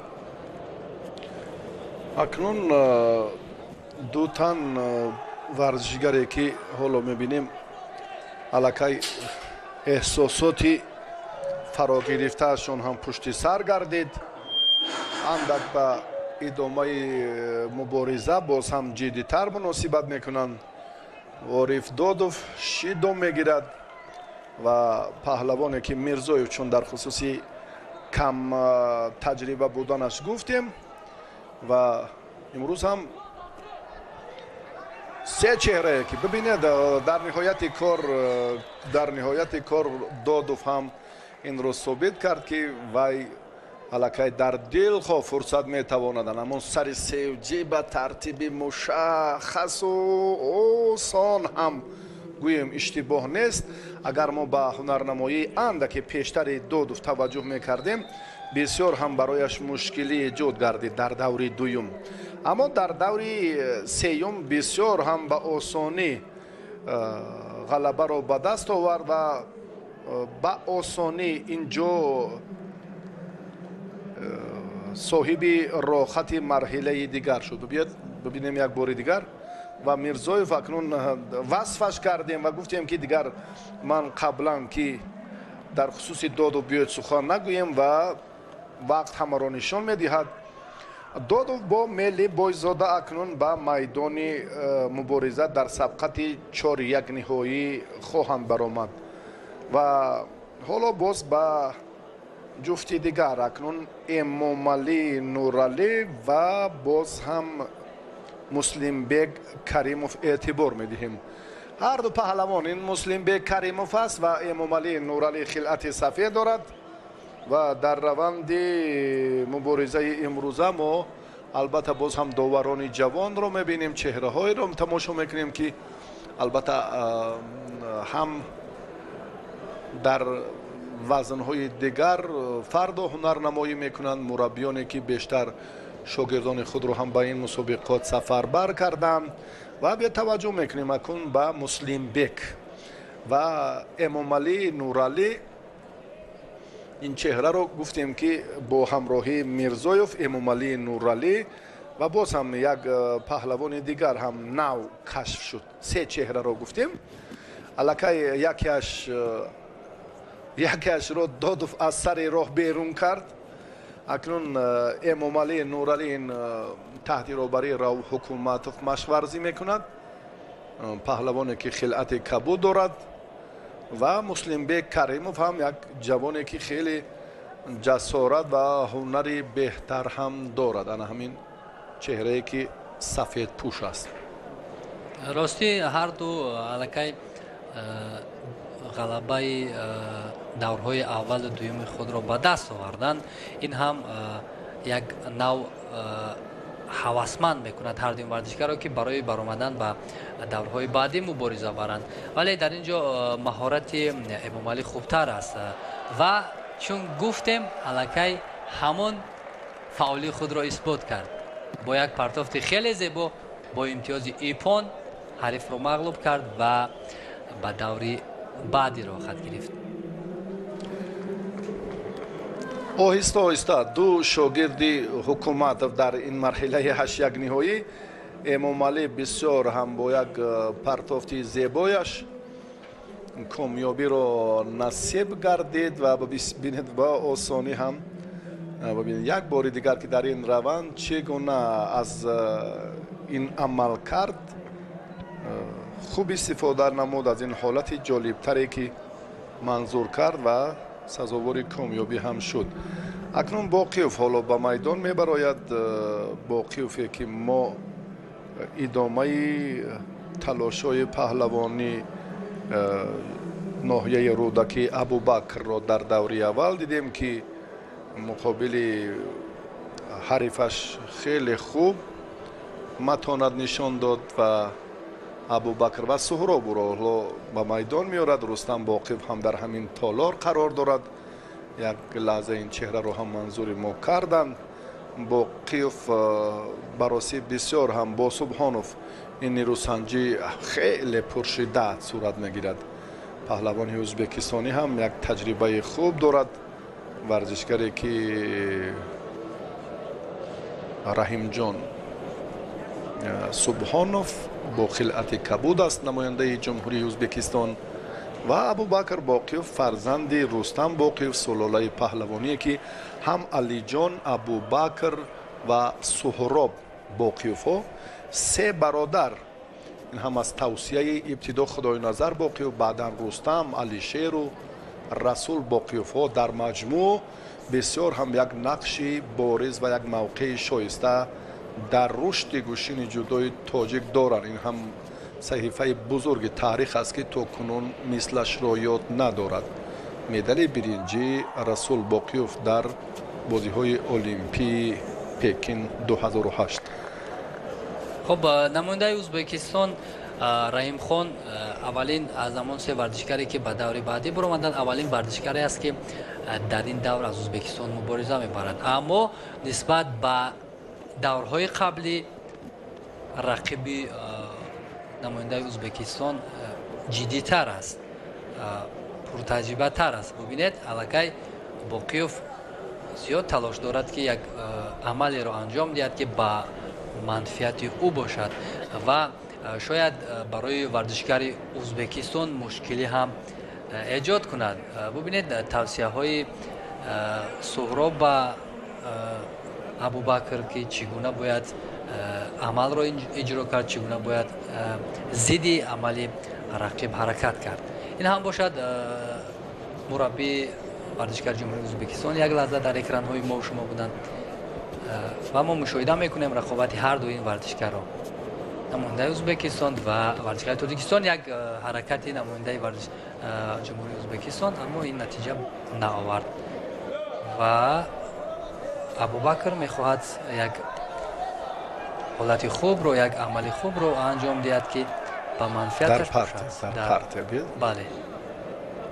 حالا هم توجهش زیادتر است برای دریافت همین فرصت. گریبان رقیب را اگر در همین لحظه دارد برای بوقی کردن بسیار فرصتی مناسب است، اما این کار را با سرعت تر باید سامان دهد. وقتی که یک توقف می شود، یک ایست الکی از این موقع، از این حالت پهلوان ازبکستانی خود را زود برطرف کرده میتواند یا مقابل این کار دفاع خوب هم میکند و دقیقاً ثابت گشت که امروز آهسته به آهسته چهره های ارزنده به مرحله اساسی راه میابند. پهلوان ما سفید پوش است، با همون اصطلاح میل نیست، حرکتی که با پشت سر اندکی تکیه به همون سری سیوجی دارد، با سری کیت دارد. اما روند این عملکرد در جودو رایج است. این رو شیرالی بزرگ و بسیار هم در سطح بلند استفاده میکرده یا بسیار هم خوب کناری راست نشان داد، برعکس کناری چپ نشان داد، نیمه راست رو دیگر باره ابوبکر اختیار کرد. چون اگر در اینجا ابوبکر موفق شود ما میتوانیم موفقیت او را ربط دهیم به همان سلاله بزرگی باقیوف ها، چون از مکتب خوبی گوشتینی جودو برخوردار هستند و در اینجا ورزشکار ازبک چه اشاره میکنه جانب داور که گویا اینجا ابوبکر نادرست داشته باشد، اما در اینجا شیدا به ورزشکار ازبک داده می شود به خاطر کمفعالی. ولی همین طرح هم هست. ببینید بیشتر ابوبکر کوشش کرده است که اجرای اصول نماید یا که امتیاز به دست بیارد، اما ورزشکار ازبک نه چندان فعال است. از همین خاطر داور مجبور شد که او را با همون شیدا جزا دهد. خب جریان میگیرد رقابت اینها و در اینجا رستم و سفر براتوف رو به سبب کارگردان مظلوم نکردن. تا چند سالی آخر ابوبکر در مکتب ورزشی ناحیه جلالالدین بلخی تحت رهبری سفرعلی براتوف که اینها بسیار هم مناسبت خوبی همکاری با خدای نظر باقیوف داشتند، تا جای ما میدونیم چند سال در ناحیه جلالالدین بلخی و ابوبکر تمرین گرفته بود و بیشتر با فرزندان سفرعلی براتوف و در مشق ورزی مشترک خود همین دو کلوب اینها هم بسیار روابط زیج دارند و حالا میبینیم که ابوبکر آنقدر مطلبی که البته بیشتر میخواهد که از ضعیفی از نقطه امون بسیار هم مهمی اشتباهی رقیب خوب استفاده کند. имконият барояш даст намедиҳад. Инҷо ҳам як касбияти хуби паҳлавони ӯзбекистонро ҳам қайд кардан ба маврид аст. бисёр ҷуръату тавони паҳлавони ӯзбекистонӣ хуб ба назар мерасад. аммо агар дар маҷмӯъ мо ҳаракатҳоро инҷо ҳам шумурем, агар иштибоҳ накунам як ё ду маротиба ҳам бисёр ҳам акнун такя ба ҳамон амалкарди бародараш Расул Боқиёв кард. инҷо бисёр ҳам ва Али Боқиёв гуфтем се бародаре ки имрӯз ҳама дар ҳамин толоранд. Алиҷон Боқиёв, Абубакр дар майдон аст ва Суҳроб ва акнун бисёр ҳам нерӯсанҷии мушкилтар. инҷо касе дақиқан гуфтан наметавонад ки кор чӣ гуна сурат мегирад. бале чун шумо мушкилтар гуфтед, бояд ҳамин тавр ҳам бошад, чаро ки варзишгари касбият инҷо касбият нақши арзанда дорад. ҳарду ҳам акнун бибинед сазоворанд. инҳо нафароне ҳастанд ки ду ғалаба доранд. имрӯз ҳам аз ҷумҳурии Тоҷикистону Ӯзбекистон бисёр касбияташон дар як сатҳи лозим аст. сабаби ана ҳамон хуб анҷом наёфтани усулҳо ё дар маҷмӯъ муборизаашон аз ҳамин иборат аст, дигар чизе нест. аммо Боқиёв аз нигоҳи ман чанд ҳаракати зиёдатиро ҳам инҷо нишон дод, яъне ҳуҷумҳояш бештар буданд. бале чун рақобат аз кадом хотир шадидтар аст ки масалан варзишгари ӯзбек ҳам ба хотири ғалаба, ба хотири як нишон додани натиҷаи хуб омадааст. аз ҳамин хотир он ҳам кӯшиш мекунад ки чӣ маҳорату малакае ки дорад муқобили ҳариф истифода барад ва то ин даври рақобатҳо бубинед ҳарду варзишгар қариб ки баробар рақобат карда истоданд ва аз ҷиҳати огоҳӣ ҳам баробар ҳастанд. аммо дар ин ҷо чун шумо болотар қайд кардед, мо дар чанд маврид дидем ки Абубакр чӣ гуна мехост усулҳои бисёр ҳам ҷолибро истифода барад, аммо то ба охир ҳамон амалҳои худро бурда нарасонед. сабабаш ҳамон касбияти баланди паҳлавони ӯзбекистонӣ аст. дигар ягон монеае нест дар ин маврид. акнун қувва боздошти қувваи захиравии паҳлавонон дар ин ҷо муҳим аст. агар яке инҷо чун ба нуқтаи асосӣ таваҷҷӯҳ кунад ки дар ҳамин 4 дақиқа бигузор қувваро дучанду сечанд сарф кунаму комёб шавам ва рақибаш баръакс ин корро танзим мекунад, корро мебарад, кашол медиҳад ба нуқтае ки ҳам иштибоҳ накунад ва ба вақти изофа тӯл кашад, он гаҳ мушкилот боз ҳамон гоҳ кор ҳалли худро меёбад. яъне ки заифӣ матонат дар вақти изофа аллакай боз ҳам зуд намудор мешавад. инҷо ҳамин аст як тактикаи ҳамешаи худи паҳлавонон, дастури мураббиён. вақти изофа дуюмин дақиқааш ҳам сипарӣ мешавад. дар ҳаракати паҳлавонон андаке беҳбудии дифои варзишгари Ӯзбекистон намоён аст. ҳарчанд мо мехоҳем дар ин ҷо Абубакрро намуна бинем, аммо паҳлавони ӯзбекистонӣ бисёр ҳам тартиби сабқатро таҳти назорат мегирад. бисёр ҳам ин аз ҳамон тактикаи пешанамудаи мураббияш вобастагӣ дорад. чӣ кореро хост анҷом диҳад натавонист. Абубакр ҳама ҳамчунин. чӣ тартиби сабқате ки хост муяссар нашуд барояш ки аз ин варзишгари хеле қавии ӯзбекистонӣ имтиёз ситонад. Субҳонов акнун бубинед, дидед ки раванди муборизаро баъдан таҳти назорати худ мегирад, чунки дақиқаи 7 аст. ана ҳамон низоми дурусти нигоҳдошти қувва дар ин ҷо нақшаш бисёр бориз аст. барои ин таҷриба, барои ин тақвияти малака, барои ин ана ҳамон арақи ҷабини болои гилем. бубинед қиёфаи паҳлавони Ӯзбекистонро ки комилан дигар хел аст. яъне он қадар хастаҳол наменамояд. чашмони Абубакр нигоҳҳояш бубинед, ин ҳам чархзани паҳлавон бисёртар дар мусобиқаҳои берун аз Ӯзбекистон ҳам бо ҳамин истифодаи усуле ки ҳоло кард, аллакай Абубакр ҳам воқиф буд аз ин амал, ба ин хотир хуб худро дифоъ карда тавонист. ҳарду сазоворанд, аҳсанашон мегӯем. جایی شبهه نیست، جایی این طرزی نیست که ما مهارت پهلوانی ازبکستان رو نادیده گیریم. این هم برادران ما، هم کشور همجوار، با ما دوست، رفیق، برادر که امروز علاقه مناسبت های این دو کشور باز هم در سمت های گوناگون همیشه رشد میکند و مخصوص در ساحه ورزش هم که اینها با تبریکات ما در 30مین سالگرد استقلالیت دولتی آمدند و حضور پهلوانان خیلی نامور ازبکستان در روز 12 سپتامبر به جریان مسابقه بین المللی گوشین ملی تاثیر دیگر رسانید. ابوبکر چرا ایستادگی میکند؟ چرا همون تقویت ملکه خود را رستم هم نگران است از این کاری که ابوبکر انجام میدهد. در پارتر باید رجوع بیشتر کند. این حالت نیست که اکنون امتیاز باشد یا شیدو به پهلوانی ازبکستانی دهند. رقابت پرشیده تر می شود. دقیقه 4 علاقه ورزشکار ازبک 2 شیدو دارد، در صورت یک شیدوی دیگر گرفتن غالبیت به ابوبکر داده می شود. اعتراض مخلصان رو بینید صدایش بلندتر بشه. چرا شیدو نیست؟ و ابوبکر ببینید داشته از گریبان سر آستین رقیب و کشاله دادن این سمت کناری راست.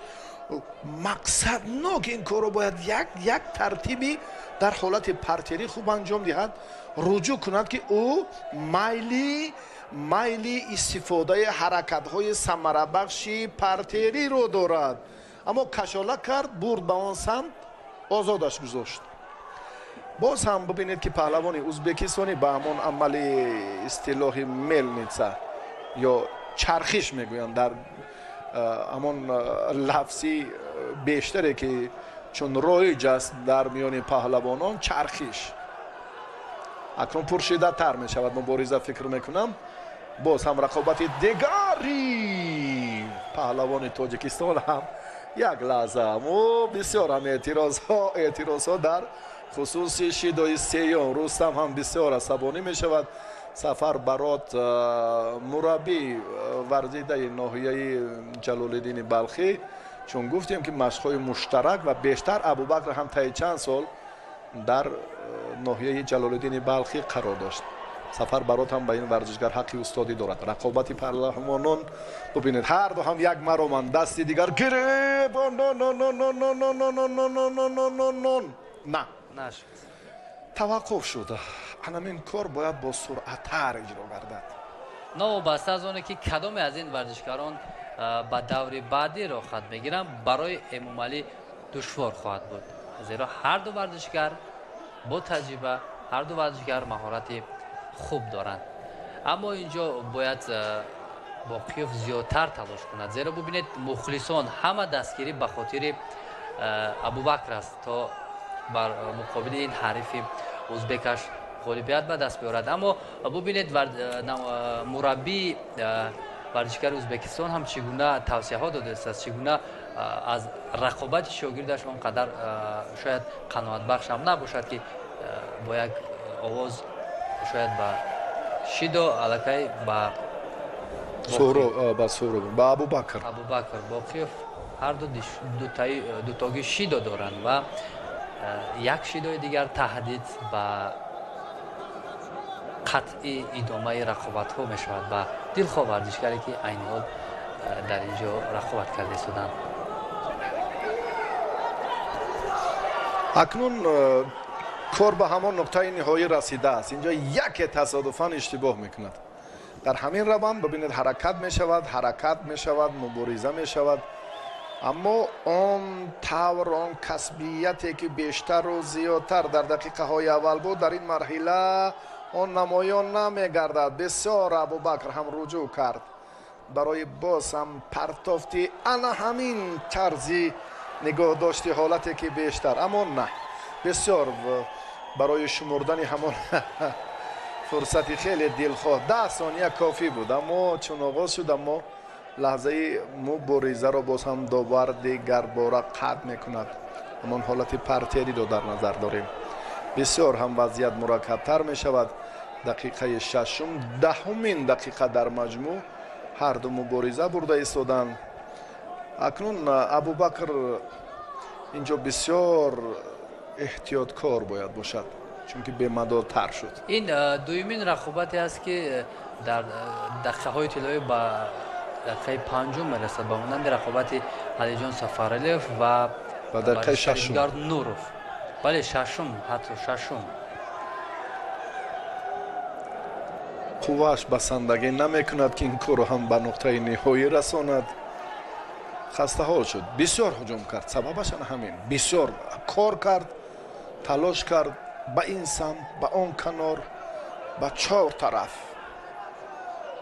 ورزشگر ازبک رو بینید چندان خسته حال نمینماید، کوشش میکند، حرکت میکند، اما ابوبکر باشد چون معلوم است خسته شده است، شاید همون از جهت فیزیکی نسبت به حریف کمی برتریش نه چندان زیاد باشد. تاکتیک چنین است، اشاره میکند خود پهلوان اینجا ببینید امکان میدهد که مبارزه برد. اکنون باز ببینید یک لحظه دیگری رو که اعتراض ها زیاد میشوند، فکر میکنم داور هم به خلاصه عمیق میبراید.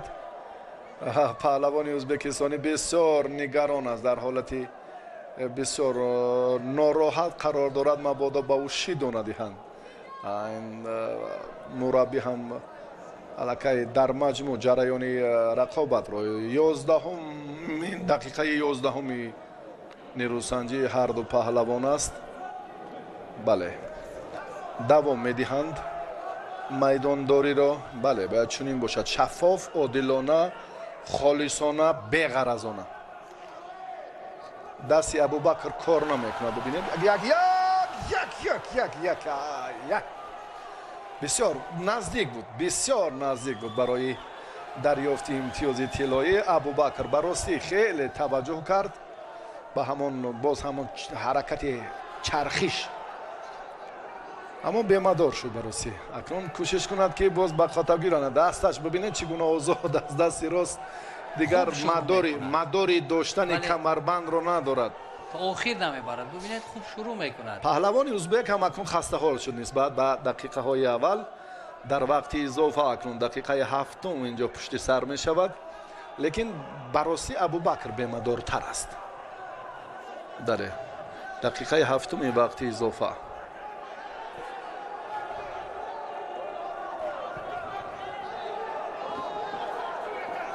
بسیار نزدیک است به همان نقطه آخرین. اینجا یک حالتی که تماما منتظرش نیستی، انمون فرصت به میان می آید، چون که انکون بی‌مداری هر دو را فراگیر است. ابوبکر خیلی خسته شد. ببینید اکنون با کمربند با خلعت هجوم میکند که اندکی وقت کشال یابد، شاید تسکین تا شاید همون نفسی آزاد کشد. اما پهلوان ازبکستانی میداند که اکنون در این فرصت کار کردن در کار هرچی زیادتر. اگر ابوبکر این مراتب هم یک حرکتی دیگر رو هم نه دستش نمی رود به اون سری آستین رقیب در حالت داشتنش، یا کمربند رو هم دقیق تر نزدیک تر دارد، با فاصله رجوع کند. بسیار هم به مداری 8-4-2 دقیقه 12 مبارزه پهلوانان. ابوبکر و نماینده ازبکستان یک حالت گفتیم که حالا توجه میکنم و در نهایت کار هم وزاری یگان فرصتی، یگان لحظه دیگر انتظاری هایی که بود در مجموع هم و باید سزاوارانه پهلوان ازبکستان هم احسن گوید. گیله نماند در میدان، مقاومت و مبارزه که بود اینجا هم من فکر میکنم در مجموع هم شاهد بودیم که سزاوارانه بود. سبحانوف در نهایت امتیاز را از دست داد. اگر از این پیشتر به پهلوان ازبکستانی شیدو میدادم بسیار گیله‌مندانه بود. بله در نهایت هم ابوبکر با همون خسته حالی و بی‌مداری و بسیار هم مشکلی های زیادش در نهایت کار خوب انجام داد. احسنش میگویم. انا این غلبه برای مخلصان گوشتین جدای کشور مبارک باشد. بسیار هم زحمت پیشه و انا همین لحظه که دیگر جای گفتگو هم نیست. ҳалолаш буд. талош ҳалолаш мубориза, буд. рақобате ки то дақиқаҳои зиёди иловагӣ тӯл кашид, билохира самар дод ва абубакр боқиёв ба даври баъдӣ баромад ки дар он ҷо бо эмомалӣ андари майдон мешавад. эмомалӣ нуралӣ.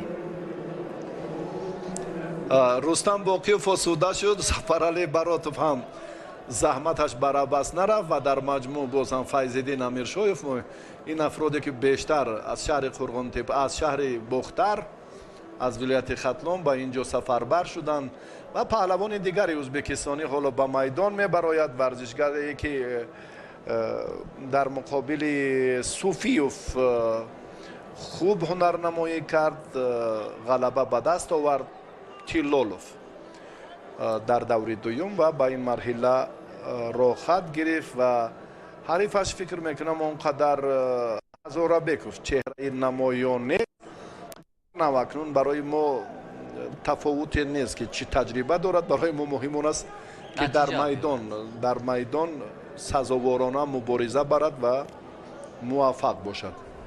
ҳоло акнун ин нерӯсанҷӣ ҳам ҳарчанд ки фикри ман аст то ба вақти изофа тӯл намекашад, аммо дар талош дар муқовимати паҳлавони ӯзбекистонӣ варзишгари камтаҷрибаи мо чӣ корро сомон медиҳад Ҳазорабеков, ҳоло мо шоҳид хоҳем шуд. аллакай як варзишгари узбек аз идомаи рақобатҳо маҳрум шуд ва ин дуюмин варзишгаре аст ки барои баромадан ба даврҳои баъди мубориза мебарад ки рақибаш чандон шояд таҷрибаи хуб ҳам надошта бошад. аммо ин ҷо чун болотар мушоҳида кардем, камтаҷрибаҳо ҳам хеле маҳорати олӣ нишон доданд ва тавонистанд як натиҷаи хубро ҳам ба даст биёранд. аммо ин варзишгари узбек нафареро шикаст дод ки яке аз муддаёни гирифтани зинаҳои ифтихорӣ ба ҳисоб мерафт, Баҳром Суфиев. барои ҳамин барои варзишгари мушоҳида мекунем ки чӣ гуна нерӯсанҷӣ ҷараён мегирад. аллакай варзишгари мо як огоҳӣ гирифт. рақобат идома дорад, муборизаи ҳарду варзишгар барои касби аввалин имтиёз. як кӯшиш варзишгари мо, аммо бенатиҷа.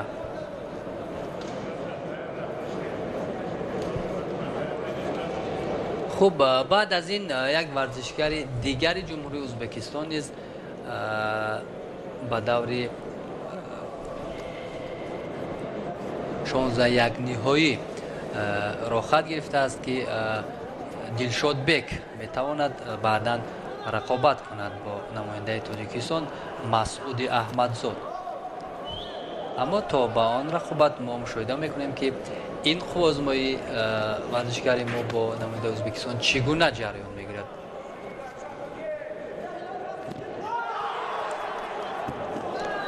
вазари аст ба фикрам. бале ибтидо паҳлавони тоҷик шурӯъ кард, аммо дар вақташ намояндаи Ӯзбекистон фурсатро дарёфт, бо осонӣ имтиёз ситонида тавонист мавқеашро дар ин ҷабҳа дар рақобати 8 якниҳоӣ акнун устувортар кард. хуб, аз оғоз маълум буд фаъолии варзишгари ӯзбек ҳамон мавқеъгирӣ муайян ва дуруст иҷро кардани усулҳо маълум буд ва билохира натиҷа ҳам дод. як ҳаракате ки мехост варзишгари мо иҷро кунад, аммо муваффақ нашуд. аз нав шурӯъ мекунанд рақобатро.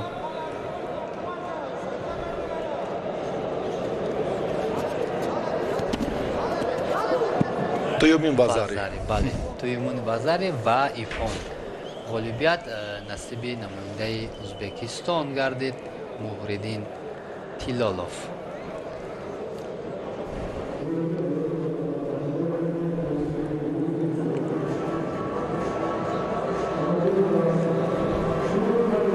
бо осонӣ Тиллолов ғолиб омад ва акнун Нуров Айниддин Нуров бо ҳамроҳии Суфиев, ҳоло бо Меҳрзод Суфиев рақобати ҷуфти шашумро дар сабқати 8-1 ниҳоӣ идома хоҳанд дод. бубинед варзишгари мо шурӯъ кард, аммо баръакси амали варзишгари тоҷик, варзишгари ӯзбек тавонист як партофти хеле зеборо ба анҷом диҳад. дар миёни 49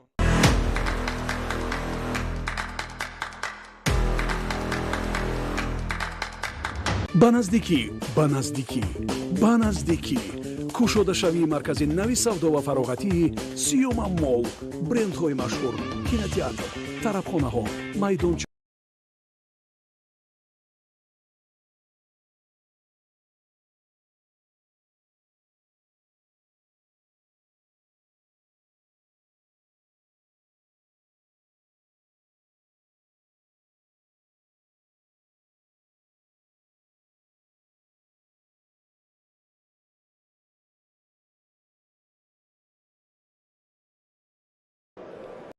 майдондории ду тан паҳлавони на чандон таҷрибаи ғанидоштаи мунтахаби тоҷикистон.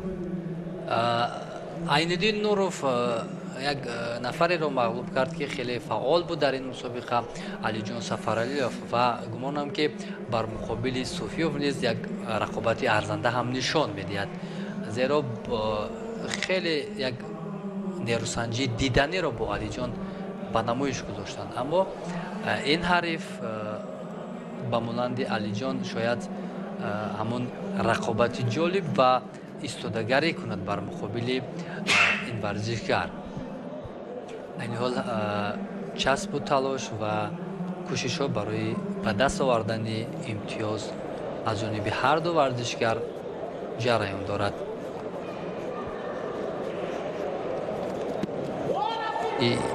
чун гуфтем, рақиби ғолиби ин ҷуфт бо намояндаи ҷумҳурии Ӯзбекистон Муҳриддин Тилолов андари майдон мешавад ва айни ҳол талоши Суфиёв барои дар замин хуб кор кардан, аммо бенатиҷа. Аз сари нав рақобатро оғоз мекунанд.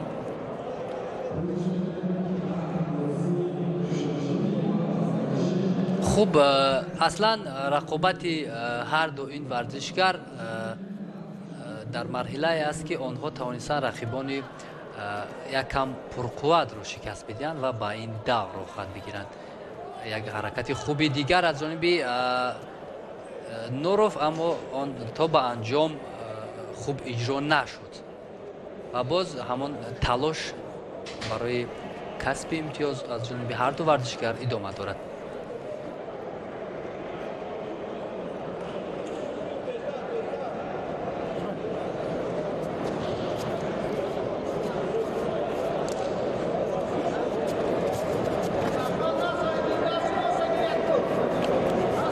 یادآور میشیم که دوستان عزیز این هشتمین جام پرزیدنت جمهوری تاجیکستان این حال یک حرکت آید به گوشچینی جدا در قلمرو تاجیکستان است که نمایندگان کشورهای مختلف را برای نیروسنجی و به دست آوردن مقام‌های افتخاری به تاجیکستان آورده است. این حال رقابت دو ورزشکاری جمهوری تاجیکستان نوروف و صوفیوف جریان دارد که تا این دقیقه ها یگانه از این ورزشکاران امتیاز به دست نآوردند، اما از جهت کم فعالی داور به هر دو شیدو میدهد. واقعا امروز ما رقابتی را مشاهده نکردیم که بدون گرفتن همون آگاهی سپری شده باشد. اینجا یک حرکت خوبی صوفیوف، اما من فکر میکنم که این چندان نتیجه بخش نبود. استیتوف و ورزشکاران از سر نو رقابت را شروع میکنند، چون از جهت کم فعالی به هر دو ورزشکار شیده داده شد. یک کمی رنگی همین رقابت رنگ دیگر گرفت، یعنی کمی فعالی مشاهده شد.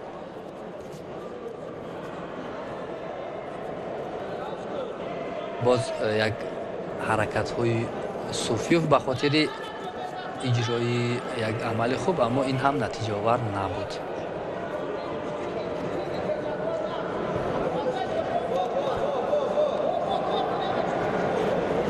راستی رقابت هر دو این ورزشگر چندان با سرعت چندان جالب جریان ندارد.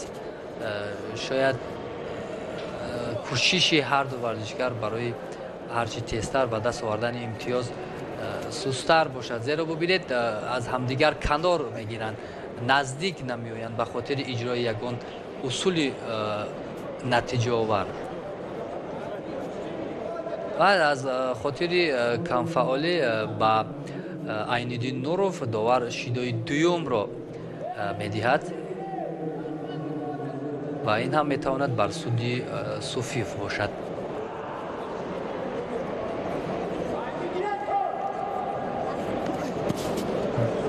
باز حرکت هر دو ورزشگر داور استید میگه، باز دقیقه های طلایی یعنی همون گلدن سکور اینجا شروع می شود. انا حکنون در این دور در این مرحله یک امتیاز اولی که ورزشگر میتواند به دست بیارد نقشی مهم دارد. از همین خاطر گمانم که نسبت به دقیقه های اول در دقیقه های الهوی رقابت ها جدی تر شد. ببینید حرکت ها زیادتر شد، تلاش زیادتر گردید.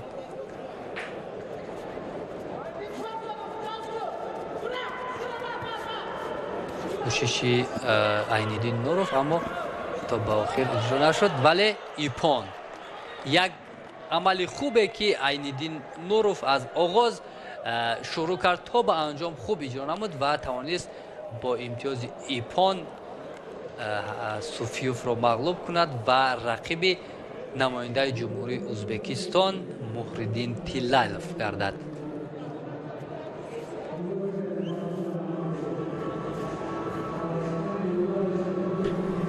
دوستان عزیز، اکنون ما به رقابت دیگر توجه میکنیم. با نیروسنجی که امروز در حقیقت از یک مرحله به مرحله دیگر خیلی باز هم پرشدت‌تر می شود. بسیار هم فرصت مناسب را اینجا نوروف دریافت، در وقتش کاری را انجام داد که خیلی هم با ثمر بود. صوفیوف مهرزاد ببینید از ادامه رقابت بعد این اشتباه بعد این خطاگیش محروم میگردد. مسعود احمدزاد با همراهی دلشاد بیگ یولداشف به میدان خواهند برآمد. مسعود احمدزاد یک تن چهره خیلی نمایان طی 2 سال اخیر واقعا پهلوان خراسان توانست که از خود مهارت و متانت بهتر نشان دهد و در چند سال اخیر هم تحت رهبری مربی ایتماتوف مشق ورزی کرده بود، انور اگر اشتباه نکنم، و بعدا هم به شهر دوشنبه چون آمد اینجا هم تقویت ملکش دیگر باره والا شد. خود را در 2 سال اخیر باز هم خوبتر و بهتر نشان داده ایستاده است. مسعود احمدزاد پهلوان جمهوری تاجیکستان با لباس های ورزشی سفید است و دلشاد بیگ یولداشف پهلوان جمهوری ازبکستان با خلعت کبود. در دوام رقابت ما شاهد باز هم جذابیت و جالبیت میدانداری پهلوانان خواهیم شد. در واقع برای ورزشگر ما خیلی مهم است تا بر مقابل این حریفش پیروزی به دست بیاورد، زیرا الکی یک نماینده جمهوری ازبکستان به دور یک 8 نهایی راه خط گرفته است که در آنجا با عین‌الدین نوروف در میدان می شود. مسعود احمدزاد نیز چون ما تلاش‌هایش را دیدیم خیلی مهارت خوب هم دارد و اینجا ببینید داور به خاطر کمفعالی به هر دو ورزشگر شیدا می‌دهد. این وادار میکند ورزشگران را که زیادتر تلاش کنند و زیادتر همان اصولهای منفعت آور را استفاده برند تا امتیاز به دست بیارند. دلشاد بیگ در مسابقه بین المللی گشتین ملی تاجیکستان در شهر دوشنبه اشتراک کرده بود و ما هنر و مهارت او را خوب مشاهده کرده بودیم. این در بخشیده به 30 سالگی استقلالت دولتی بود. اما در اینجا ببینید масъуд як талоши хубе инҷо дар замин дар ҳамон ҳолати партерӣ кӯшиш мекунад ки анҷом диҳад, аммо рақиб ҳам ба осонӣ иҷозат намедиҳад ки масъуд ҳамон амале ки мехоҳад иҷро намояд.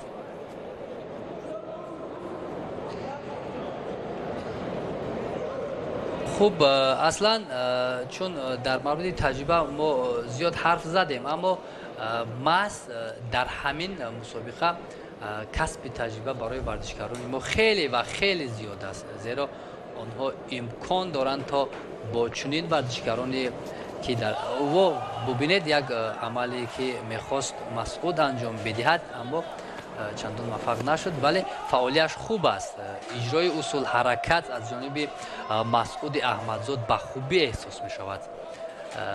ин ҳам шояд аз ҳамон омодагӣ ва тавсияи хуби мураббиён бошад ки чӣ гуна бар муқобили ҳарифи узбекаш нерӯсанҷӣ мекунад. хуб, рақобат ҷараён мегирад. Бубинед, варзишгари мо чӣ гуна кӯшиш мекунад ки ҳарчи зиёдтар ҳамон усулҳоро истифода барад, зиёдтар ҳамлаҳои худро бубинед ҷониби варзишгари узбек анҷом медиҳад ва ақибнишинӣ намекунад. шояд тавсияи мураббӣ ҳамин бошад ки ҳарчи бештар талош кунад, ҳарчи бештар кӯшиш кунад ки як имконият, як роҳи ғалабаро пайдо намояд.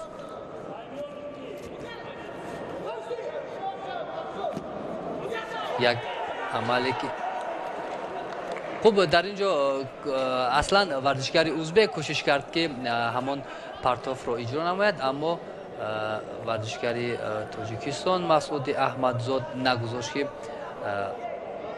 ҳамон усуле ки мехост варзишгари узбек анҷом диҳад.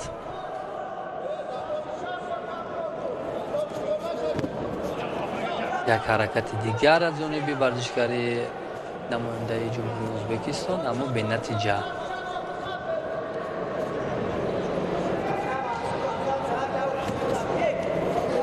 аслан миёни рақобати ин ду варзишгар як кам баробарӣ дида мешавад. як ҳамла, як иҷрои усул аз ҷониби варзишгари мо аст ва баъдан бубинед боз варзишгари узбек низ кӯшиш мекунад ки як партофтиро анҷом бидиҳад, аммо дар ин ҷо чандон ҳаракати хуб надошт варзишгари узбек, аммо ин ҷо як партоф. мураббии варзишгари Ӯзбекистон бубинед ишора мекунад ки ин ҷо вазаре аст, аммо довар чизе ишора намекунад. хоб, гумонам ба номорҳои такрорӣ ниёз дорад. як бори дигар бале, ин ҷо вазаре ҳаст, ба фикрам вазаре ҳаст. бубинед, партофт ҳангоме иҷро шуд ки як китфи ҳамин варзишгари мо ба замин расид. бубинед, шояд бо эҳтимоли зиёд дар ин ҷо вазаре бошад. бубинед,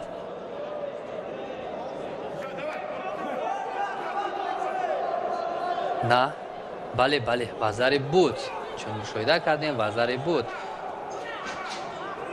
сонияҳои хеле ба шумор мондааст, аз ҳамин хотир варзишгари моро мебояд серталош бошад ва кӯшиш кунад ки ҷавоби ҳамон як вазаре ки варзишгари Ӯзбекистон гирифтааст бидиҳад. вале ман гумон мекунам ки дар охири сонияҳо варзишгари узбек вақтро кашол медиҳад ва намегузорад ки варзишгари мо пирӯз шавад. ва билохира масъуди аҳмадзод натавонист ки муқобили ҳарифи узбекаш ғалаба ба даст биёрад ва варзишгари Ӯзбекистон тавонист Дилшодбек ба даври баъди рохат бигирад. акнун дӯстони азиз, баъди ин талошҳои Дилшодбек Юлдошев, масъуди аҳмадзод аз идомаи роҳи мусобиқот бенасиб шуд. мо таваҷҷӯҳ мекунем албатта ба лаҳзаҳои такрори як бори дигар ва баъдан бармегардем ба охирин муборизаи ورزشگران در مرحله 8-1 نهایی که میانی فرخ حلیموف و خیراندیش مرادزاده صورت میگیرد. فرخ حلیموف با خلعت سفید است، ورزشگری که تحت راهبری شیرعلی بازارов مشق ورزی میکند. خیراندیش مرادزاده و شاهد قلندر و این جفت را حکمی میکند. خیراندیش مرادزاده پهلوان کلاب شهر شاگرد عبدالله سید خواجه‌یف است و اکنون دو مربی که امروز شاگردان رو به این مسابقات سفربر کردند البته از شاگردان خود نتیجه بهتر امیدوارند و میدان نشان خواهد داد. خیراندیش در دیداری اول آزاد بود. سوربون لطیپوف را در دور دوم خیراندیش شکست داد، به این مرحله سیوم برآمد به سبقت 8-1 نهایی. فرخ حلیموف در دور اول ایدیبک سفرف را مغلوب کرد، در دور دوم محبتوف آدینه را هم شکست داد. با 2 غلبه این پهلوان به مرحله 8-1 نهایی راه یافت. خیراندیش در یک دور آزاد و با یک پیروزی به این مرحله آمد. تفاوت طی کردن راه مبارزه پهلوانان در وزن تا 66 کیلو همین است.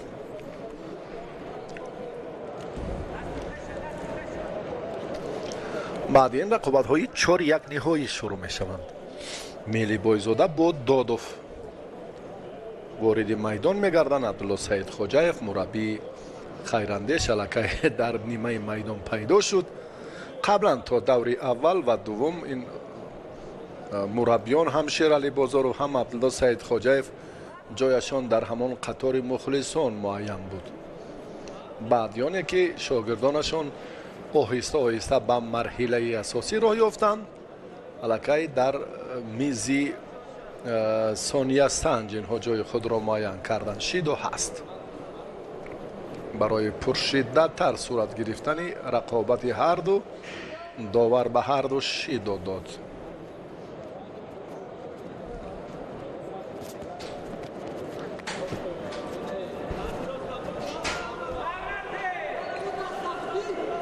خیراندیش پهلوانی که به شاه گرفتن شاه جایزه در میان نمایندگان 11 کشور دنیا در مسابقه بین المللی گشتین ملی سرافیاب گردید را برای شیرعلی بازارov مشق ورزی میکند.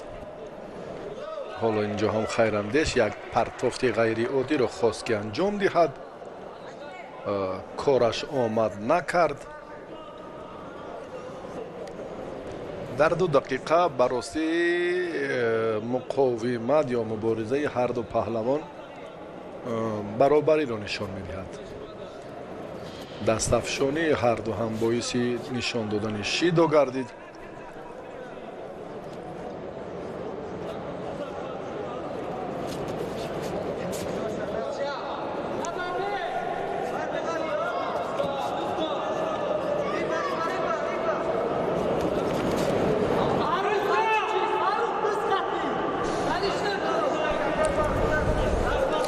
هر دو هم حراس دارند که نزدیکتر شوند.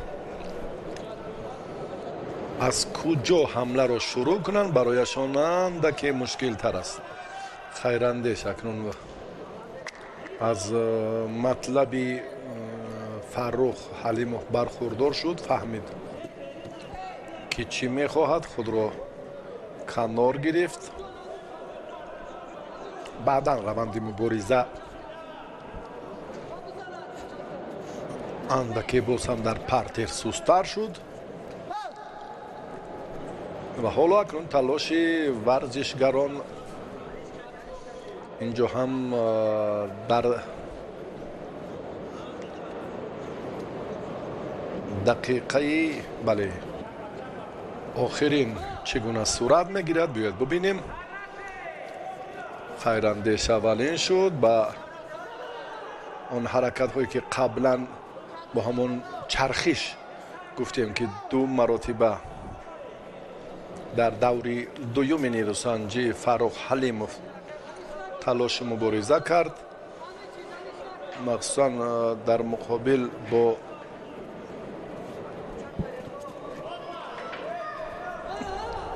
рақибаш Муҳаббатов Одина, аммо дар муборизаи даври сеюм ин корро анҷом дода наметавонад ё руҷӯъ накард дар маҷмӯъ барои истифодаи ин усул. ой, бубинед ки хеле ҳам бисёр ба чашми рақиб нигоҳ кард ва ба усуле ки ана акнун каме ҷиддитар шуд мубориза. бале, вақти асосии ғолибро муайян кардан натавонист. дар вақти изофа албатта барои дарёфти имтиёзи тиллои ҳарду паҳлавон руҷӯъ мекунанд. марҳилаи чори як ниҳои ғолибро интизор аст. Юлдошев Дилшодбек ғолиби ҳамин ҷуфтро интизор аст. бубинем ки дар вақти иловагӣ алон акнун чӣ матонат ва чӣ ҳунар аз ҷониби ҳардуин паҳлавон манзур мегарданд. бинем ки Фаррух чун гуфтем дар муборизаи дуюм дигар тарз рақобат кард, аммо имрӯз муқобили Хайрандеш комилан дигар. ва пушти саҳ инҷо ҳам бубинед ки ҳаракати Хайрандеш ҳамчун довар ишора кард мамнӯъ аст дар гӯшини ҷудо. аз пушти ҳам бесабаб нест. ба ҳам омадан ҷафс ҳаракат кардан инҷо ҳам Вазари ниҳоятан ҳам Фаррух дар ҷараёни сабқат инҷо ҳам аз иштибоҳи рақиб дар оғози дақиқаи дуюми вақти изофа. аммо довар инҷо шояд агар довар ин маротиба ҳам иштибоҳ кунад, фикр мекунам ки дигар хулосаи амиқ бояд кард. биёд як бори дигар бубинем. Хайрандеш комилан Вазари дигар бора такрор мешавад. як бори дигар биё бубинем. китф аммо такя ба ин самте ки дорад, ё чунон ё чунин шояд ин кор шавад. ва дар маҷмӯъ хулосае ки инҷо барои хотимаи бобарори ин назар бошад. инҷо ҳам роҳбари гилем, сардовар, ҳайати мукаммале ки холисона баъди ҳолатҳои такрорӣ, наворҳои пай дар пай метавон инро ҳам дигар бора баён кард. аз истодагари аз ҳаракати афтидани аввал ва бидуни ба канори чап такя кардани ин худи Фаррух Ҳалимов дар додани имтиёз бозам мушкилӣ овард. баҳсам тӯл кашид, ё чунон ё чунин. аслан агар ҳамон беист иҷро шудани усулро ба инобат нагиранд, инҷо вазари шуда наметавонад. бубинед, агар ҳамонро ба назар нагиранд. бале, чунин ҳам ҳаст.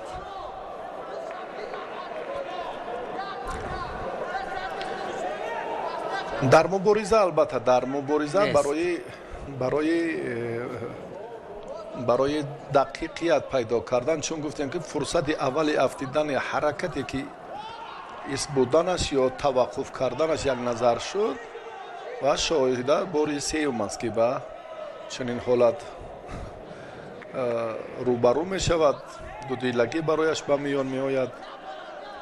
бори сеюм аст ки Вазари баҳогузорӣ мекунад ва он ин кор мешавад. идомаи мубориза акнун собит месозад ки нуқтаи назари довар дар ин самт тақвият мехоҳад. ояндаи кори доварӣ шоҳида қаламдар ва дар самти боз ҳам беҳ шуданаш гоҳ-гоҳ лаҳзаҳое ба вуқӯъ мепайвандад ки инҷо ҳам баҳсро ба миён меорад, таваҷҷуҳ мекунад.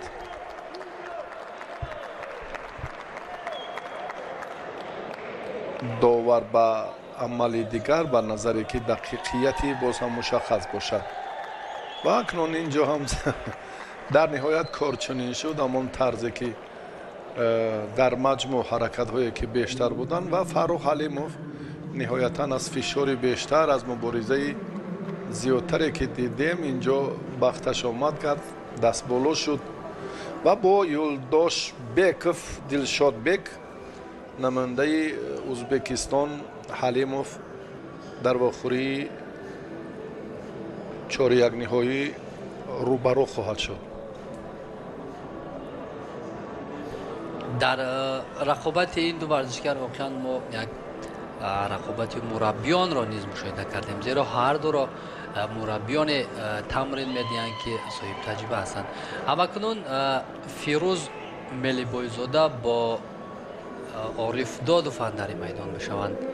Бо ҷудогии сафед Фирӯз Мелибойзода ва бо либосҳои кабуд Ориф Додов андари майдон мешаванд. ҳарду ҳам рақобатҳоро хеле хуб шурӯъ карданд. То ин марҳила хеле маҳорати хуб ҳам доштанд ва акнун ҷолибият ҳамун як гӯштини хуб ман гумон мекунам ки аз ҷониби ҳарду ин варзишгар барои мухлисон нишон дода мешавад.